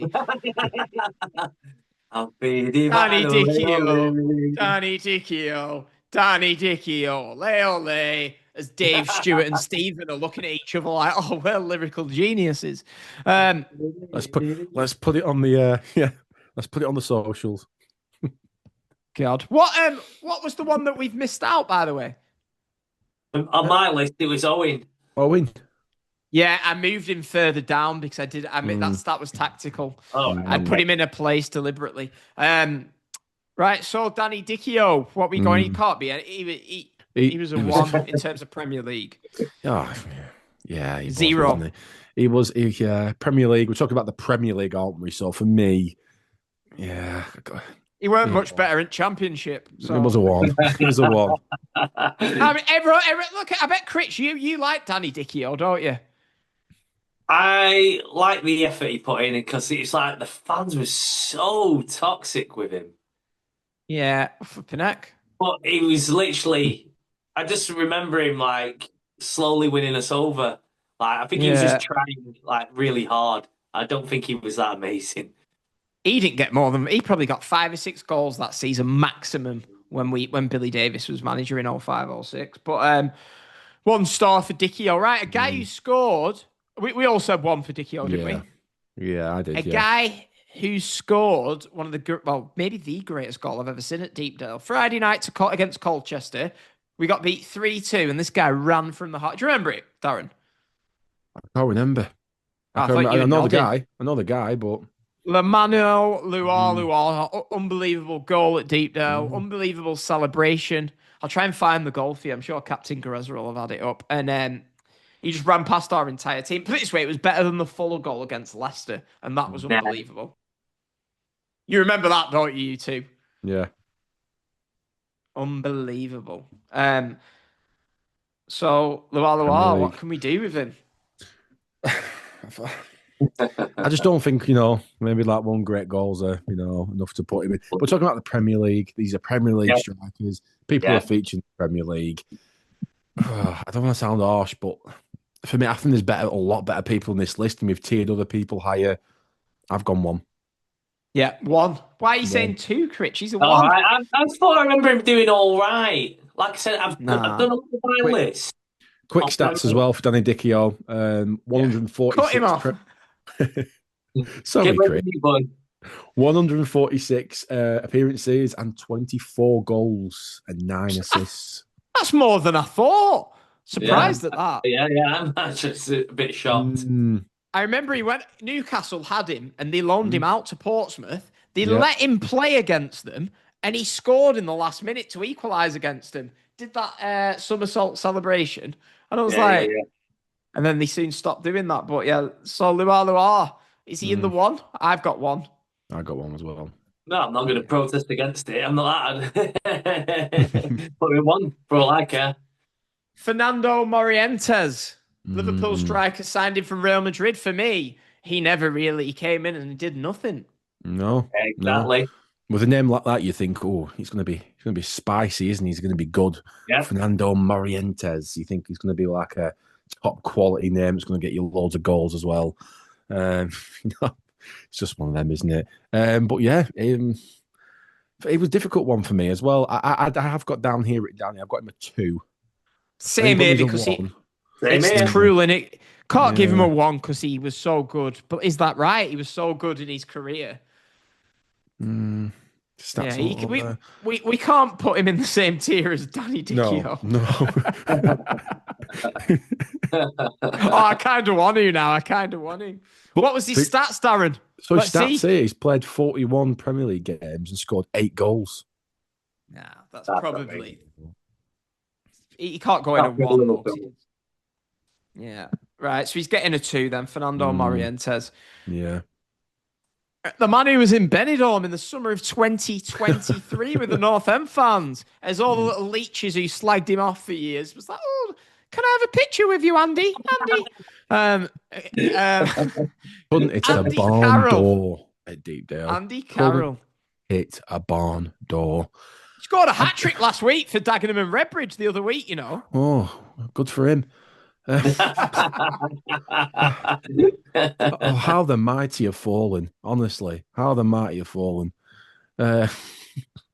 Newcastle, West Ham, Liverpool, Dagenham and Redbridge. Anyway, yeah.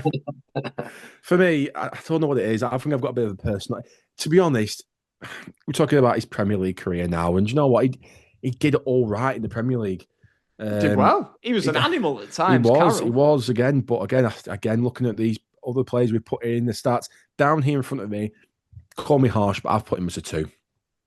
Nah, I think that's very high. I think Andy Carroll, if he didn't have his injury problems, he was. I remember bouncing around assembly singing da da da da. Andy Carroll, when him and Danny Welbeck tore Sweden to pieces in Euro 2012. Andy Carroll on his day was, he's no worse than Yakubu, put it that way, maybe goal scoring wise, but he was what a target man, Andy Carroll. 3-star for me, minimum.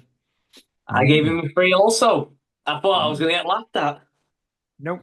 Good Premier League striker was Andy Carroll. 248 appearances and 54 goals in the Premier League.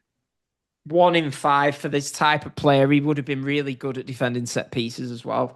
I think injuries didn't. I thought he would have scored a few more though. But are we happy with 3? Darren, are you passionate at 2? I'm not really that passionate. Yeah. I think obviously, like you're saying, he deserves it, doesn't he? He was an animal, obviously in his day in the Premier League. Next, we have Robin van Persie. Go on, I liked him. I liked Robin van Persie. I did. I honestly did. Especially for that when he was in that Arsenal team as well. Not so much when he was at United, but I think, to be honest, better at United. I thought. That move to United, he did really well, didn't he? But his time at Arsenal, you always remember him for that. That tenacity at Arsenal. I had given Robin van Persie down here a 3. Oh, I've given him a 4. I gave him a 4 because I just think 3? that I give him a 3. Because obviously, along with Yakubu. Because I wanted to tell Sheringham to go into a 4. I haven't mentioned Sheringham. You're giving Yakubu the same as Robin van Persie. Stats don't lie. 18. Oh no, he got 1 Premier League title, didn't he, when he went to United? I think. Yeah, just 1. But saying that though, you keep it. Van Persie 4-star for me, easy. I'll let you. I think Yeah. it's an easy 4-star. I'll let you have that You because I'm passionate about one player, well, a couple of players on this list, and I feel you didn't have to let us have him, Darren. He was never going in 3-star. fair enough. That's me told. Now this, I'm really passionate about this next one. Liverpool Oh, legend no. Michael Owen. Oh, Mm. there we go. What do we give a man who's won a Ballon d'Or? The only Ballon d'Or winner on this list. What do we give a man who, for me, before he did from 98 to 2002, he was probably on the same level as a striker in terms of Henry. If he could have stayed fit, he would have gone on to be one of the greats. For me, I'm going to be honest with you, Michael Owen is 5 stars. I'm glad you went first because I actually had put 5 stars down. I thought I was going to get laughed at. And I actually put 5 stars down just because of his, he's clinical in front of goal. When you think of Michael Owen, you think of goals and that Ballon d'Or as well. Yeah, I think he was absolutely amazing in his prime. Yeah. Like, amazing. He was, wasn't he? Yeah, 100%. That 98 to 2000, he was, whenever Michael Owen played, people might not remember this, it was almost like an event. World Cup 98, whenever everyone was like, the big thing in the country was, why is he not started with Owen? Because Owen was on the bench for the first game against Tunisia. He was on the bench against Romania. He came on, scored against Romania, scored my favourite, that goal against Argentina. Oh, what a goal that was. And for me, I'm waxing lyrical about a guy who did amazing and won countless trophies for Liverpool. So that's how good he was. 5-star. In the Premier League. You're going to think I'm crazy here. I gave him 4. I just felt it's because of his injuries. That was the only reason. I get it. I do get it. So listen to these stats anyway, Critch. Listen to these stats. It's going to be amazing. I know. 326 Premier League appearances. Would have been more if it wasn't injured. Ask us. How many goals? Go on, Critch. You can go first. I feel like I've gone first. 280. I'm going to go with, so he would have been at Newcastle for a bit of that spell, and I don't think he was great at Newcastle, if I remember. Army says 326. Yeah. I'm going to go with 250. Wasn't as many as you think. It's 150 in the Premier League. Oh, 150 Premier League, but he assisted in 40 goals, though. 40 assists as well. Yeah. Member of the Premier League club, though. But yeah, I mean, he scored goals wherever he's gone. Just quick, very briefly, because I know obviously it's not the Premier League, but in La Liga, obviously 13 goals in La Liga. It's just Champions League as well. 11 goals in the Champions League, 29 games. I've got to be honest. I think, although I will stick by my 5. Darren, you gave him a 5. Yeah. I think that sways leverage to the fact he should be in the 4s with Van Persie if that's his goals. What you say, 150 out of 300 goals. Yeah, but again, I think his career. I think he's really badly with injuries, wasn't he? Though that would have been doubled easily if he was injured. That's the only reason why. But we've got to rate him on his. I think he's a fight. Someone said when Oliver grows up and he says to me, "Dad, who's the best Premier League strikers you've seen?" I know, but that Ballon d'Or. I know we're not talking about trophies or anything, but there's a reason why you get the best player of the. Are we rating these on their overall Premier League career, which is what I think it should be, not just I know. seasons. You can't rate him off one good season. Bear in mind, he got relegated from the Premier League with Newcastle when he was supposed to be. I know he was injured. I think he's got to go in the 4s. I do. And I love Michael Owen. Well, maybe not anymore. We'll come on to this. Look, give him a 4 then. We'll do it now because there's a player coming up that I'm very passionate about as well. Put it this way, Michael Owen, as much as I think he's an amazing Premier League striker, he ain't on Thierry Henry's level. No. Fair enough. No, 4. I understand that, yeah. Who's the one you're passionate about? Brian McBride. Idaker Johnson. Idaker Johnson, yeah. His son's obviously, playing in the Championship now. We wanted him, didn't we? No, we wanted him, didn't we? And look what he's doing now. Clinical, like his dad. We could have signed him. We could have, indeed. Yeah. Wonder why we didn't. Eh?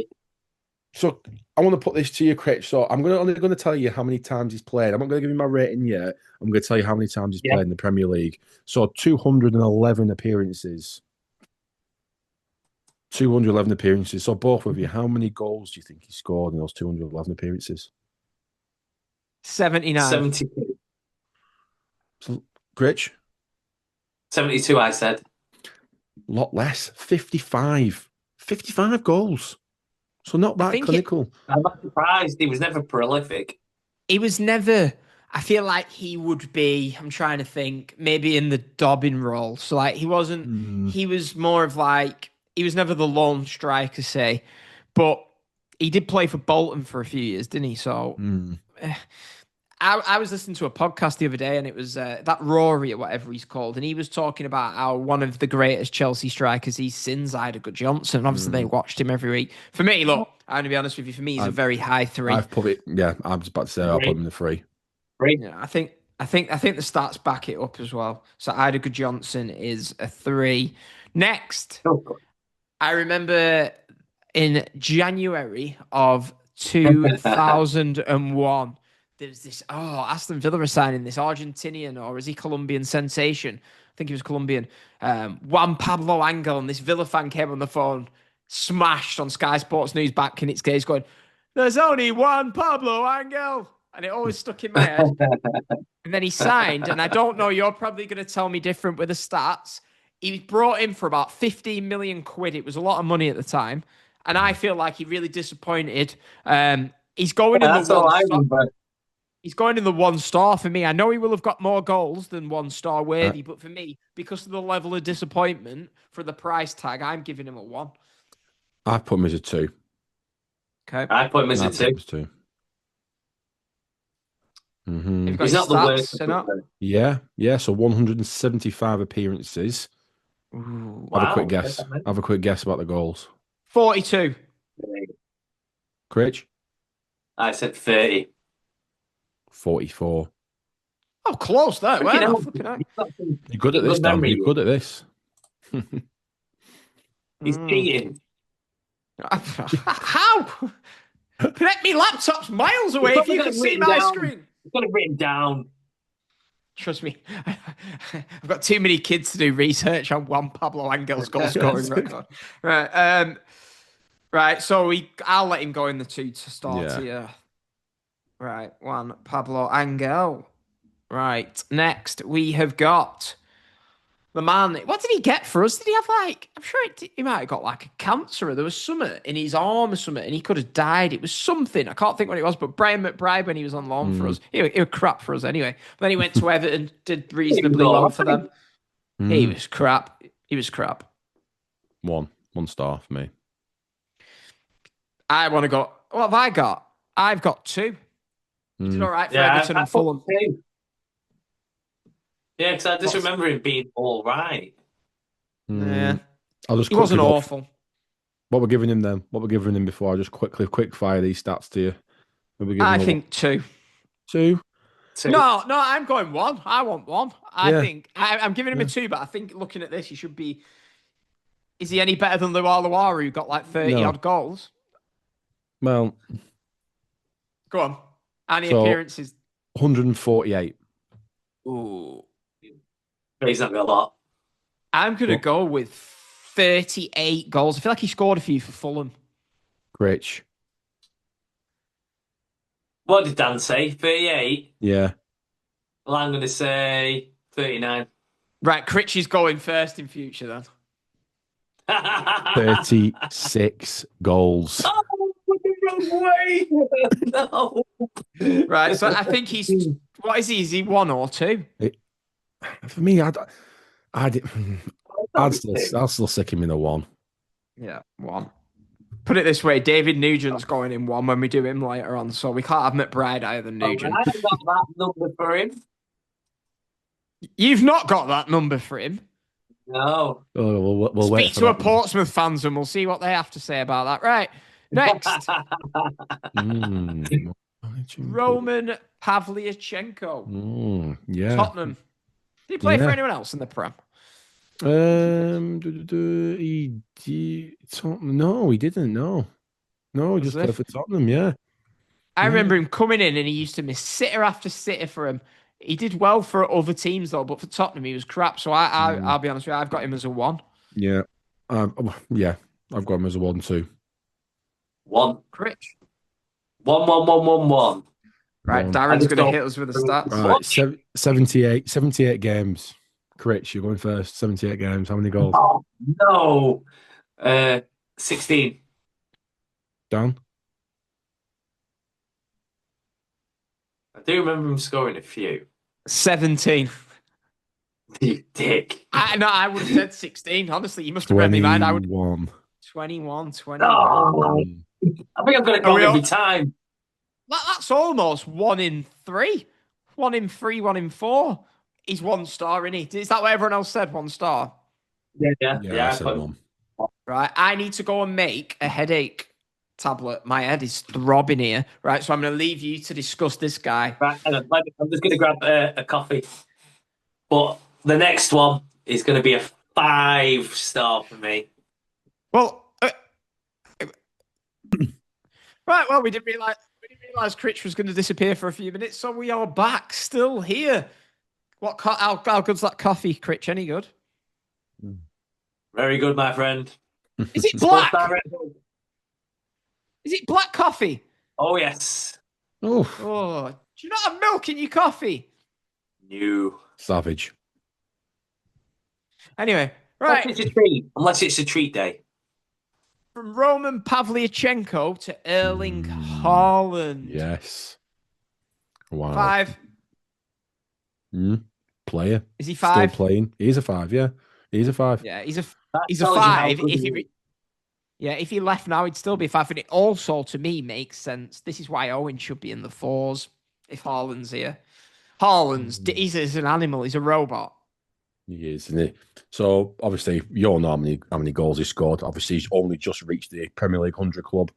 Just got 100 Premier League goals in 111 games as well. Oh. Wow. Stick that in your pipe and smoke it, Luar. I know. No. Well, I know this is not the format of what we're doing, but I'd like to give a special shout out to my good friend Dale. Now, he was slating Haaland and made a silly statement that Gabriel Jesus is a far better striker than Haaland. So I'd like to know your opinions on that statement. Jesus versus Haaland. Go. I think the better question is Emil Rees versus Jesus, because that's a tough question to answer. Jesus, he's crap. That was my opinion. Yeah. Jesus, flipping heck. It was one of them, wasn't it? Everyone thought when he went to Arsenal, he'd be their top striker. And now he's not good enough, is he?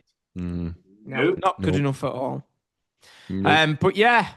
So Haaland 5-star, no-brainer. We might as well do Jesus then, seeing in... go on. I've gone for 3 for Jesus. Not my cup of tea. Yeah, I've gone a generous 3. I've actually got 3 of 3/4 in my notes, so I don't know what I was thinking. I gave him a 2. I just think he's overrated, overhyped, and always injured. Critch, Darren, do you have his stats up or not? I'm just looking for it. I do, yeah. Oh, hang on a sec. It's not, it's not actually showing up here as well.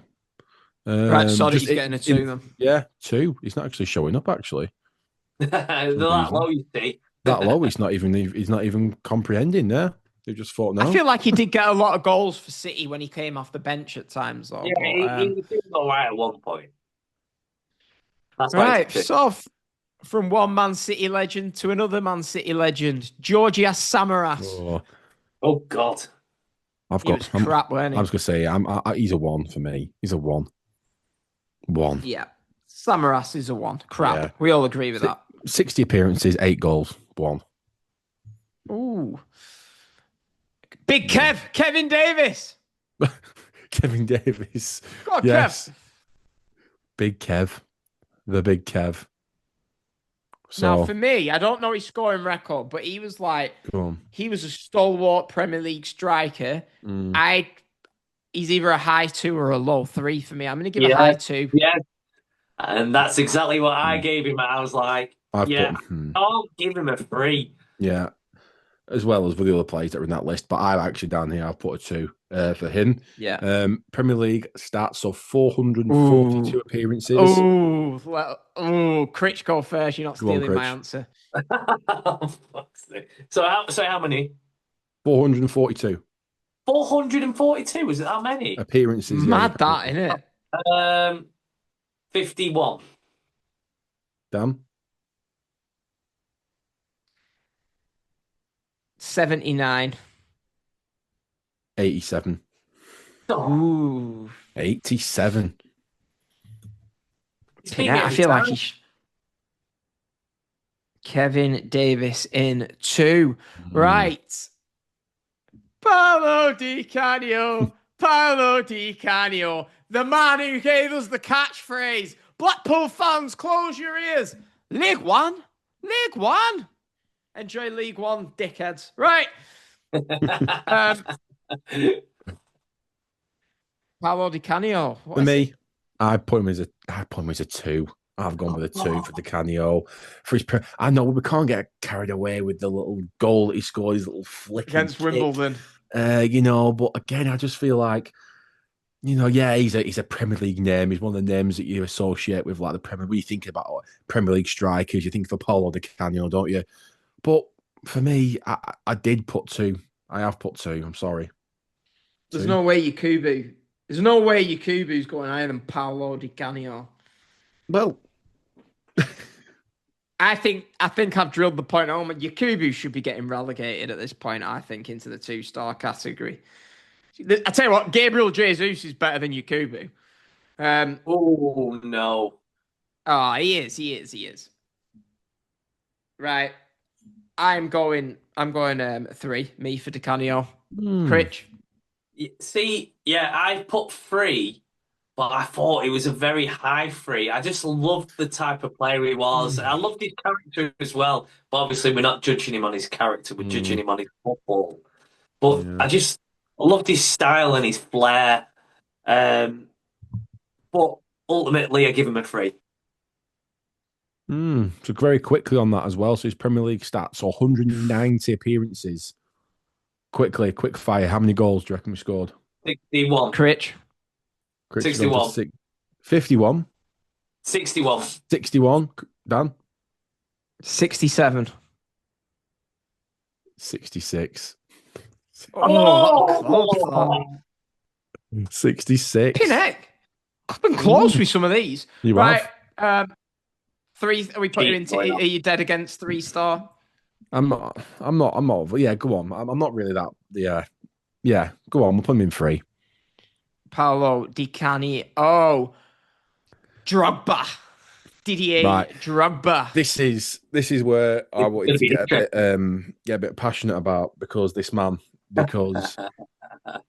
I mean, I don't have the same skin complexion as him, but I wanted to be this guy, growing up as well. He was one of my favourite Premier League strikers, and I just think that when he obviously came to the Premier League, signed for Chelsea, everyone thought, is he going to do it for anything? He was in the French league before. Is he going to do it in the Premier League?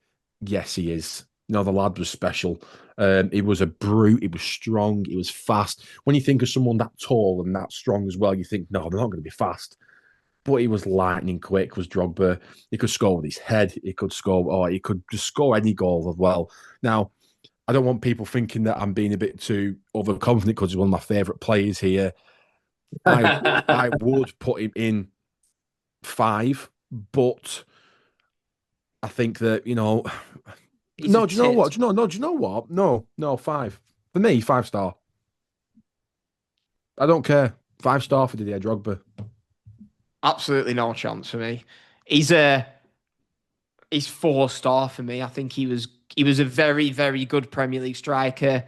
I think he was a tad overrated. He's nowhere near the level of an Henry or a Haaland. He was very, very good. Nowhere near. I tell you what, Michael Owen was a better Premier League striker. Literally. Drogba's record would be better, but literally not handed, but was instrumental to Chelsea's first Champions League win. Champions League. Yeah. So 254 appearances in the Premier League. 169 goals. Critch? 170. A lot less than what you're both thinking. A lot less. Wow. 104. Well, there you go. And you want to give him 5 stars for that? Because, well, you know, sometimes a player just resonates with you, Dan. I'm sorry, you two, but I liked him. I haven't looked at my rating yet. There's no coin because he's not going.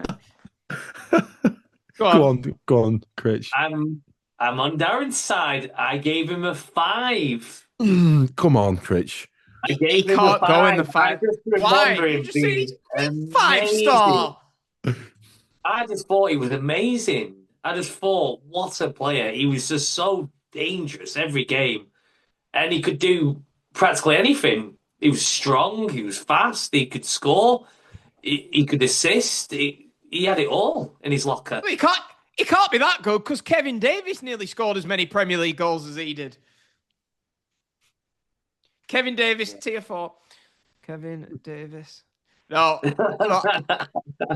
I knew when he said passionate, I thought, I hope he's not on about Drogba. I couldn't stand him.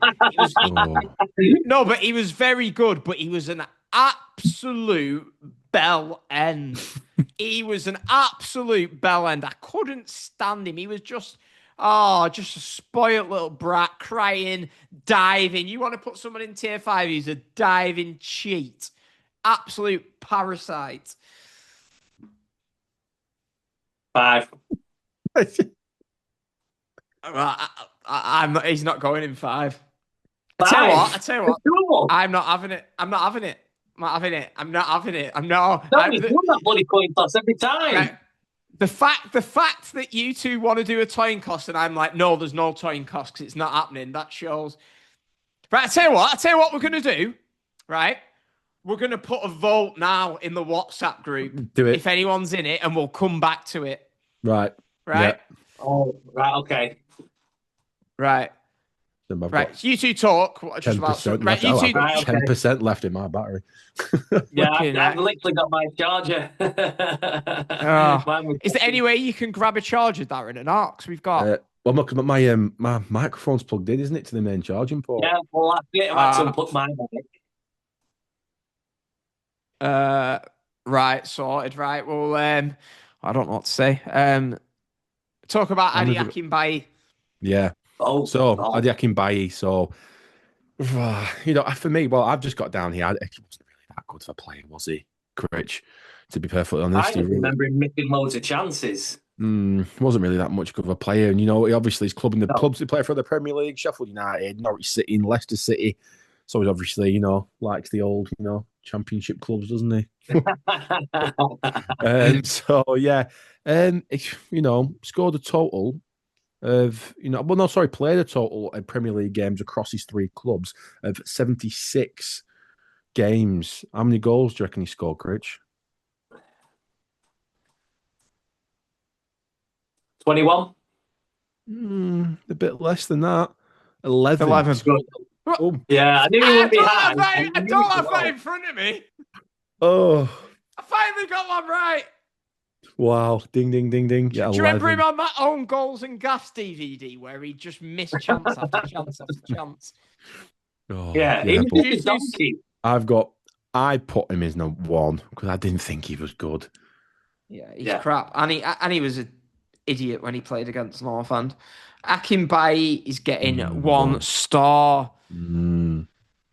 Next. Right, who are we going with next? Julian Joachim. Julian Joachim.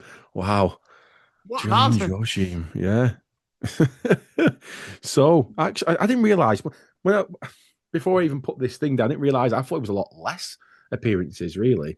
But I have also gone for a 1 for this guy as well. Again, I didn't think he was any cop, really. But I'll just tell you his appearances first, and I'll ask you for your thoughts on this one. So 155 Premier League appearances. Yeah. He played a lot for Villa and Coventry. I thought it would have been more. Critch, how many goals? How many did he play, sorry? 155. 36. Dan? I was going to say 36, so I'll say 36. It's weird that you knew that. I was going to say 36. I'll say 37. 42. 42. I've got it wrong again. I like Julian Joachim. He was good. I put him 2-star. Okay. Can I just say we've got some comments on Drogba in the WhatsApp group. Neil, no chance, 5-star. Mick, never 5-star. Neil Owens, good. Oh, I shouldn't say last names. Neil Davidson, 4, not great. I'm going to leave that group, me.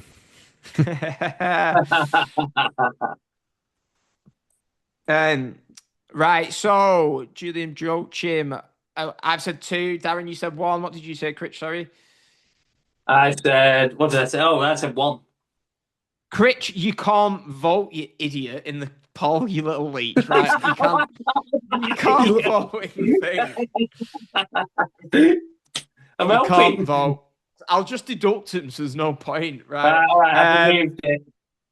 Right, okay, so what did we agree on for Joachim? He caught me off guard there. 1. Right, well, I want 2. He scored 42 goals in 150 games or something. How can he be in 1? Rubbish. Just remember him being crap. You two bitter because Drogba's crap. No, he's not crap. I can't believe it. The group have spoken. It's not looking good, Darren. Sean, we're live recording now. 100 goals, yeah. Kevin Davis almost got as many Premier League goals. I've got these two sat here telling me he's the best thing since sliced bread. Flipping heck. Haaland scored more goals than that in his first 111 games almost. Here we go. Right. So, Joachim 2-star. Right, we said 1. I'm winding you up. Right. Right, okay. We've got Darren Bent. Can't stand him. Oh, yeah, he slagged off North End, didn't he, or something? Did he? I feel like he did, didn't he? Did he slag off Osmajic or something? Yeah, he did. Yeah, I can't stand him. Absolutely can't stand him. Well, I've deducted him a point then. But again, I think I based his score off my dislike for him. And then I looked at his stats and I realised, how many goals he actually scored, which really surprised me. He didn't. I don't know. I think he'll have a high record. Darren Bent was a goal scorer. So, yeah, I did originally, but I did put him in 2-star category. What? Yeah, I did because I don't like the guy at all. Even though it could be Thierry Henry level scoring, but I've got a strong dislike to Darren Bent. So you're biased. What's he done in his career? He's won 1, Carling Cup. Well done. That'd be like me saying, all right, I don't like Drogba, so sorry that he's getting a 3, but he was Champions League, multiple Premier Leagues, FA Cup. Are we not rating him on the Premier League performance? We are. Champions League. Yeah. Saying that, I've got Darren Bent 3/4 personally. Bloody hell. I put him as a 2. So let's get into these stats, then you'd be surprised. So 277 games. Quick fire. How many goals? 136. Critch? I would say 122. It'll be more than, I think, both of them.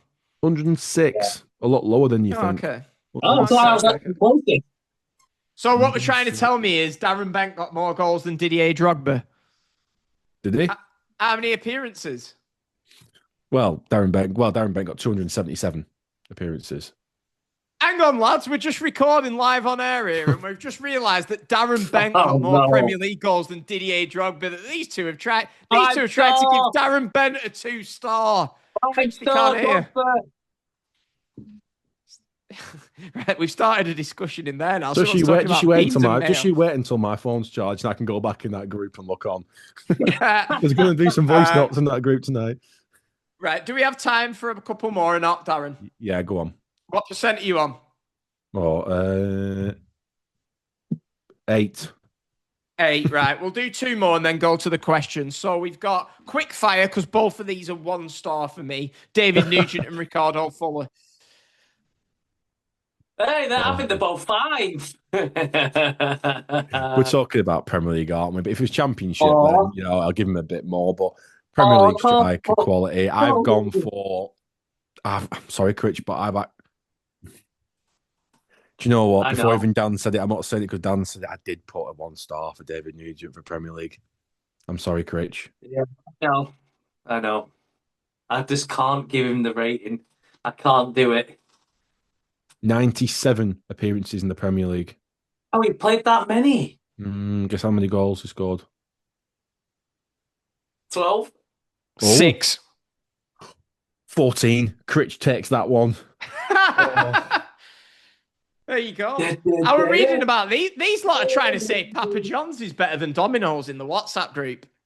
I'm definitely leaving that group, Don't worry, Sean's got our back. Sean has said that Drogba's 5. Well, I always like that, Sean. So what did we settle on for Nugent and Fuller? I've got 1 each. Yeah. I'm not going. I refuse. I'm not giving them what they deserve. Right. We're gonna do 2 more. Okay. Yeah, go on. We're gonna do Andre Arshavin. Oh, Andre Arshavin.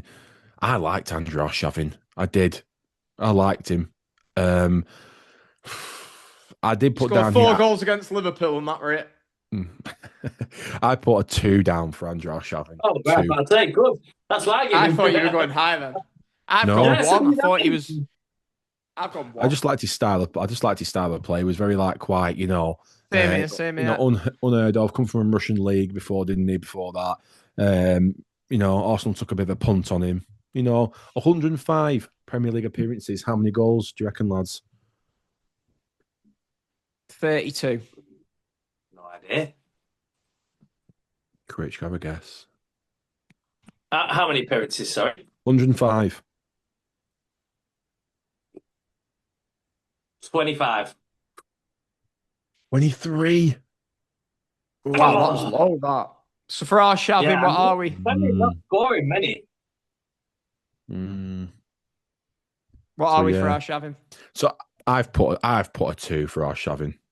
Yeah, I think that's fair. I'm wrong with a 1. Arshavin there. Right. Okay. Right. And we're gonna. I'll pick the next one.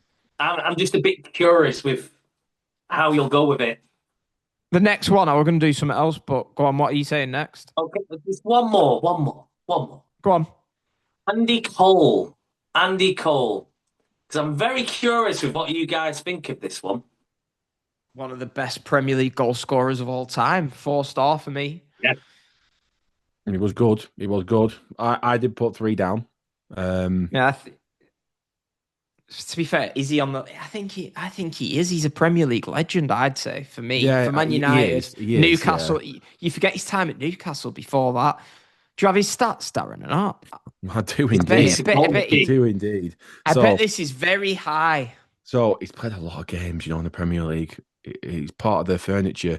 415 Premier League appearances. Go on, Critch, what are you saying? Last one. So I gave him a 3. No, how many goals? Right, go on. Oh, right, sorry. How many goals? How many games did he play? 415 appearances. 370. Oh. He's not the all-time top goal scorer in the Premier League. Oh, I know. His goal scoring was ridiculous. Final answer. Right, what a way to end that is. I'm going to go with 189. Oh, 187.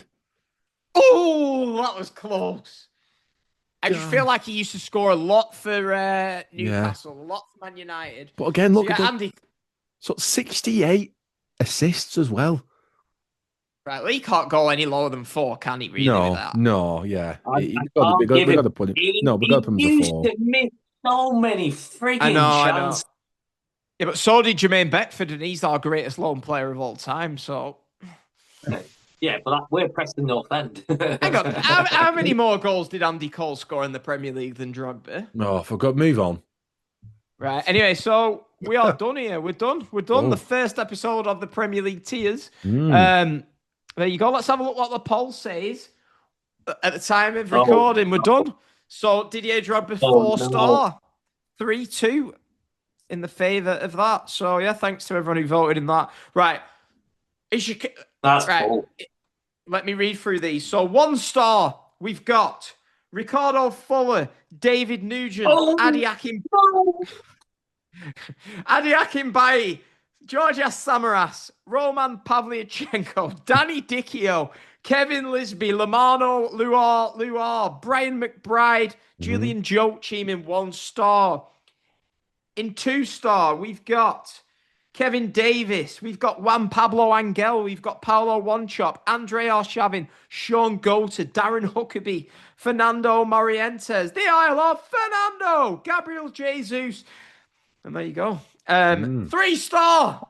I think these are pretty good. Some of these, I think they're all spot on, but I don't like this. Mark Viduka, Paolo Di Canio, Teddy Sheringham, Andy Carroll, Idaho Johnson, and Yakubu. Teddy Sheringham needs to be in 4 for me. And Darren Bent as well. Darren Bent was 3, and I think Darren Bent should be, yeah. No, that's 3 stars, I think, Darren. Yeah, no, but I think... you think he should be 4? No, I think Sheringham should be a 4. Oh, sorry, I thought you said Sheringham was 3. So you think Sheringham should be the same as Drogba, though? No. Well, no, because Drogba should be 5, but...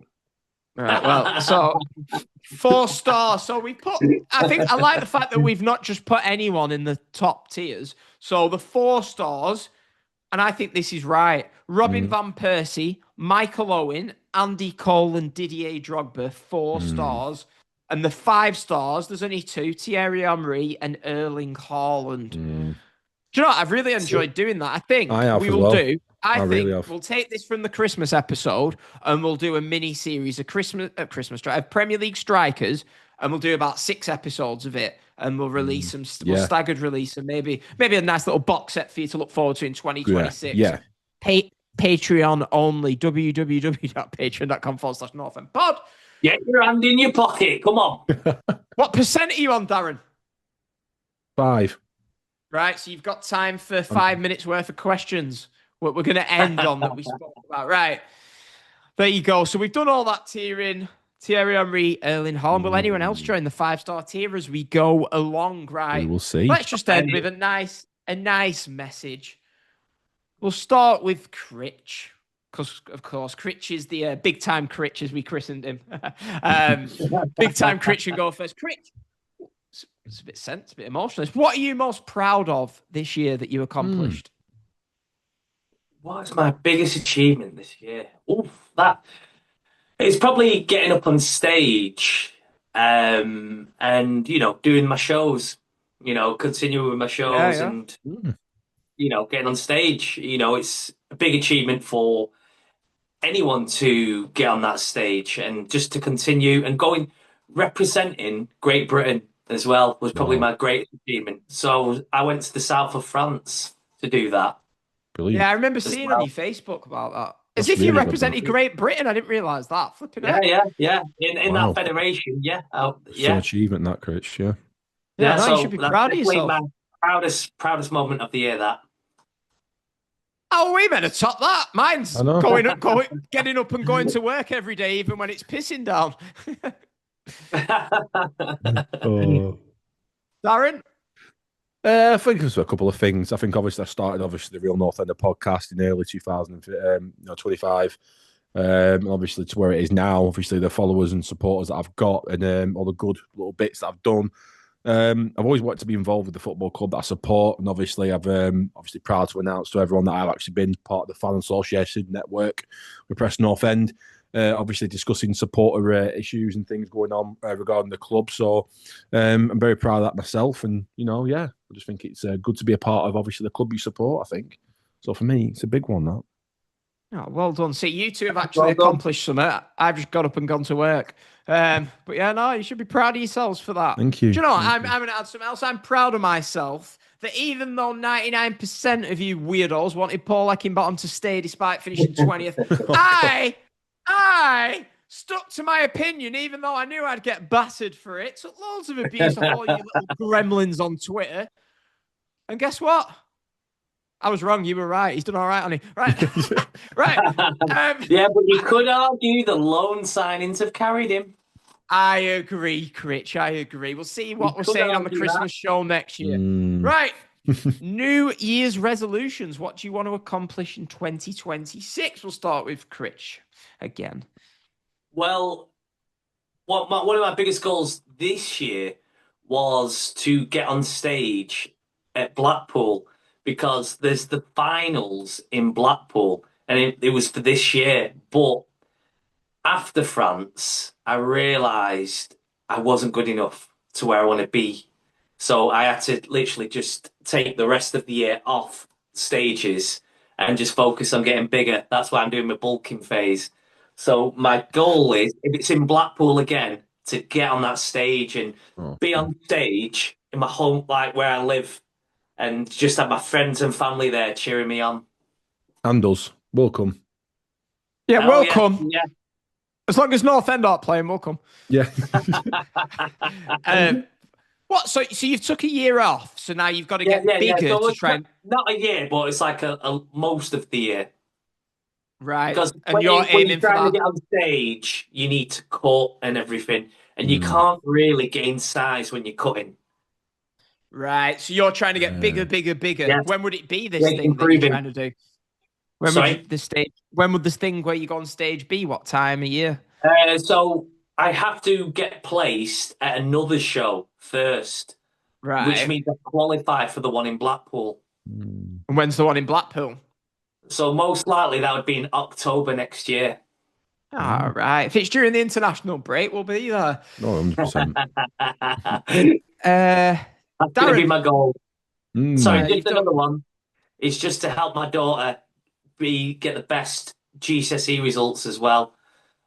She'll be having like a GCSE and everything. So obviously Daisy, my daughter, she's also unfortunately cursed to support Preston because I support Preston, because there's no way she's supporting Blackpool.